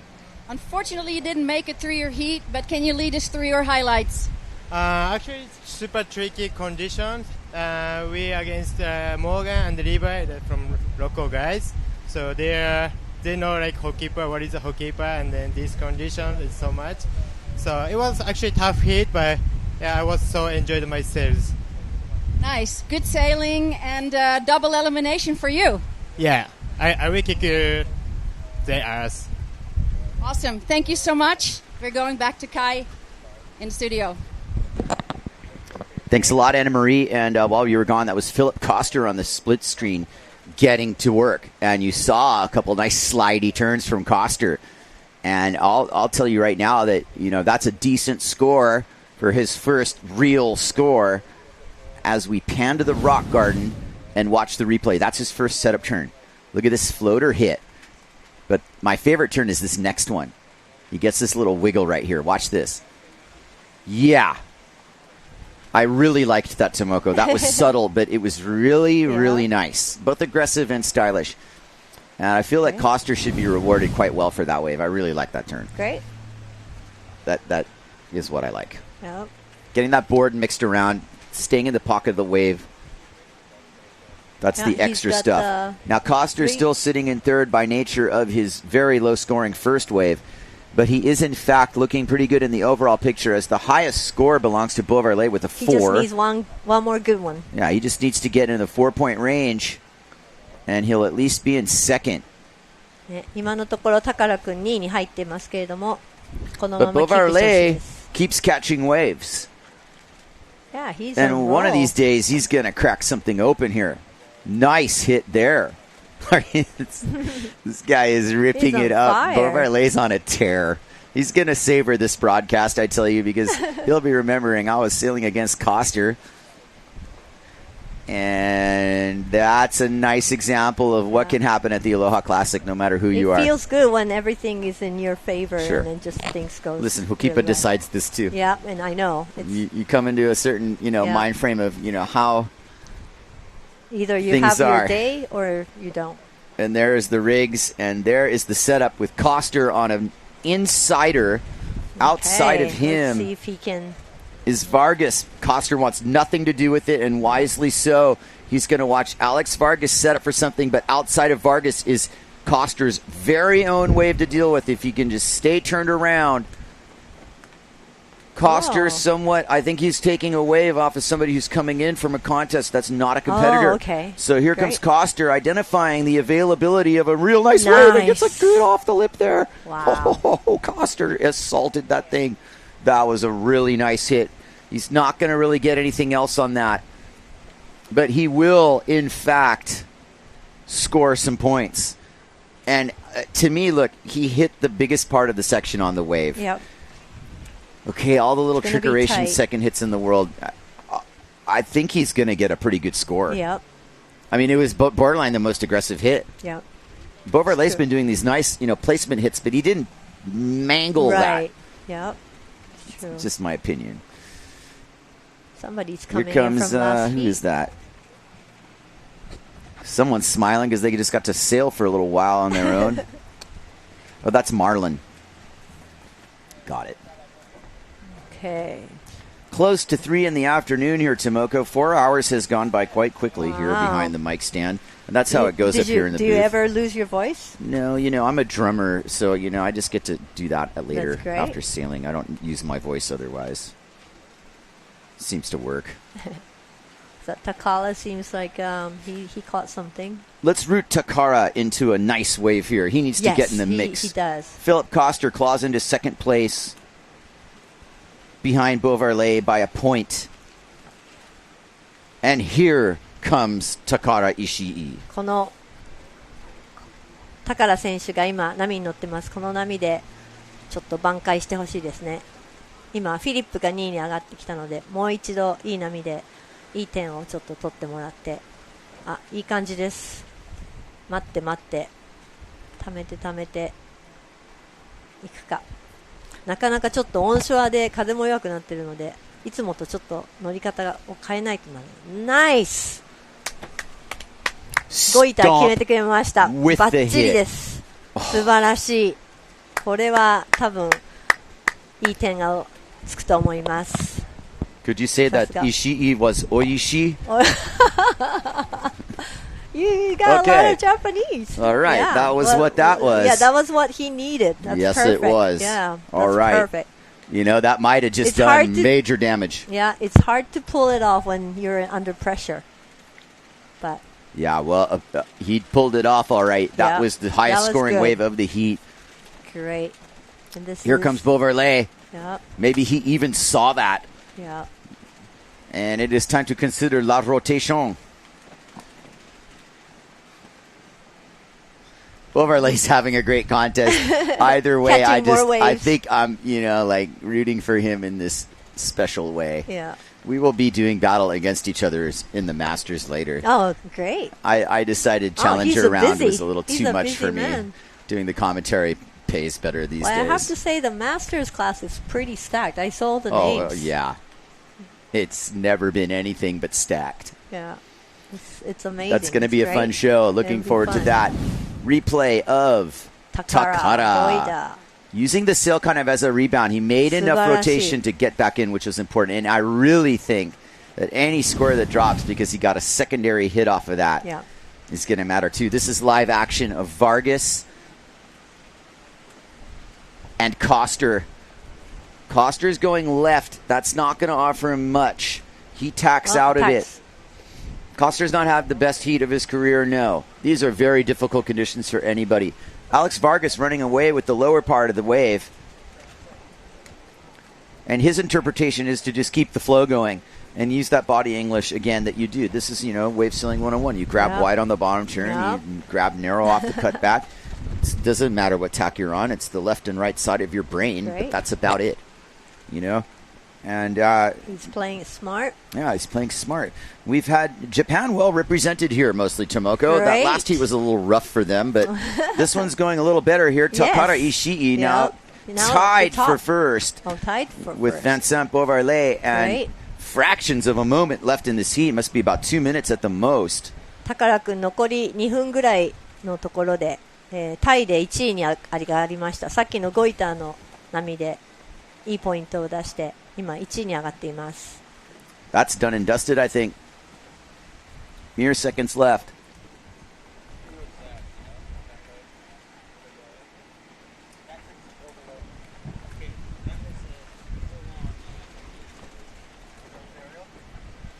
Excellent. Tomoko, thank you so much for joining us. Thank you so much, Kai. Yeah, arigato, Tomoko. どういたしまして、どうもありがとうございます。じゃあ日本の皆さんこれからも引き続き日本の選手を応援よろしくお願いします。ありがとうございました。That was great. We will bring on Jace Ponabianco. Thank you, Jace. Tomoko, thank you. Okay, the action's heating up here considerably. Replays going down here. Alex Vargas on his last ride.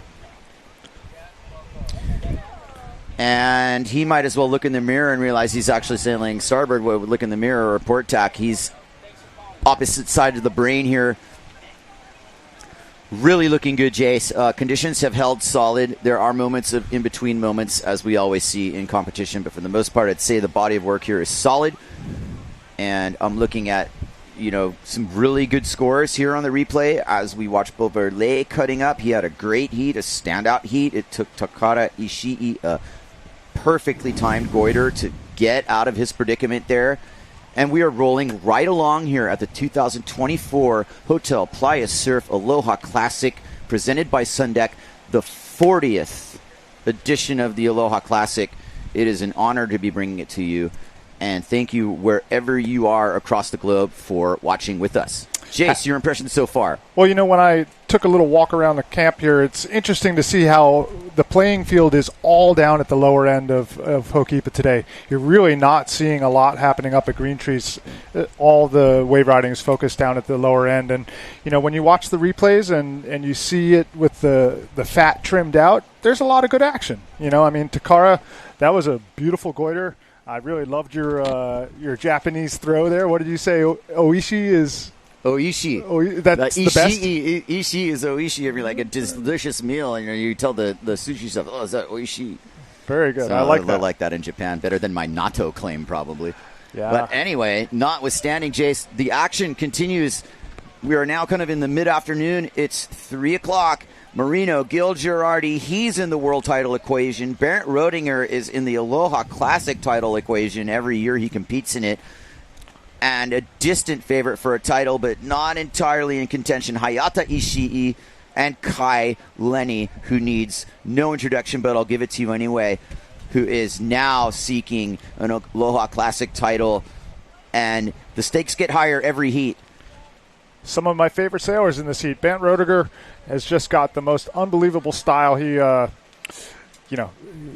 just a free-flowing sailor. Marino Gil, obviously, unbelievable on both tacks. Versatility. The Japanese young gun coming in, and Kai Lenny. So it's going to be another stacked heat. Just like we always say, there's no easy heats in the Aloha Classic, but this is definitely an example of that.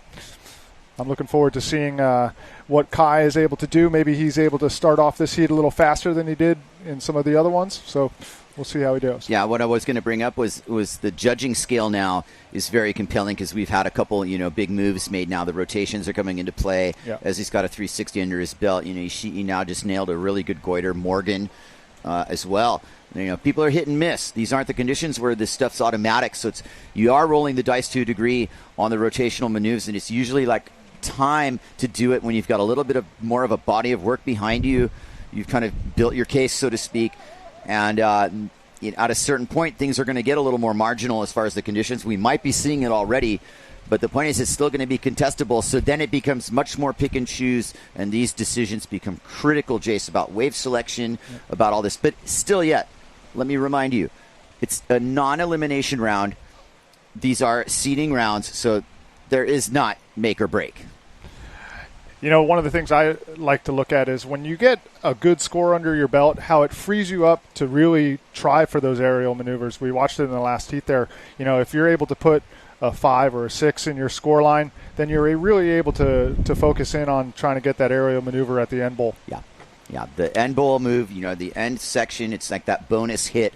You're seeing guys on their third turn right now. If they're on the shoulder, it's totally bogging down. You really are concentrating on for the opening hit, and that second hit usually can either be a maneuver-based or a snap or something like that. Wave selection's proving super important, and that jockeying, like nothing better than to start a heat on a really good wave, and nothing worse than to, get a really good wave but kind of blow the hit. I think you're only going to get a few opportunities here. Luckily, Hokipa's providing this on that nature of short interval energy.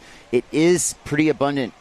It does, go pick and choose here. But there's Marino Gil on your screen. opening it up here with a nice distance bottom turn, redirects. Behind him is Lenny. 1-2 exchange here. Gill gets ahead of it. Lenny obviously destroyed that section. Coming down from that, wrapping it around. Here comes Kai Lenny off the point. Home sweet home for Lenny. Classic riding from Kai. This is the textbook of his riding. Just perfect flow. That home shape right there that's riding that trifin is working perfectly for him. He does look very comfortable. Not surprised by what the wave's going to do. So Kai Lenny maximizing scoring potential on that wave and headed back out for more. Did we get the confirmation that this is actually one of his homemade shapes? I believe in the interview it said, yeah. Yeah, wow. Talk about doing it all. Here comes the replay of Marino Gill. Nice wrapping top turn there. Brings it all the way back to the power section. Here he comes. A little bit of a foamy section. Makes it a bit more bobbly, but still managing to get a nice 360 rotation at the end. And Kai Lenny off the top, blowing the top off that wave. You can see a bit of the bump in the wave, but Kai's managing to keep his rail engaged. Beautiful work from Kai Lenny. As our competitors make their way to the outside. And we're bringing it to you live here from Ho'okipa Beach Park. Round number 3, heat number 5, Marino Gill, Bant Roediger, Hayata Ishii, and Kai Lenny.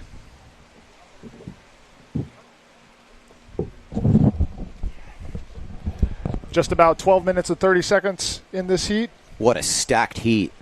And already have our first scores dropping. Kai Lenny with a 6, Marino Gill with a 4.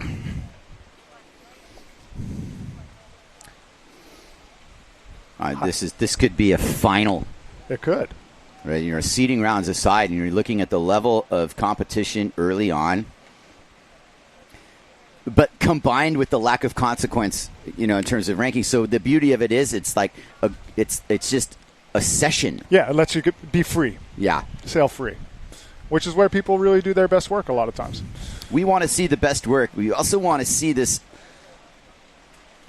How would I say this structure in building the story of this event? It's the perfect way to do it. Here's a past 4-time winner of the Aloha Classic, Bant Roediger. Perfect rail work there for Roediger, who really punched that turn to perfection. Read this wave and is riding it the way it's asking to be ridden. And Bant was out on all these marginal days. And the thing that I told him this morning was that we've been sailing in one form or another the exact version of today's conditions day after day. Over this last week, certain accentuations of some more swell some days, some better wind other days, but this has been the general combination we've been working with, and it's really paying off for these guys that sail all the time. And Bant's really free-flowing in this, in that I saw him doing Spocks and stuff, all these weird rotations. Marino Gil Girardi here, sizing it up. If you're a world title contender like him, you really don't want any slip-ups early. You want the path here to start early. And you can see the conviction in his riding, especially that bottom turn. But unfortunately, that wasn't the right angle, and Ho'okipa just kind of laughed at him right there.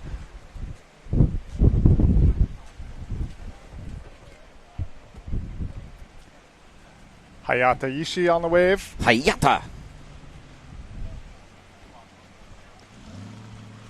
Kai Lenny playing positioning battles.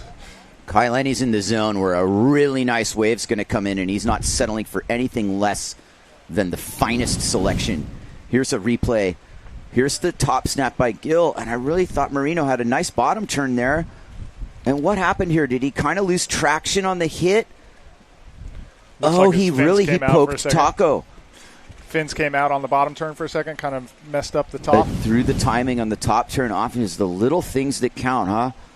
Yeah, well, those little bobbles are really hard to recover from for any windsurfer, really.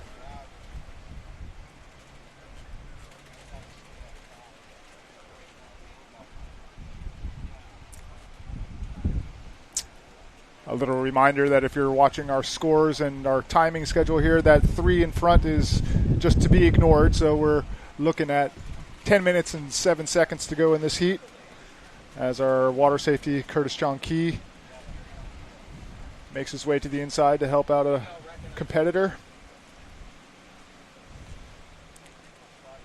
Curtis is one of the staple water patrol up at Jaws. I've had quite the adventures with that fellow right there. Good guy to have on your side if you're looking to stay off the rocks, that's for sure.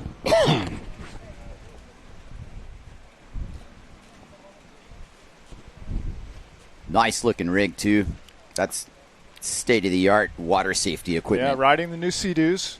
They're definitely a lot different than the Yamahas if you've ever been on either of them. Real low to the water. Got really high gunnels. So back to this heat. The highest score belongs to Kai Lenny. He's got a 6. So he's really playing the quality card right now. Hayata Ishii in first place by nature of an 8-point total, a 5 and a 3. Roedinger's got a 2 and a 5.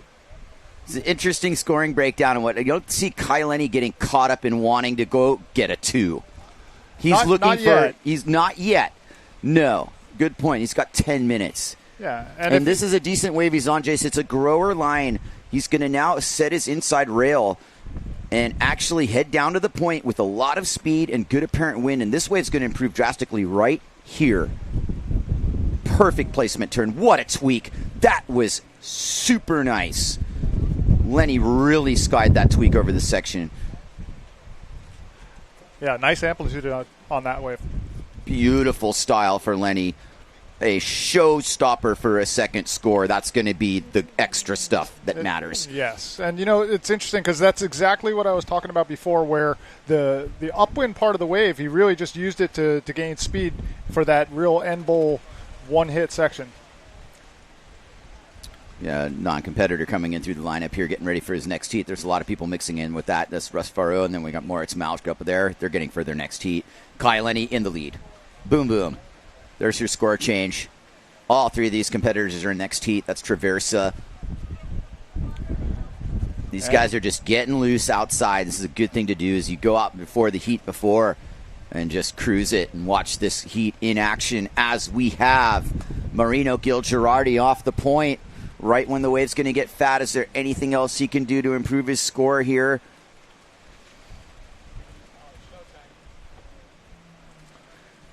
Big dig for Roediger.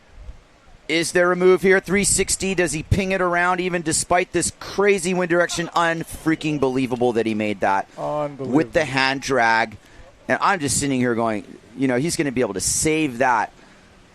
Great work with Roediger. In between action, here's Anna-Marie Reichman with an interview on the beach. Take it away, Anna-Marie. Taka Ishii, you started competing here when you were 16. Now you're 23 and winning this heat. How do you feel? Oh, so fun. I'm so happy to win my first heat. Actually, the beginning was not so good, but then last time I get some laser, and it's so epic. A lot of people are challenged by the light winds. You're a light guy. Are you bothered by the light onshore wind? Oh, yeah. Actually, my home spot, Japan, is a little bit similar, so I'm get used to. So I love these conditions. Nice. Well, good luck for the next round, and we go back to live in the studio with Kai. Kai Lenny sailing back out after nailing a 360. You saw it on the split screen. And that was a pretty replay-worthy moment. Scanning the lineup, however, in real time, there's Roediger, who has a 3 of his own under his belt on a super nice wave with Marino Gil-Girardi behind him. 1-2 exchange coming up here. Roediger setting it up, chipping in, fading in from left, going upwind, letting the wave build up in front of him, punches his first turn, kick out, too far on the point. Gil-Girardi is also pretty far on the point. He might squeeze a little bit out of this, though. You can see how the wave contour changes at the point. This wave will be pretty much done and dusted after this turn. Gets 2 nice turns on it, though. And great drone work bringing it to you live from Ho'okipa Beach Park on the island of Maui for the 2024 Hotel Playa Surf Aloha Classic, sponsored by Sundeck. There's the Kai Lenny replay. Beautiful tweak air for Kai, wrapping it around for another turn. Really making the most of this wave, milking every last little bit,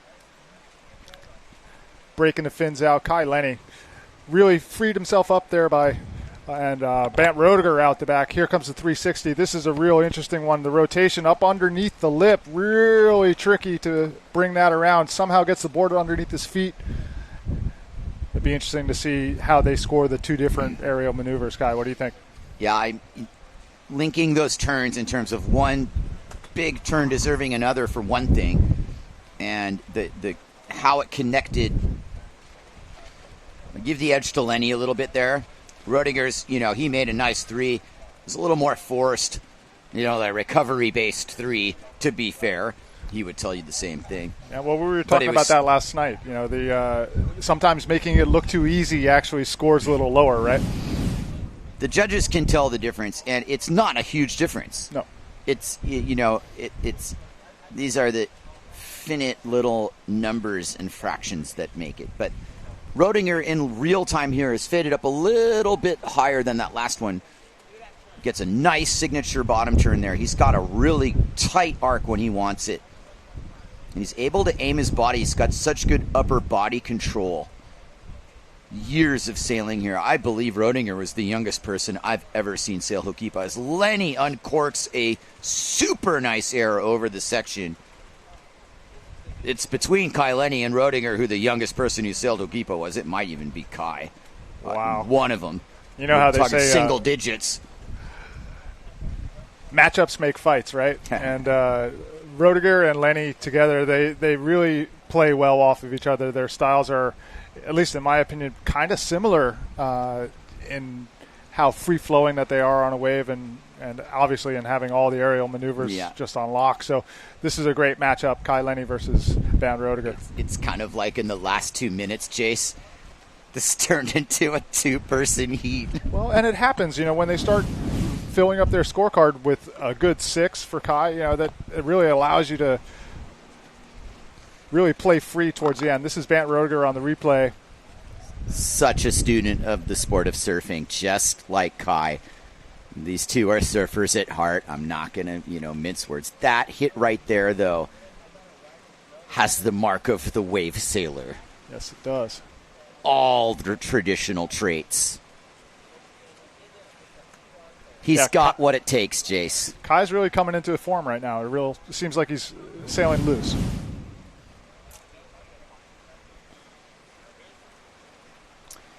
Real good-looking scorecard there. Pair of 6s for Lenny.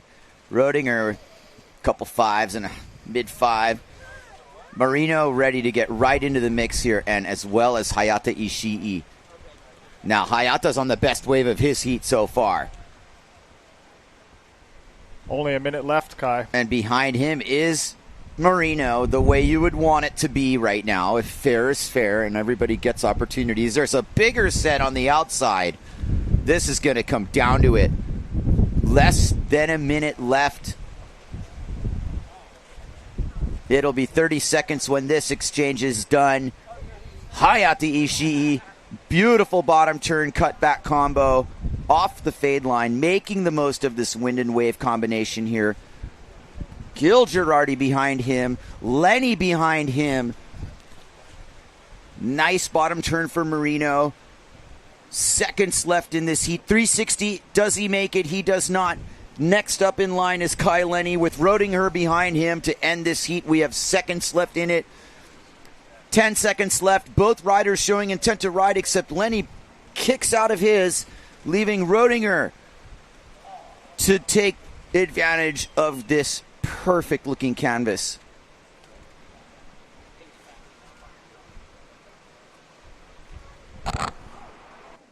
Generator.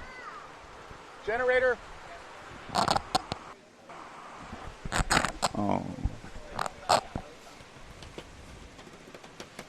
And we'll see what happened with Roediger there. The heat's over. That might have been a mistake by Kai. It ended a little prematurely for us, but we're back. I wonder what happened, what Kai saw there to make him to. Yeah, absolutely. Pardon our brief technical difficulty. We will, of course, make up for it with replay. We have been so good at that today. And it is no problemo.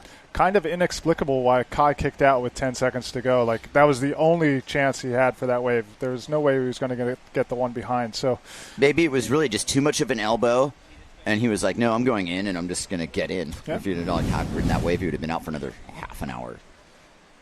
There is the Ishii final score. This is a very well-ridden wave, too. Especially that opening turn. Rail-to-rail work.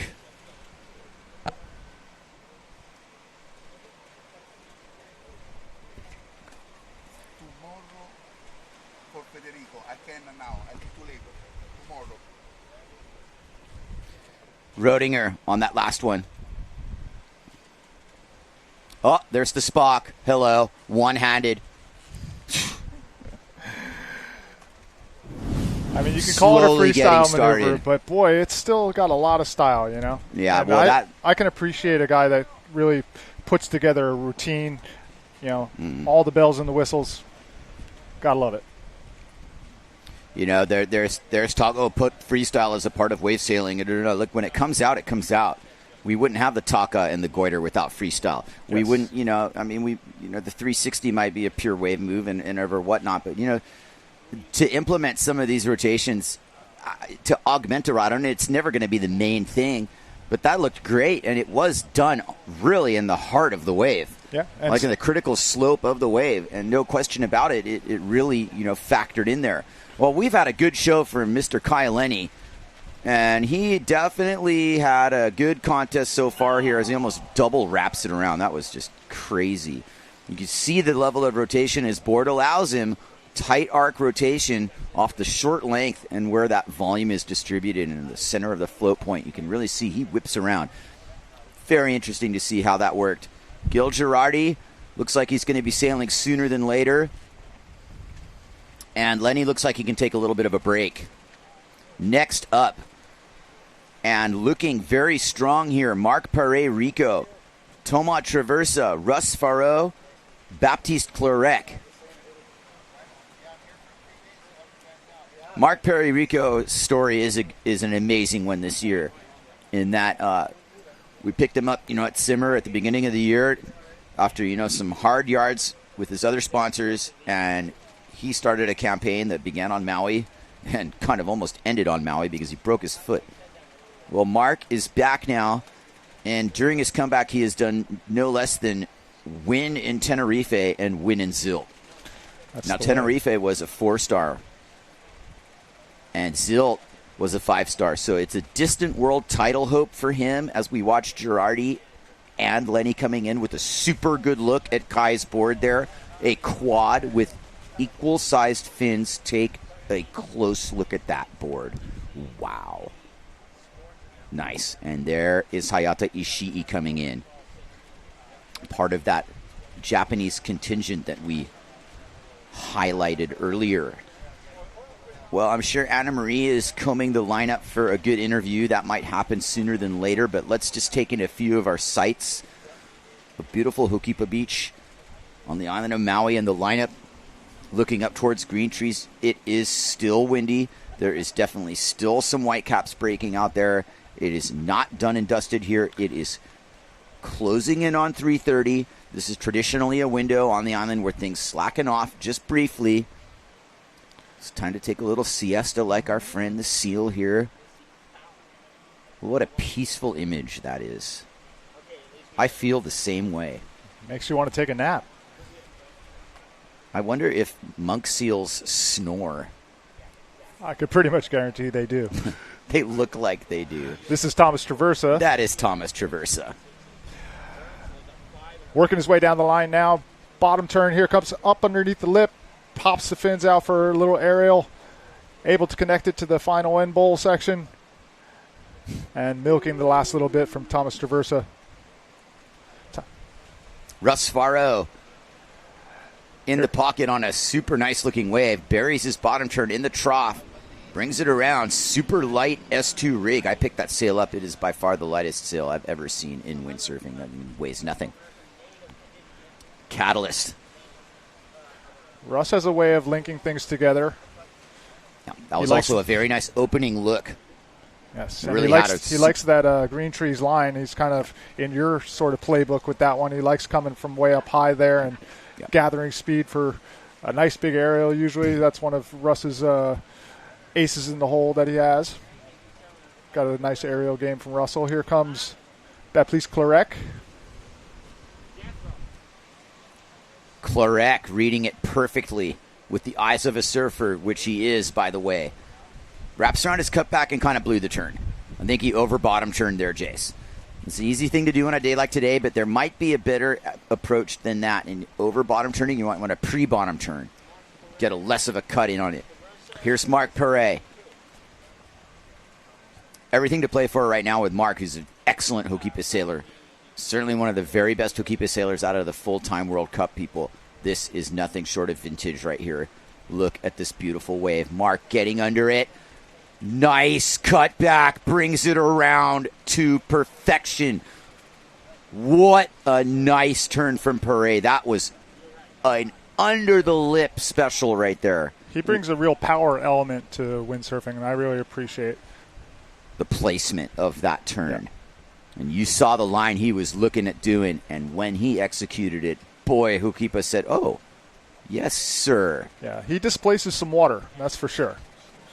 Does he ever? This is Thomas Traversa riding on the Gaster rig, repositioning, getting upwind a little bit.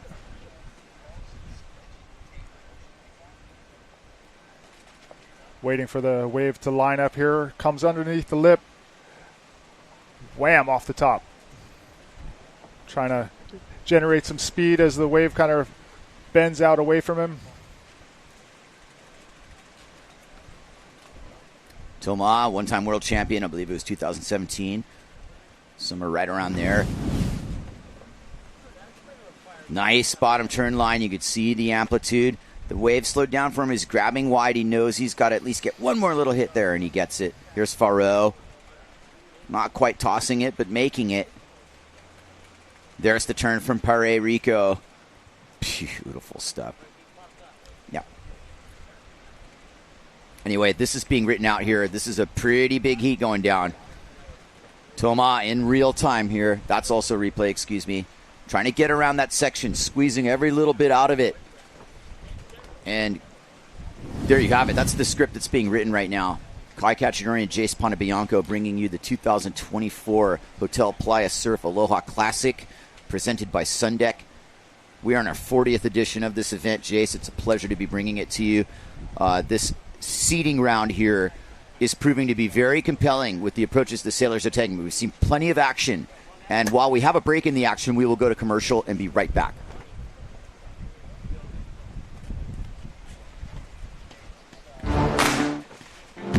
The Playa Surf Aloha Classic by CBbC Hotels is presented by Sundeck Beachwear and supported by Maui County, Goya Windsurfing, Bruce Boards, and our Aloha partners, Never Slow, Austin AI, Swift Water Sports, North Shore Maui Rent-A-Car, and Tourism Tenerife.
explorer or seafarer. Your double and you are not identical, and your island won't be his. Tenerife, one island, 1,000 U's.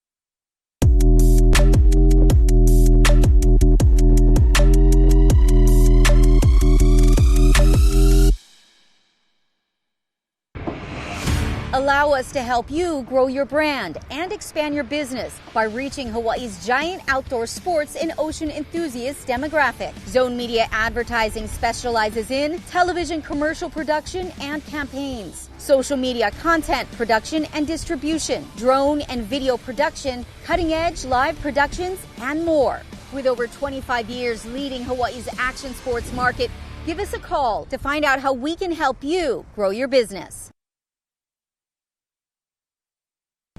All right, welcome back to the 40th annual Aloha Classic right here at beautiful Ho'okipa Beach Park. I'm Jace Ponabianco with Kai Kachadorian. We're going to get you all recapped up with live action, but we're going to go down to the beach right now with Anne-Marie Reichman, who's down on the beach with Bant Roediger. How you doing, Anne? Bernd, amazing heat. Kind of tough waiting all day to finally step in the third round. How was that for you? Process for sure. Almost as tiring as like sailing a full day of heats. Just sitting on the cliff and watching and processing, and then also watching the conditions change and then adapting. It can be tough. It can be challenging. Seeing Kai advance into my heat was definitely like changed the energy right away. It was like a chill morning, and then Kai got second in his first heat, and then he ended up in my heat, and I was like, oh, okay, I better rig. Well, I kind of call you the sailing magician. You did some rad one-handed moves. What can you tell us about that? I would say I was not feeling like a magician until I did that 360, and then that's kind of when I knew, like, I was like, oh, okay, I'm in a good place. And so then things just started to loosen up from there, and I felt like I could actually try some things and just have fun, which is a great place to be in your first heat. Awesome. Well, good luck for tomorrow. You're done for today, and keep it going. Keep it flowing. Thank you. Back to the booth.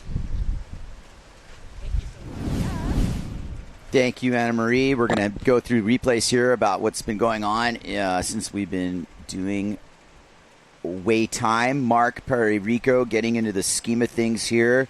He's second place in this heat. Traversa in the lead, winning by 2.5 narrowly. Riding like that, snapping in the pocket. There's another nice highlight from Mark. Blasting lips. Clarek behind him. Maybe a few scores yet to drop. Clarek not quite getting the finishing touch on that one. Looking for the 360 spot there, just couldn't quite get it to go around. This is Traversa on another replay. Nice wrapping top turn. Here comes the aerial, able to pop it out. And a final finishing turn all the way back to the white water. Thomas Traversa knows how to maximize the score. And he's in the lead with a 10.5 over Mark Perrico with an 8. And Traversa keeping busy in our live action now with the drone angle. Coming from behind the lip. Looking for the Taka rotation, but goes out the back.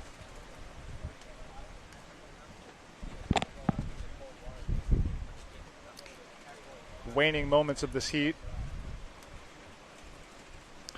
Just under 5 minutes to go now. Here's Russ Farrow on the S2 rig.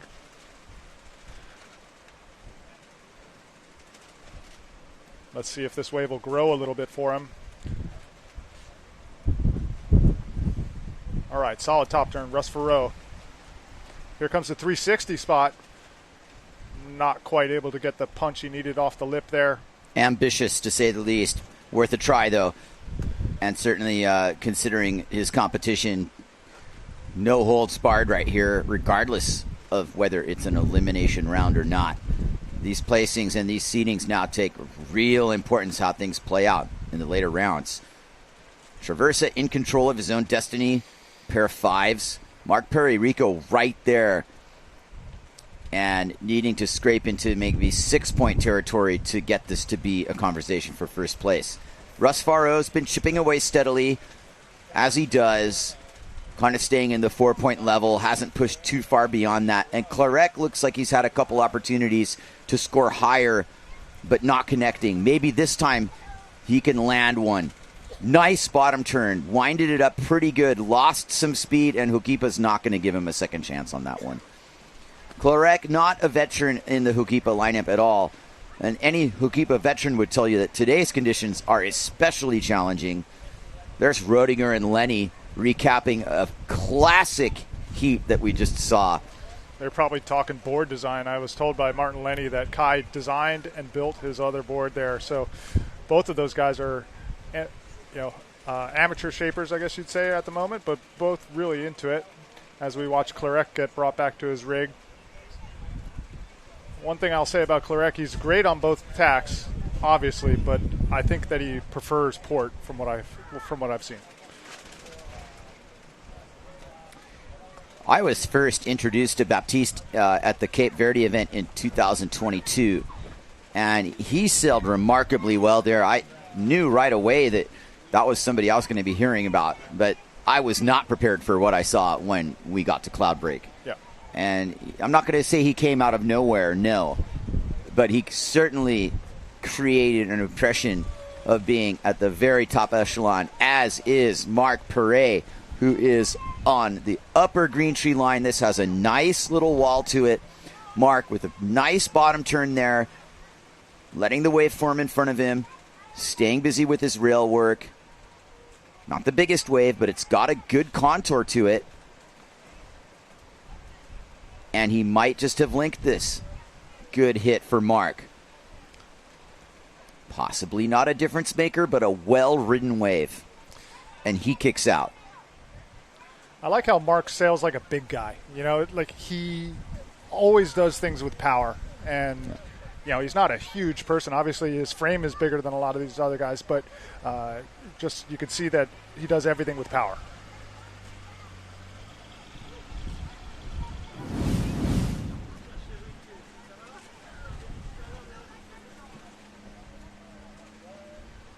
It's a replay of Mark going rail to rail. Again, a board like the Flywaves, meant to go rail to rail. You have to drive it with power.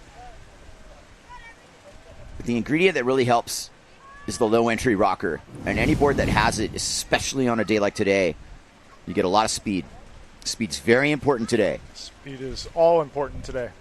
Especially today. Traverse attacking in the spot. He selected something really nice just above the point. Perfect positioning, one of those medium ones you were talking about. Gets under the hook. This wave is going to continue for him. Another target acquired. Spray flying everywhere. TT summoning Hukipa to his side. Doing so with style and honor. A very nice wave for Traversa. Possibly one of his nicer rides. I'm going to have to say that was well-ridden considering the situation. Yeah, a lot of turns. Managed to fit 4 good turns into that wave. He's trying to upgrade a 5.5 or a 5.0, so we'll see if the judges give him a little bit more than that. But real nice connection on that first hit. Throwing a lot of water. Obviously the wave kind of peters out here, but he works it back to the power section with a backside hit. Yeah, that's good stuff. Vintage. Veteran sailing. And now the scene on the beach is in full swing here. This is a beautiful place to be right now. And the day's kind of, almost over. We're getting into the last half of the day here. Probably about an hour to 2 hours left of sailing tops. Faro. Way upwind. Easing into this super fast high line for Russ. Lip contact and still going. There is more to this ride. Russ has read this well. Still yet to connect. Let's get some contact. Thank you. Russ has ridden this wave exactly like it's being asked to be ridden. He has connected every section. He went through several different stages of critical riding and cruisy riding.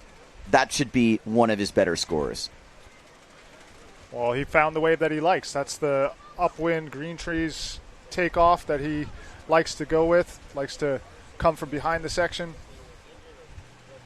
He was able to identify the wave that he wanted and got it. Good score for Russ Farrow.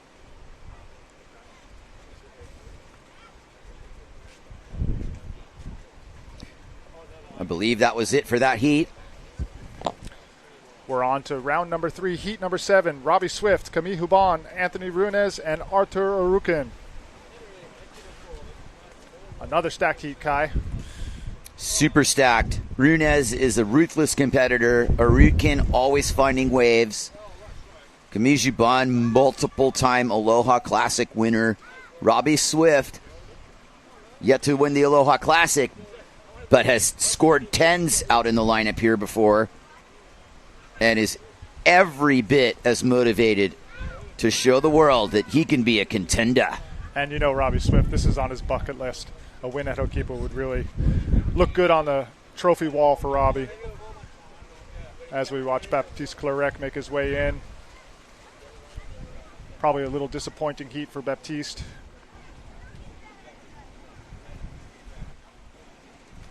Check. Check.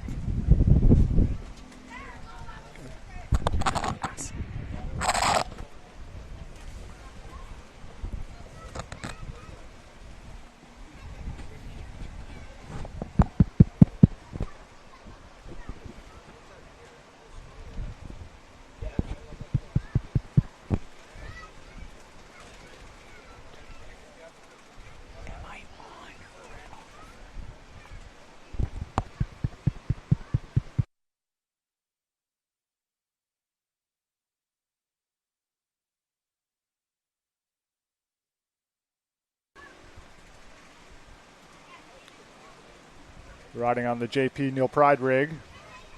Longtime rider for JP Neal Pride.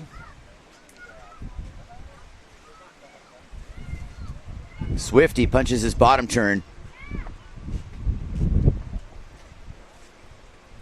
Gets around that mushy section, but spray turn.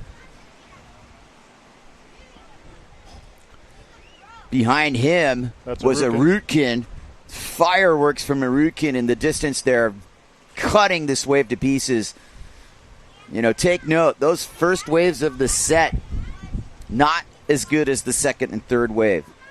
Arutkin got the better of that exchange. Yeah. Robbie still had a nice ride, though. If you have a choice, probably is better to go with the second or the third wave.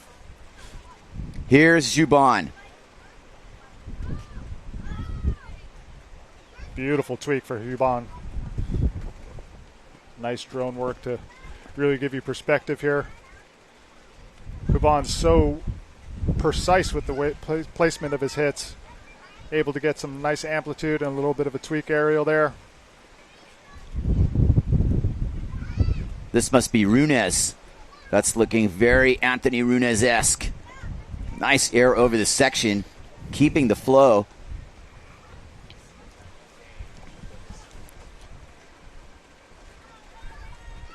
Oh, yeah. Right at the end there, losing it. But a full body of work up until that point. 15 minutes to go in our round 3, heat number 7 of the 40th Aloha Classic. This is Artur Arukin riding on the duotone. Working his way upwind out the back. That's Swifty behind him. Arukin setting his bottom turn. Looking for a lip to hit. Kind of under the lip turn. Waiting for the wall to set up. Doesn't like what he sees, so he kicks out. This is Swifty out the back. Swifty and Jubon, 1-2 sequence here. Swifty's really found the wave he wanted there. Jubon, exactly the same. And Swifty's out and done. Jubon midway through here. Look at the high boom advantage, the leverage. You can definitely see that when you're hanging from your rig in these situations, it's less of a liability. Swifty not quite connecting that last turn.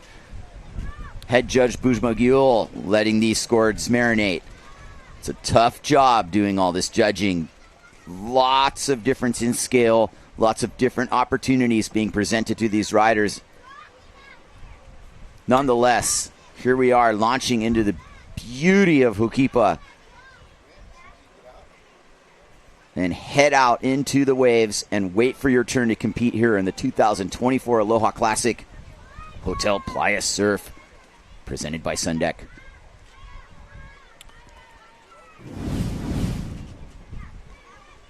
Arukin on the replay, wrapping it back to the power section of the wave. Gets a nice top turn, able to get loose with the fins, but definitely not the wave that he was looking for.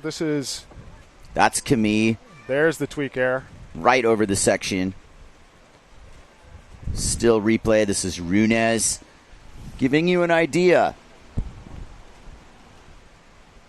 These conditions really played to the favor of Camille Huban. He's such a light wind specialist.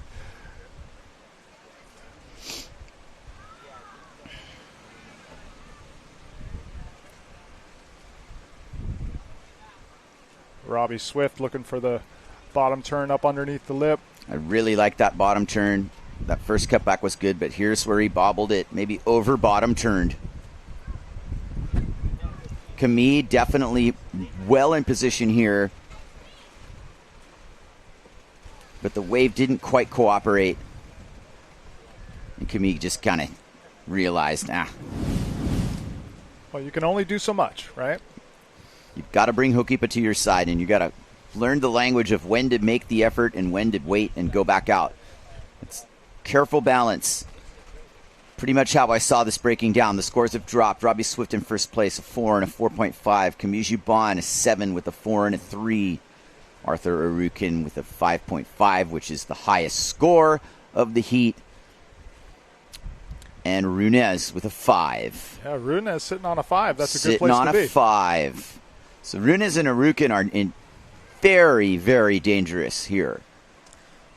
Swift and Huban ahead by nature of having 2 scores for the most part. We're not going to count Arthur Arukin's half point as a score. He will approve upon that. What this has is 12 minutes left with Swifty setting up on the point pretty far over.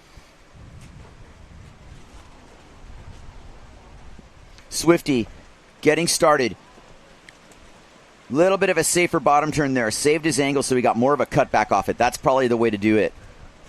Gets another good cutback. Starts focusing on his back foot a little bit more. And kicks out. We have definitely got some side onshore wind. That's not going to deter Camille Huban. Getting to the bounce section there and finishing his ride right in front of Swifty. But Camille's mechanical here. And he really got some nice turns at the beginning of that. And we'll see a replay of that shortly. And Camille with the low crouching amplitude fits into some really tight spots on the wave. He's able to ride this wave very close to the wave.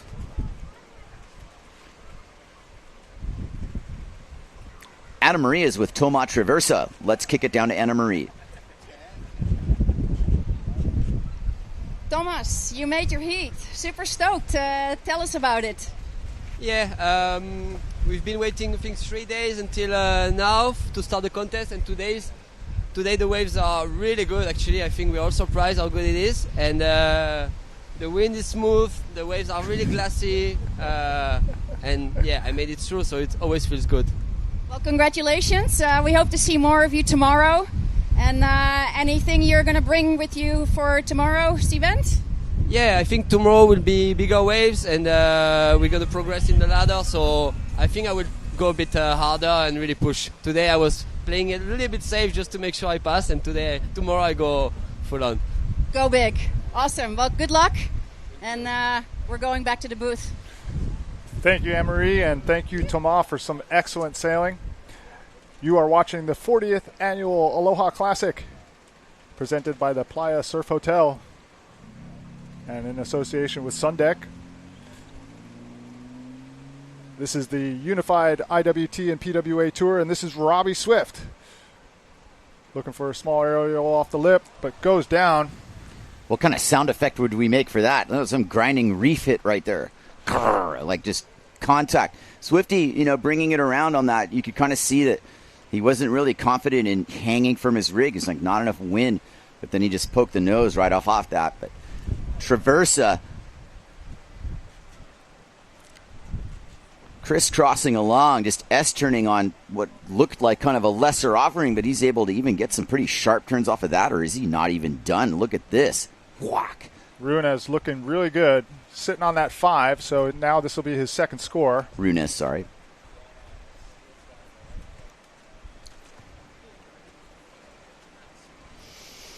We haven't heard from Arukin in a while. Yeah, well, it looks like he's doing the reposition game here, making his way up wind a little bit. This is Swifty's wave on the replay. Nice sliding top turn. Gets a little bit of a bobble, though. Able to still wrap it around. This is Camille Hubon taking the top off the wave there. Here comes the small kind aerial. And one more for good luck. Camille Hubon right in front of Robbie Swift.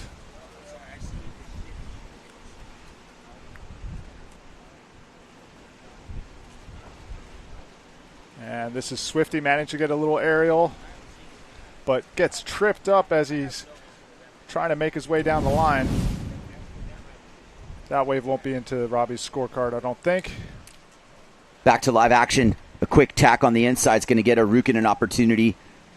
Camille Jubon, second in line. Let's see how this plays out. There goes Arukin and make a snap decision to tack into that thing. Gets lip contact, but kind of a slow hit. Camille setting up behind Arukin. Arukin gets done with the whitewater. Here comes Camille Jubon. Nice high line. He's going to make this wave. This is a really nice, smooth one. Jubon wraps it around. Robbie Swift outside of him. These are the kind of waves that Camille really, really succeeds in contests with. He's read it correctly, and he's brought it home.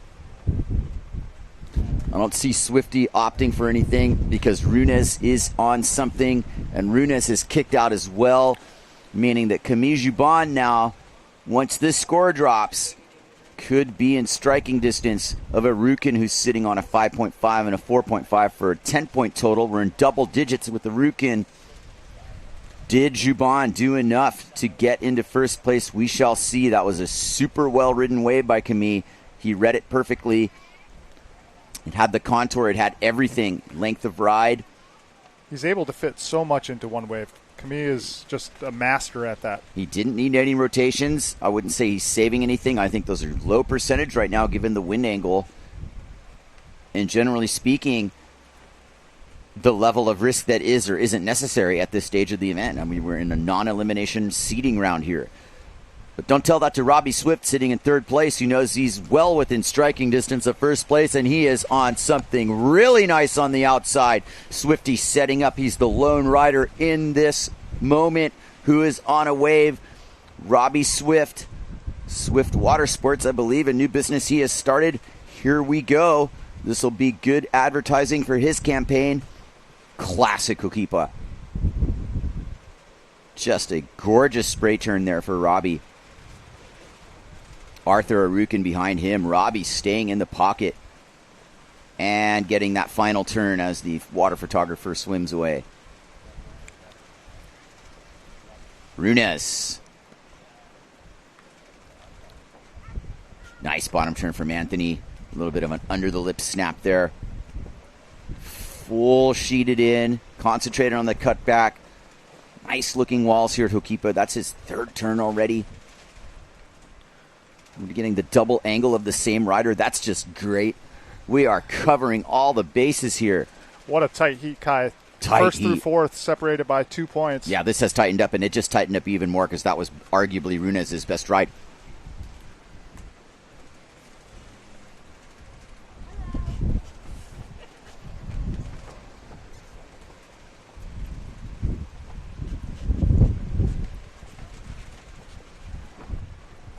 You're watching live action of round number 3, heat number 7. 4 minutes, 40 seconds to go.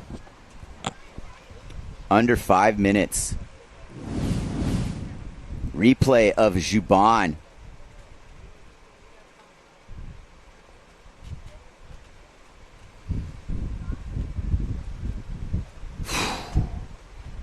Swifty. These are all really nice lip blasts. Yeah, good first blast for Swifty right there. Oh, tried to get the one-handed. Really, really important to be able to come down through the lip like that. Keep your speed up. Runez also very well astute in there. Really did well for himself.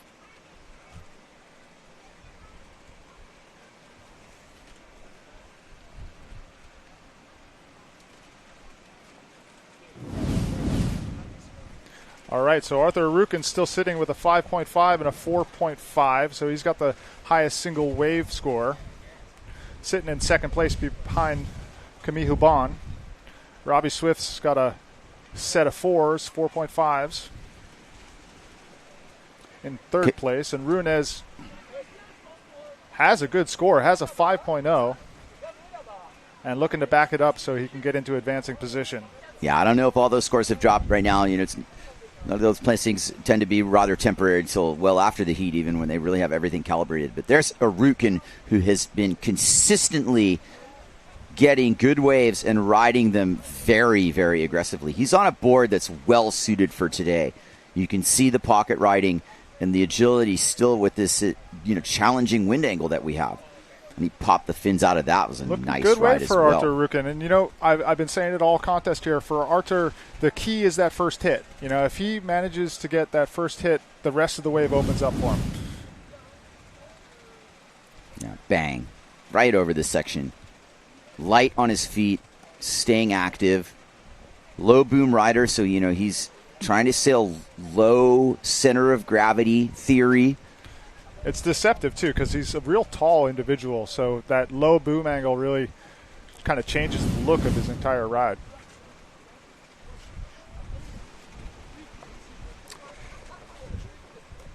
There we got, looks like Nelson Perez coming in from a little free sailing, representing Puerto Rico, coming in from a session at Lanes, which is something that I'll hopefully be doing kind of sooner than later.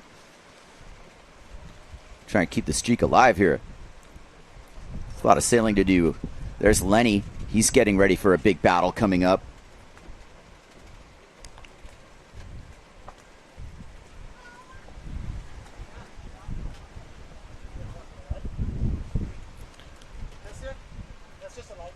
Dying moments of heat number 7. Minute 30 left as you watch our competitors rig up for their upcoming heats. Kai Lenny with his hand-shaped personal board.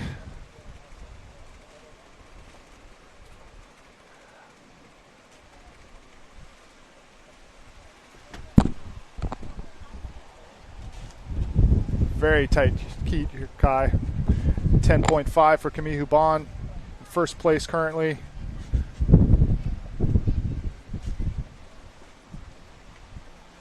Arukin only a half a point behind him.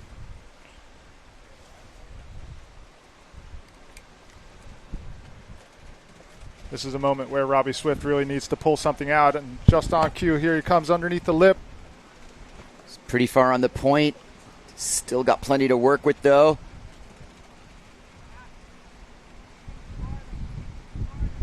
All right, Runez behind him, and Arukin immediately behind him as well. Nice hit by Arukin behind Swifty there. Swifty kicking out, getting a little rotation. Arukin with his first bobble of the heat. Here comes Runez getting clue caught, unfortunately for him. Looked like Arukin got the best of that exchange. Had a nice aerial on that first hit.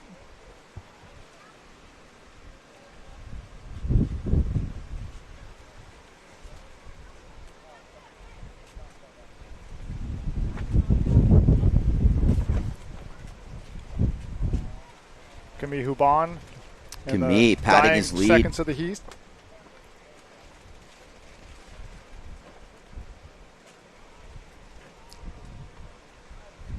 Nice late hit. He's so fast off the bottom. He's able to get up underneath that lip and able to punch out.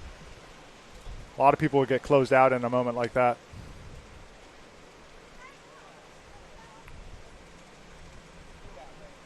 Non-competitor coming in.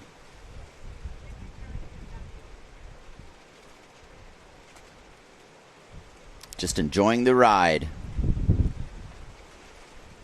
And what a good day to do it here, Kai. We've been really blessed. The conditions are exceeding, I'd say, what we were expecting, and it's only looking better over the next couple days. So we're going to be bringing it to you live from Ho'okipa Beach Park over the next couple days as we crown our Aloha Classic champions and get into the world title race.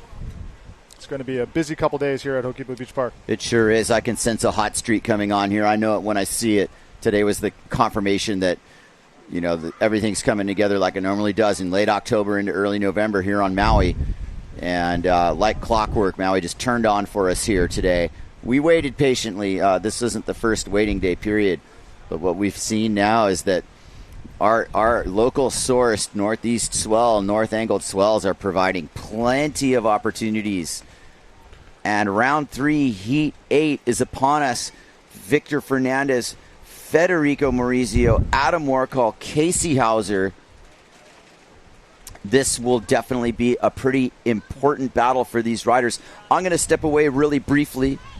I will probably bring Rob Funk on with you for this next one and check back in a second here. Be right back. All right. Thank you, Kai.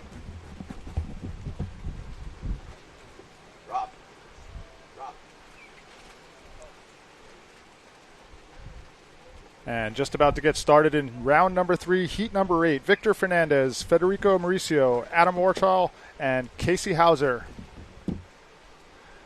Casey's had himself a good heat. I talked to him a little earlier. He was saying that he has already surpassed his own expectations for this event, which, gotta love it. And given all that Casey's been through, it's really nice to see him advance a couple heats and do well. So we've got our Rob Funk here with us. Welcome, Rob. How you doing? Doing pretty good. Been watching some really fun action out there. You get all the guys that are pretty much heading to the spot where we normally see them. Yes. So, good. So Jay Sponbianco, Rob Funk, welcome to Ho'okipa Beach Park. Rob's been a fixture at Ho'okipa for as long as I've been here, and since the very first contest. Yes, you've seen the very first Aloha Classic, Rob? Yes, very much so. Alex Aguirre was the hero of the contest, putting on a good show. And one of the commentators, Craig Yester, was a number 2 finisher in that contest. And here we are, still here 40 years later. Yep. I mean, if you guys want a good laugh, I'm actually competing tomorrow. Awesome. That's no laughing matter, man. It's fun. Is it Grandmasters for you? No, just Masters. Just Masters. So I'm going to have some of the guys that know what they're doing, and hopefully I can know what I'm doing. The thing about the Masters division, all the guys that beat me when I was a pro are now in Masters. It's you can't get away from them. Well, look at Robbie Nash. He's now a Grandmaster if we still have that. Yeah, still in your heats. Can't get away from it. So this heat, we have Victor, Federico, Adam, and Casey Hauser. So we'll have a couple Goya rigs out there.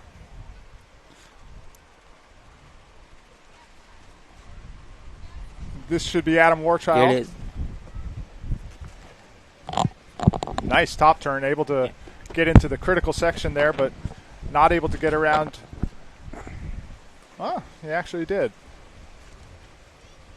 Making the most of the wave there for Adam Warchild. Yeah, this wave today, it's been really fickle for some of these competitors, and it's when you say, as Kai had in the last heat, taking the high line is to your benefit. Yeah. Because if you don't make the wave bends away from you at the end there, so it's really hard to keep up that power in your sail. Correct. And using your rails, it's been. As we watch Kai Lenny and Bant Rodriguer prepare for their upcoming heats, we'll see if we get to their heat. Actually, was a picture perfect way of how you needed to ride the wave today. The both of them. This will be Victor Fernandez Lopez, former world champion, riding on the duotone rig. Coming off the bottom. Little check top turn. little bit more spray on that one. And wrapping it around for a full wrap-around turn. And behind him, that'll be Federico. Both of them. Now, just a little thing, how Victor rode that wave. He did as much as he could, but he was, in my opinion, he was smart enough to let the wave do the work. Casey Hauser now riding on the Goya sail. Nice drone angle for Casey. Wrap around top turn. Out the back, Warchild setting up with the Goya rig. Casey keeping busy. Yeah. Not a very critical wave, but again, it's exactly like the prior rider, and Casey's doing the same thing. If you do too much, you're swimming. And Casey playing a bit of the position game down on the end of the rocks there. Heli tack out. Showing a little bit of the freestyle style. As we see Victor Fernandez repositioning upwind. Victor is definitely in the world title hunt this year. Currently sitting in second position, I believe, behind Marsilio Brown in the world title race. Already dropping a score of 4.5, so pretty decent way to start the heat for Victor Fernandez Lopez. Thank you very much to our lifeguards and our water patrol, keeping us safe. They're pretty much Palhana by this time. They're getting ready to call it a day. Getting to that time of the day. 12 minutes remaining. Round number 3, heat number 8 of the Playa Hotel Aloha Classic. Is this the last heat of the day? Don't know, Rob.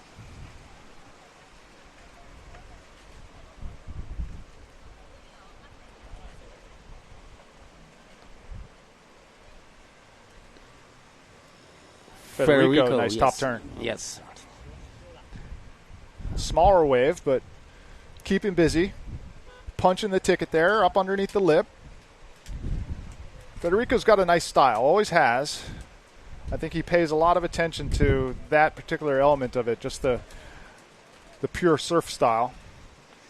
Yeah, he's definitely come a long way in the last few years. It's fun to see. Here's a replay of Victor's wave, and as you can see, he's just letting the wave do the work. He's staying right with it, because if he gets too far ahead of it, there's nothing there. So he's letting that power take advantage. And the same here with Federico. This wave's bending a little bit away from him and making it harder for sure. And Casey Hauser kind of wrapping turn. This is a good angle right here. You can see how the wave is just mushing right there. There's no muscle to it whatsoever. And Casey, that was a good wave.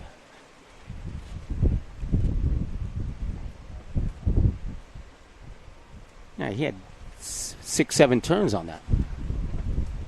That'll do. Currently in third position with a 4. Adam Warchild, 2-wave total, 5.0. Victor Fernandez is one of those really unique sailors that just doesn't have a tack that's noticeably better. I mean, you could probably say he's a port tack guy, but he's just so good on starboard tack that it's really hard to tell that he's got a preference. Here he comes on the duotone rig. Yeah. Hoping that this wave will provide a bit more of a wall. Headed upwind now.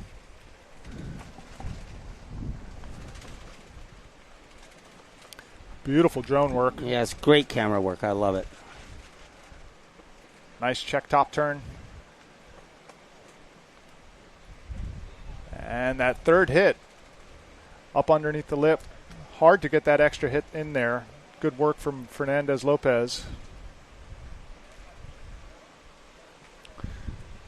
You'll remember Adam Warchild from Jaws a couple years ago with the most vicious crash that I think I've ever seen. Rob, you remember that one? I remember it like it was yesterday, and how he survived that is just mind-boggling. Yeah. And it put him on the map. Put him on the map. This is Victor Fernandez. Nice below tail top turn. Here comes a second turn. Beautiful lip hit. Yeah, Rob, that was great that he was able to get up underneath it on that. Yeah, that was. You had to be really quick to get under that last hit. Yeah, if any of that white water goes over the top of the rail, you're going to just be swimming again. 8 minutes, 40 seconds to go.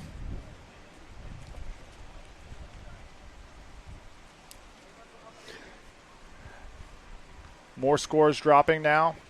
Fernandez Lopez moves into first with a set of 4.5s. Adam Warchild in second with a set of 2.5s. Casey's got a good score. He's got a 4, but he needs something to back it up. And Federico Mauricio with a 3.0 and looking for a second score to round out his tally.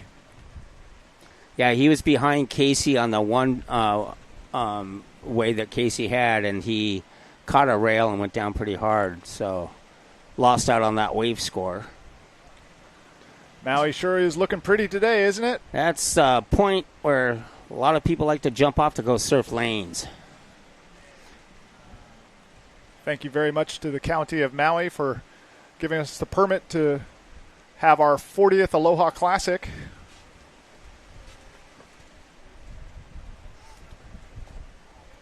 This is Adam Warchild riding on the orange Goya rig, waiting for the wave to wall up here. Just patiently letting things set up. Here comes his bottom turn. Nice drone angle, looking for the aerial. Kind of gets caught up with the goiter. You can tell how hard it is to get the sail to rotate with this light wind. Mauricio banging it off the top.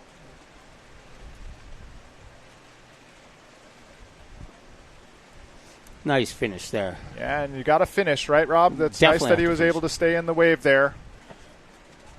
We're not talking a big difference, but, you know, if you fall out the back, it definitely says something to the judges about an incomplete ride. Correct.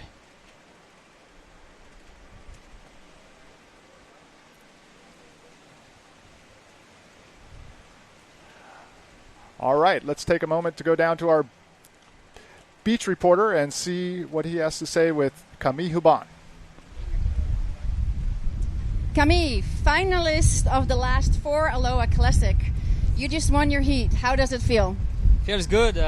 Feels really good. I try to take it like every other year, and to go kind of slow and easy in the beginning, but still, you got to make your heat. But that's what I was saying. The conditions are so good that it's easy to just kind of go for it, and you let yourself go. And so that's what I did on the hit, and everything went fine. And but that's just the beginning. So, are we gonna see more tomorrow?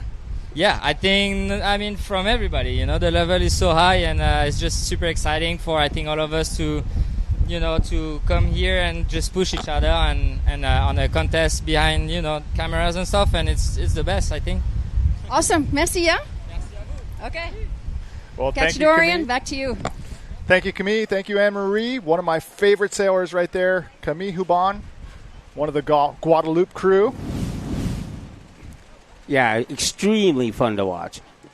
Perennial favorite here at Ho'okipa Beach Park. This is while you guys were gone, Victor on a wave right here, and he's going to come up and hit a nice little floating aerial, very floaty, and kicking out. Victor just so solid always. Very rarely makes mistakes. Very rarely does he not complete a maneuver or a wave. One of the true consistent sailors on tour. This is Federico Mauricio. Got a lot of speed coming down the line now. Up underneath the lip. Nice aerial into the flats. Second turn. Good wave for Federico. Nice wrapping top turn on that one.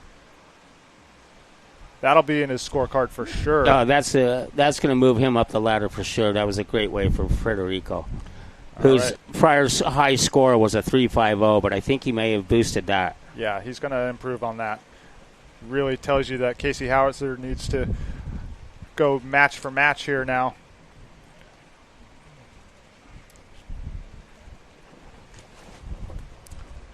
Just about 7 minutes left on this heat number 8. Nice instant replay. Their aerial was perfect. For these conditions, to do what he did that's going to help his score a lot. Yeah, you can tell he just didn't have a lot of power to fly through that aerial, but somehow managed to make it work.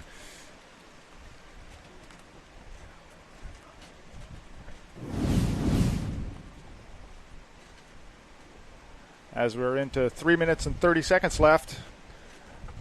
And we're watching Casey Hauser on the Blue Goya rig. He's sitting on a 3 and a 4. Really hoping that this wave will wall up for him. Gathering speed. Casey Hauser down, bottom turn. And going to kick out. Still has time. 3 minutes, plenty time to get out and catch another one. Is that Kai Kachadorian? It sure looks like it. Somebody tell the boss that he's not working. I think he wants to be the first one out after the last heat. Oh, he's smart like that.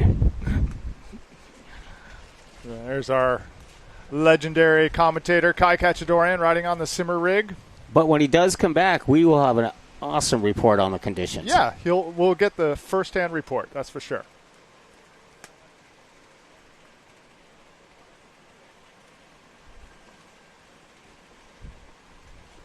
You know, I did talk to Graham Ezzy earlier about what gear that he had chosen, and he did not go to his biggest sail, but he did go to his biggest board, which I thought was an interesting kind of compromise with the conditions that we have here.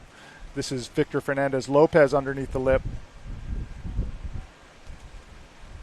Nice vertical top turn, but he gets caught up as he comes down in the whitewater.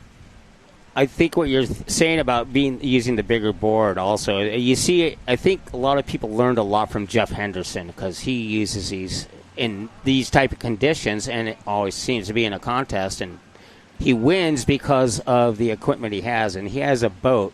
I mean, a board, or you could say a boat, but that turns well, does all the maneuvers he needs in these type of conditions, and that once you're on a wave, the sail, you know, is just an extra for you. Yeah.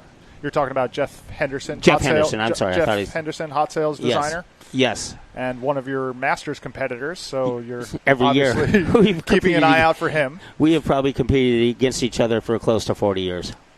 Can't get away from that guy.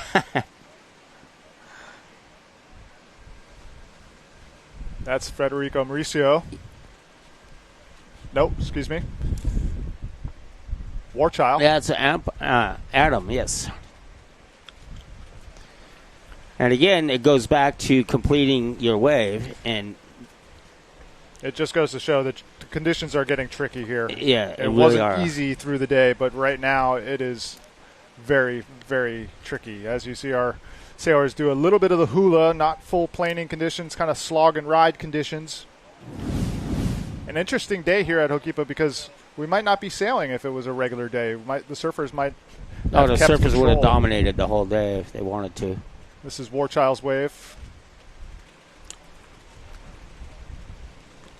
See, on that one, just a little idea of what when he was going up to do that last turn, he caught his rail. Had he turned back into that shoulder prior, he would have had that push to get him out of that wave cleanly.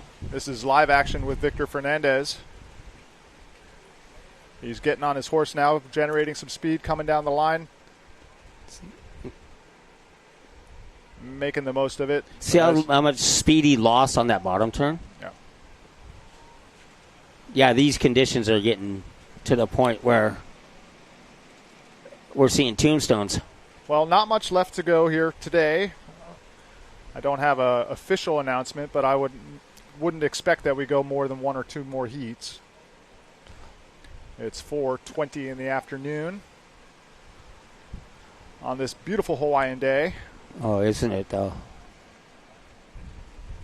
This is Casey Hauser on the blue Goya rig. Nice aerial for Casey. Manages to put it back in front. He's fighting that, yeah. This is Adam again.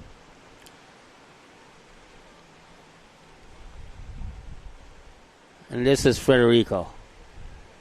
Nice. Right around that corner there. That was a good turn right there. Another good turn on a tiny wave. So now he should be kicking out, and he does. Just that little difference on that end wave right there can make a difference of completing and not completing. And he rode that wave, that tiny wave, very well. Another tight heat here at the Aloha Classic. Looks like we have Victor Fernandez in first and Federico Mauricio in second, advancing in the dying moments of this heat. Yeah. But only a couple points separating second through fourth.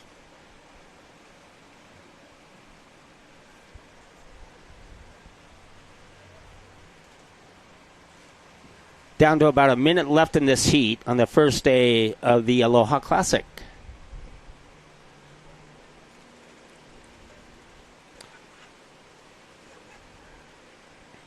Yeah, what do you think, Rob? Would we have had windsurfing here at Hokipa today if it wasn't a contest day? Or do you think the surfers Oh, definitely. would have? Yeah, because we went out and sailed yesterday, too, and we could have held a contest yesterday. And it was yesterday was similar conditions, but today's waves were better. This definitely has all the looks of Hokipa, like getting back into its regular trade pattern for me. It really does. If you look at, if they can pan out to the West Maui Mountains, you can see the clouds filling in up there, and that's one of the best signs for trade winds. And the same if you look up at Haleakala, as it makes a halo around the top of Haleakala, that's another great sign that it's going to be windy. Adam Warchild now. Aggressive top turn. And down to the last 5 seconds, and this should be it.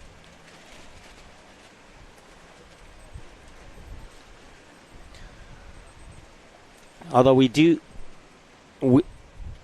are going to go round 4, heat 1, and give you an idea who will be in this wave, this heat. We have Jules Donnell, Francisco Goya, Julian Flechet, Michael Rene, Friedel Morales.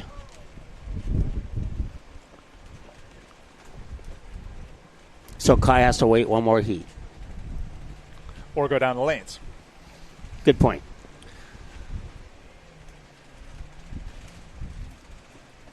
All right, nice to see Francisco Goya making his way through the ladder. Former world champion. Oh, he's got a big smile on his face. He's having fun. Always has a big smile on his face. Yeah, good point. One of those people in this world that I don't think anybody's ever said, oh, I don't want to talk to that guy. You know, it's like everybody likes Francisco because he's just got the brightest smile and the best demeanor. Yeah, he really does. He's very accessible. Yeah. And no ego. Just the nicest guy. Yeah, world champion, zero ego. Gotta love it.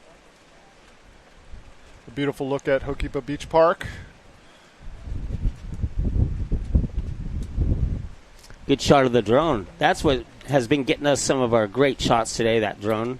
Yeah, Rudy Castorino and Paul Van Velen, our drone operators. Thank you very much to the Ocean Paddler crew, Zone Media, for bringing the live broadcast for the 40th Aloha Classic, presented by the PLAYA Surf Hotel.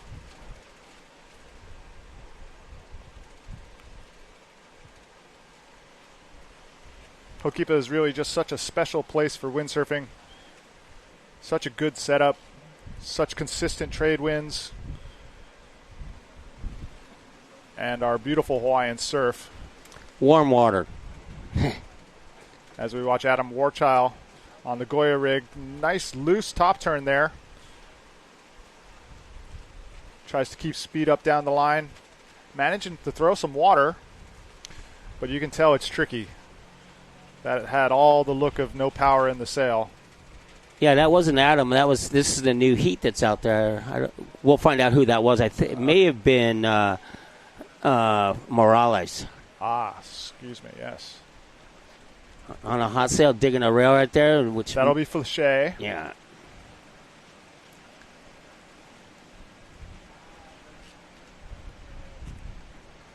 And this is Jules right here.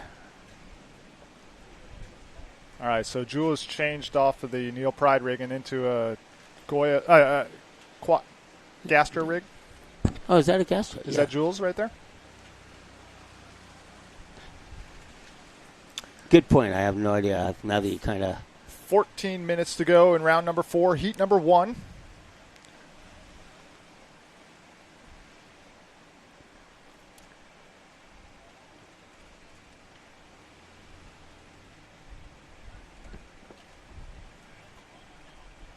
That's from the previous heat coming in.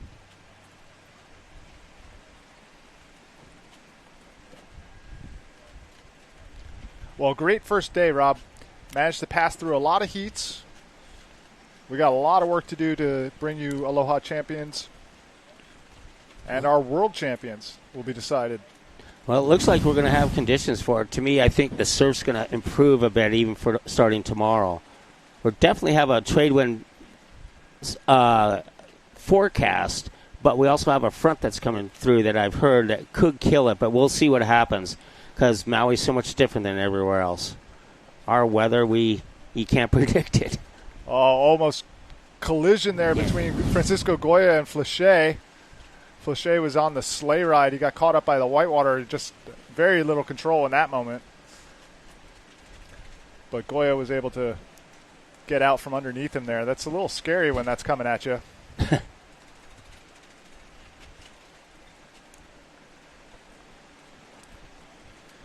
As you watch our competitors make their way upwind.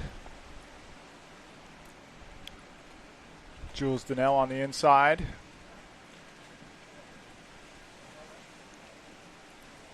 Tacking out. Is that Jules? I think it is, though. And out the back here comes former world champion Francisco Goya.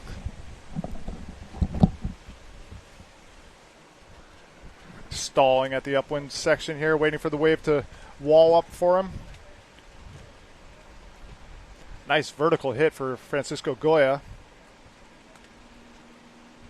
Kind of going open clue here. And now on the kick out.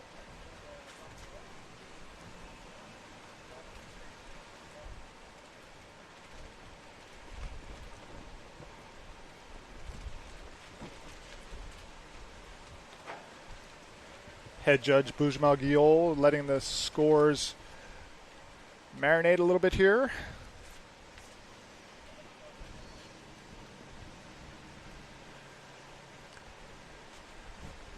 This will be our last heat of the day. This is Jules Donnell riding on the Gastro rig. One turn and a kick out.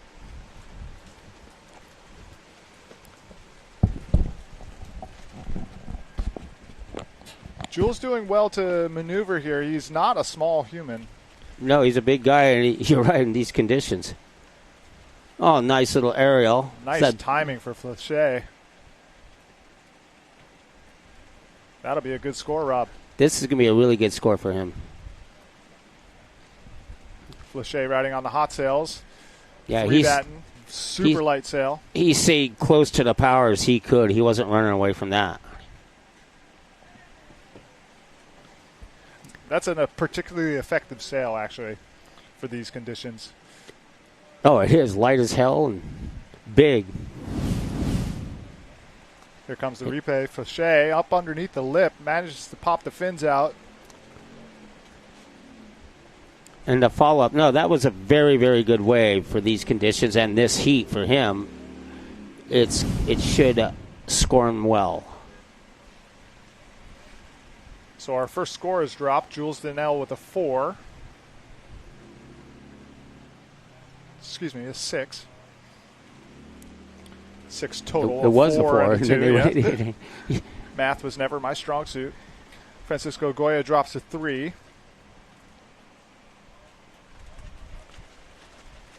Got a lot of catch-up work to do on scores right now as we see Jules Donnell coming down the line. Not a lot of power in the sail, but still managing to get the full length of ride. Yeah, all four of these guys are riding this mediocre conditions very well. Francisco Goya now. Nice wrapping top turn. There. Up underneath the lip for the second hit. Nice, Making Francisco. the most of it. Yes, he is. And way to kick out. That was a good scoring wave for Francisco, too. The classic duck jibe exit.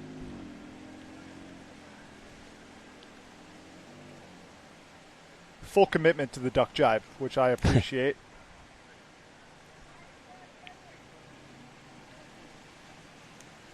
We're going to take a moment to go down to Anne-Marie Reichman, who's interviewing Victor Fernandez-Lopez. Victor Fernandez, #2 in the world. Take it away from us, for us, how your last heat went. It went very well considering the conditions because there is like it's swell, so the wave is hard to read from the outside. There are some big sets, but yeah, I'm really happy to make the first hit. I've been waiting all day, you know, until 4 o'clock, and yeah, it's a bit long to wait. I know the feeling. You did awesome. I wish you all the best for tomorrow. Any focus moves that we haven't seen today you're going to bust out tomorrow? Today I focus just like on big turns. Yeah, carving big turns and, you know, getting the right waves. And tomorrow, depending on the conditions, maybe I throw some moves as well. Very nice. Well, good luck, suerte, and see you then. Thank you very much, Anne-Marie. Thank you, Victor. Victor Fernandez, one of our world title contenders, and obviously a leader potentially for the Aloha Classic win. So Victor Fernandez done for the day. This is Jules Donnell riding on the Gaster rig in a replay. This was happening during the interview, and again, another well-ridden wave. And same with Julian Flachet, because he had a phenomenal wave again.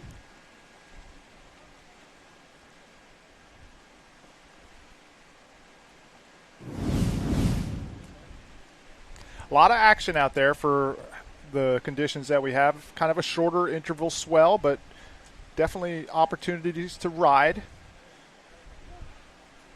As we see Flachet make his way back upwind on the hot sail.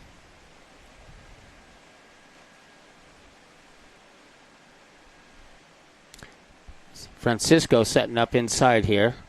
He's got a nice little wave to work with. As he's fading deeper, comes into the bottom turn, comes around the corner and kind of gets stuck on there. Is he going to come out of it? He did. And we switched over to Julian. Nice whitewater climb there for Flachet. This is Jules Donnell with a good top turn. Hoping that the wave will continue to give him some power. Beautiful wrapping top turn. We see these guys get caught up on some of the bottom turns there. Very hard to keep the apparent wind in your sail.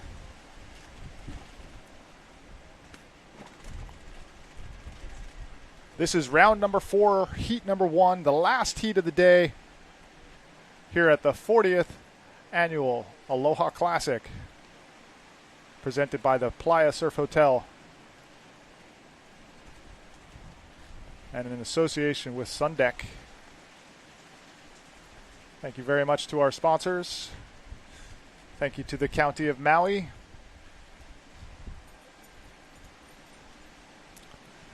You know, going over the years that I've watched pretty much every contest, actually every contest, is the amazing athletes that we've seen come through here, make their mark, and different names, different generations. It's been for so long. Now you have the sons of world champs out here, like Liam Dunkerbeck. Liam Dunkerbeck, for example.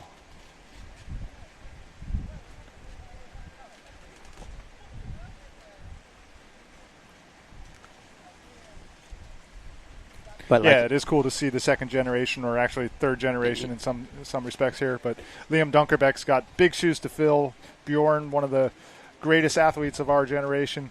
Nice to see his son have such a keen interest in windsurfing and sailing really well. So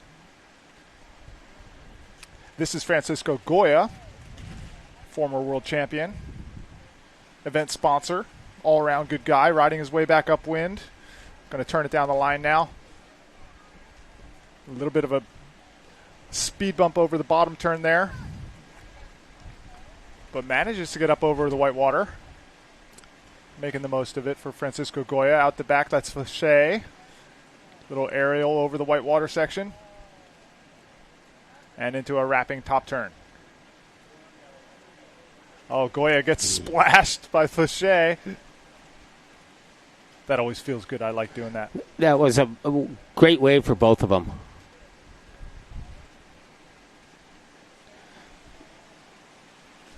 Jules, now that must have been Morales before that we saw. And Jules, he's racking up a bunch of waves, that's for sure. Oh, and catches a rail and pokey some taco.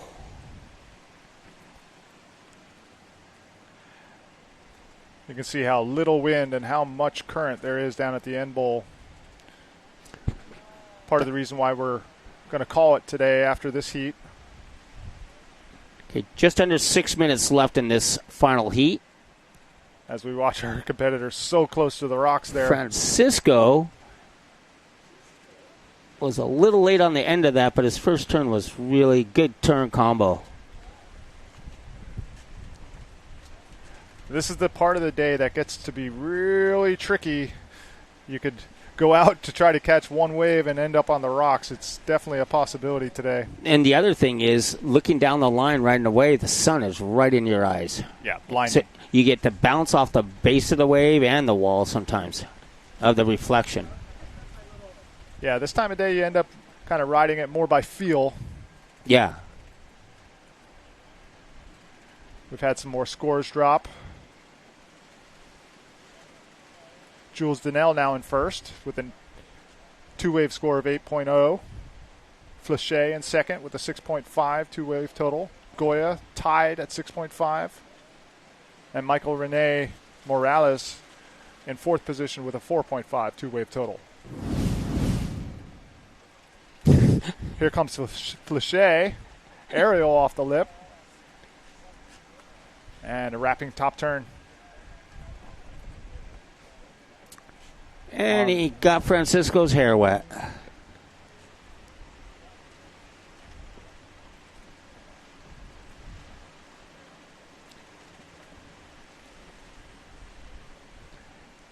Yeah, so all these guys are trying to stay as close to the power as they can. That's how you dig a rail right there, because the sail had pulled down on him and he killed his wind even more on the top of that wave. Back to live action. This is Flachet riding on the hot sails. Gathering speed. Here comes the aerial. Oh, he's a little late. Very into late. the soup. Okay, Francisco. Setting up for a nice wave here. Comes on a nice bottom turn there and kicks out. He didn't want it, but... Well, I think the wave before might have taken all the power away from that one. Good point. This will be Flachet trying to get back to his rig. Water Patrol in the spot. Thank you, Curtis Chong-Ki. They'll do a little bit of a lap and let the white water dissipate. This is Morales. Nice turn for Morales. You know, wave selection is such a huge part of the game at this level, at any level really, Rob. Yeah, the wave sails is very important, especially in these conditions. I mean, if you sail out too far, you just wasted a lot of time, because then you got to track back against the current. Yeah, you got to be efficient. It's nice to have a little bit of the help from the Water Patrol. That might not have worked out so well if he was on his own. This won't be current heat here. This is a non-competitor. Oh, that's Kai Ketchadorian. That's what I was going to say. It sure looked like Kai. Didn't turn like Kai. I think he's just waiting his turn here. There's only a couple minutes left to go in our final heat of the day. Yeah, just about at the 2-minute warning. We're 2 minutes and 10 seconds. As Jules Donnell loses one of his stickers, but gets a nice top turn, but goes down hard at the end. So tricky. These are those sorts of heats where it's just not easy sailing right now.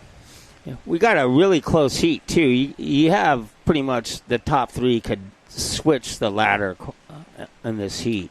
Yeah, one wave could really flip things around in this heat for sure.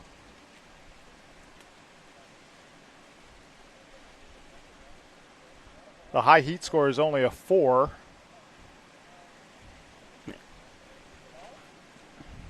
Jules Donnell holding on to a pair of them.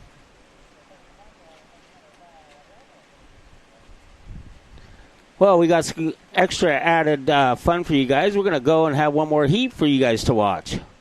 We're going to do a heat, round 4, heat number 2. Which will have Alex Vargas, Takuma Sugi, Philip Koster, and Ryu Noguchi.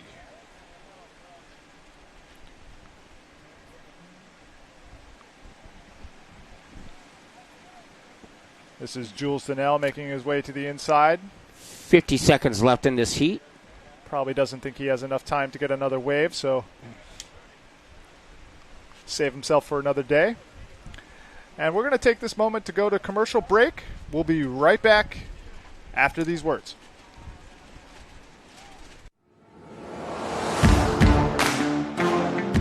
The Playa Surf Aloha Classic by CBbC Hotels is presented by Sundeck Beachwear and supported by Maui County, Goya Windsurfing, Bruce Boards, and our Aloha partners, Never Slow, Austin AI, Swift Water Sports, North Shore Maui Rent-A-Car, and Tourism Tenerife.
Explorer or seafarer, your double and you are not identical, and your island won't be his. Tenerife, one island, 1,000 U's.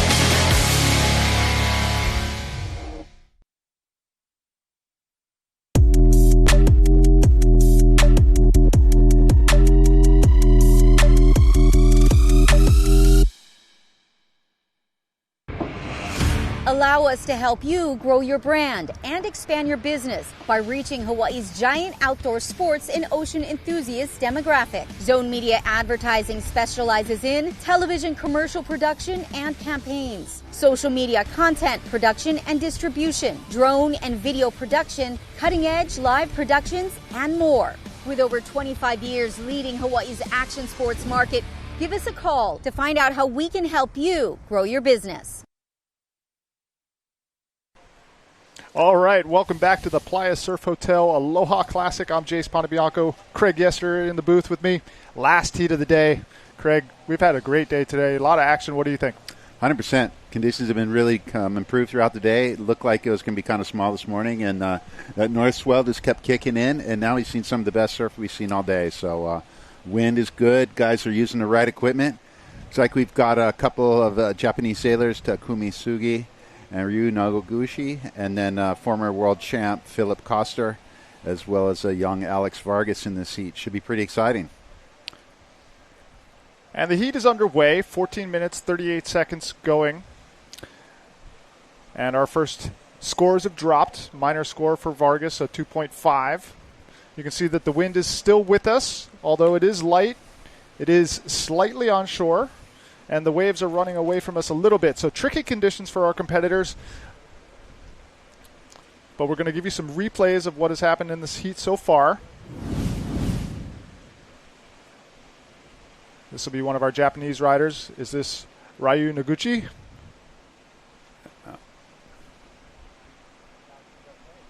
Nice way to start off the heat.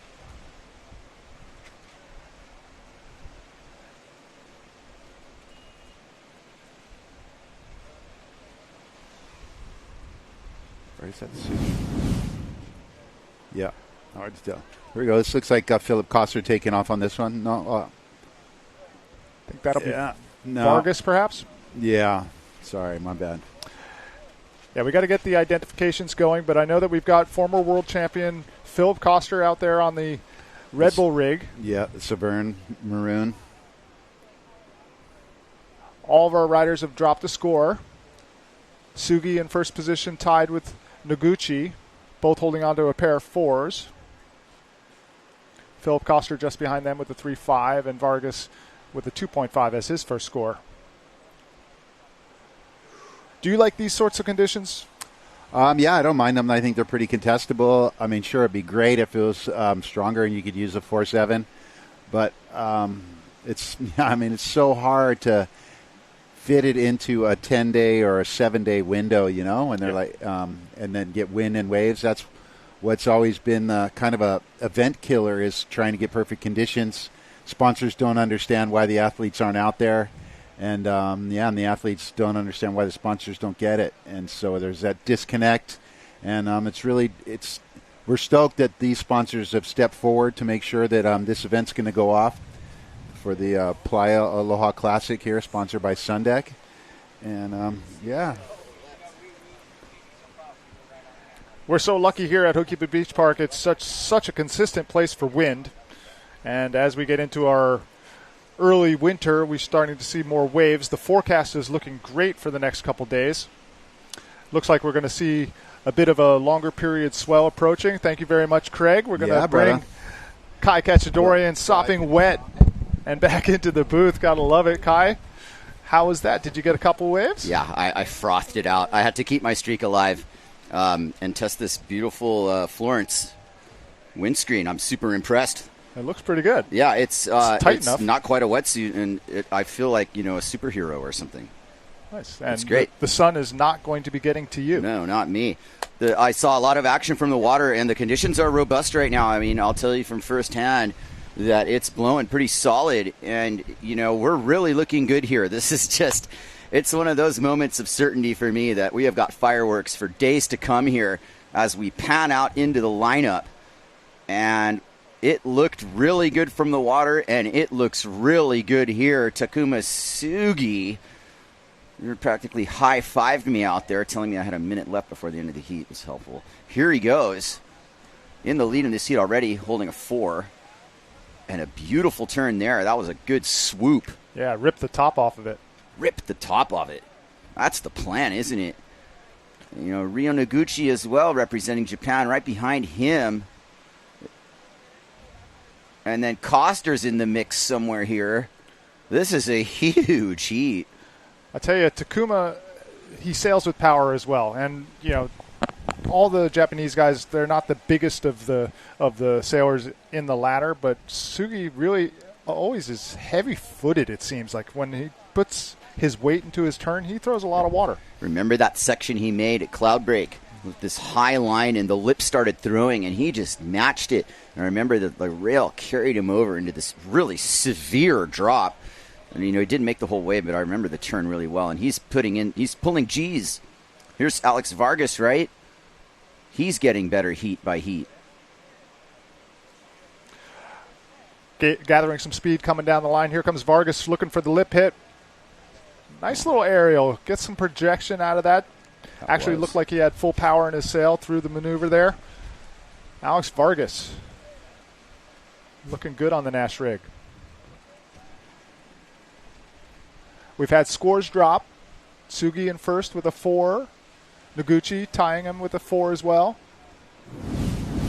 Probably get a shakeup after that wave. Here comes Tsugi's replay. Oh, that was even better in replay, Jace. The ability to use the full rail on this, full rail turn and the projection of the wave. You've got your arms out in front of you, right, if you're surfing. Well, in this case, you're holding a boom, and you've got extra power. And it translates into moves like that. This is a replay of Noguchi using the rail-to-rail theory as well on a bit of a lesser wave. There's Vargas with this hit. He even kicked off the drone angle like he kicked the tail out towards the beach a little bit. Yeah, I like that. That's kind of stylish when you get the tail going the opposite direction. Tsugi here. Constant Takuma. Looking good. All of our sailors in good form today. And the conditions are really, really nice and robust here. There's definitely still plenty to play with here. This being the final heat of the day, if I understand correctly? That's what I've been told, yes. Well, that is what it is. I'm rigged up and ready to get the evening session. I'm sure the rest of Maui's surfing community at some point will take over. Yeah, they'd probably like their turn. I saw your son Kingston the other day. I gave him a nice look there. Nice. He took off right away, just like Philip Koster is. Surfing contest. Philip throwing all the rail work behind it. The wave obliging to a degree. That's another nice turn for Philip. Can he save it? I think so. Nice. Philip Koster, one of the bigger sailors in the bracket, but looking light on his feet, and always having the power. Yeah, always having the power as we watch Ryo Noguchi doing anything he can to create that point separation. Back to Koster. Koster straight up, taken off weight. He's more lean than I've ever seen him. Yes. And whether or not it's an adjustment to the new realities of this tour now, it is certainly playing into Hukipa, where typically he ends up in these kinds of heats. Yes. But he's also, one thing about Philip, to his credit, he has adjusted with his equipment too. He's riding the boards that are more appropriate for here. In the past, maybe you had seen him on stuff that was just too small, maybe. And a completely different animal than riding in Gran Canaria. Absolutely. So. The fact that you're able to do both the way he is a testimony to why he's a world title contender this very moment and any way this shakes down. And let's not forget the last time he won the world title, it was at the merit of him winning a heat at Hukipa.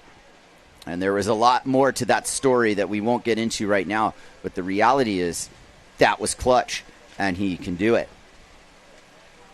And right now he is definitely staring up a bit of a tall order here.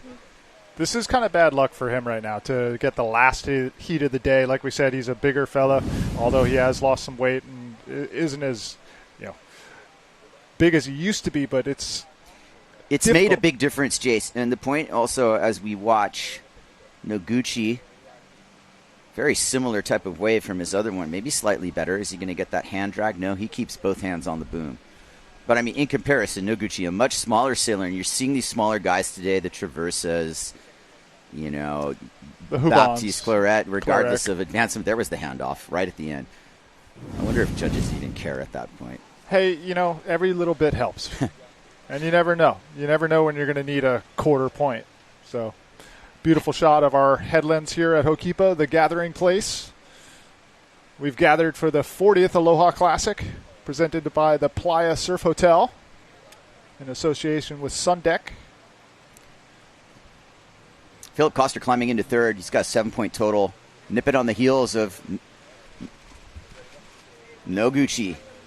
Japanese contingent holding this heat down. Tsugi obviously did a lot before I got on screen here, but clearly he's done some work.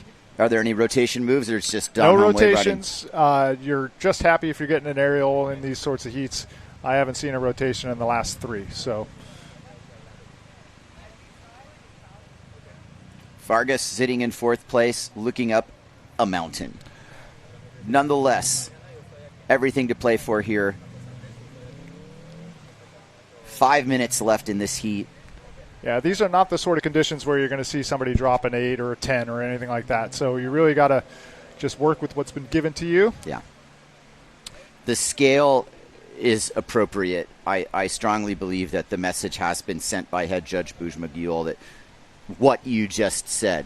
And that sets the bar as high as it should be. We're not getting carried away giving 9 points for single wave 360s or anything. Yes. Keep some room at the top, because when the conditions really start to shine here at Hokipa Beach Park, we're going to really see the level match it. So, looking up towards pavilions in Turtle Town and the beautiful bluff overlooking the Sacred Bay here. Wind Machine Island, based on a 10,000 perfectly foot tall volcano known as Haleakala, accelerates our normal trade winds into, supercharged. 15 knots becomes 25 knots like that. It's a little bit of a different monster on these northerly winds. I'll tell you where it's blowing 30 right now is Kihei. Yeah. As it funnels in off of this northerly direction. However, we will opt for Hokipa due to the prevalence of rideable surf.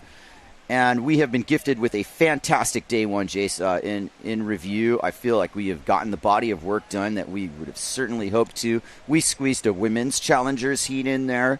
We were pretty much sticking to the script. I remember starting at 11 promptly here. As you watch, both sailors are getting ready for the evening session. Count me amongst them as we get ready to head out there. Home sweet home, Hokipa. Day one, done and dusted here. Yeah, and my thoughts now turn to the world title equation. That is now how we're getting closer and closer to it, Jace.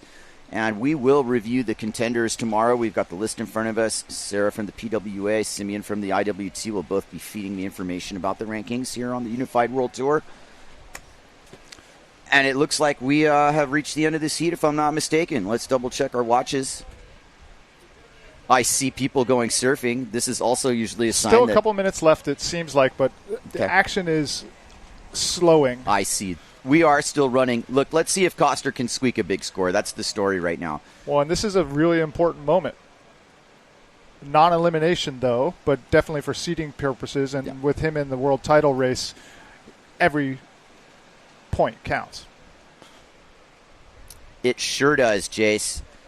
And they're going to get points by selecting good waves and riding them the way they are asking to be ridden, just like Alex Vargas there. And every wave he rides, he becomes more of a Hokipa sailor.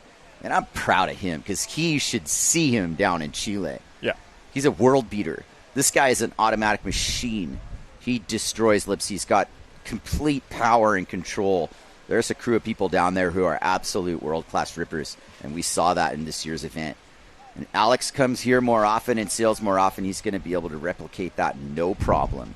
Here's Koster. Got everything to play for right now. Philip Koster riding on the Severn rig with the Red Bull logo. What would you say the score he needs is? I would say he needs 4.5. Let's build that case here. Here comes Koster. Beautiful first turn.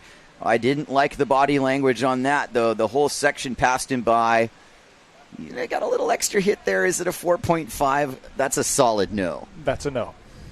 But you could tell by the body language he felt like he left a little bit on the table there. It was it might have been a mystery. The wave selection and whatnot. I'm not, my opinion of what I would have done or you would have done is different. But we're in live action here. Sugi. Ryu Noguchi.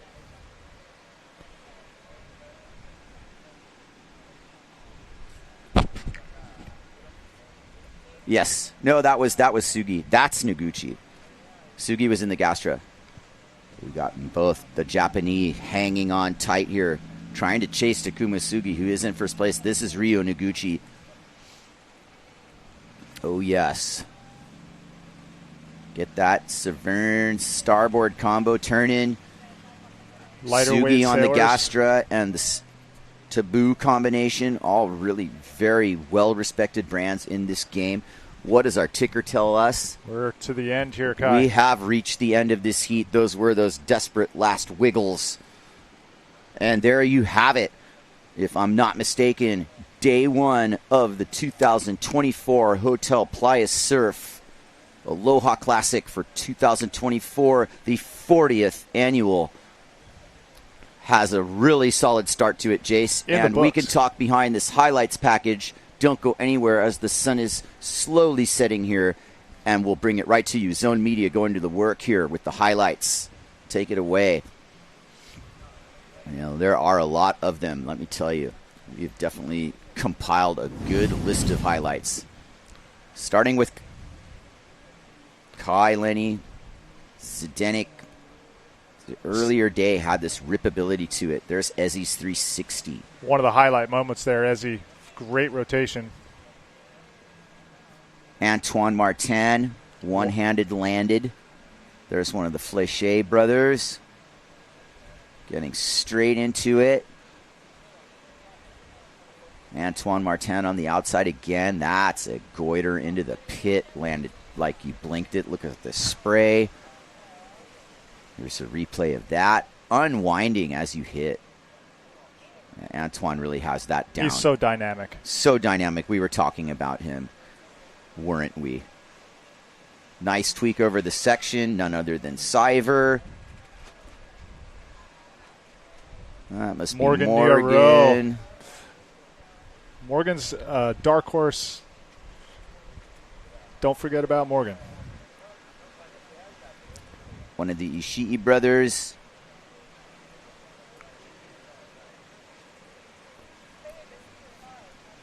Definitely a good solid body of work. We don't have that high energy music blaring in the background or anything to, you know, hype it up. It's doing the talking. But, you know, when you watch it in a replay, man, there's been a lot of action today. There sure has. You know, even Vargas's aerial there getting in the mix.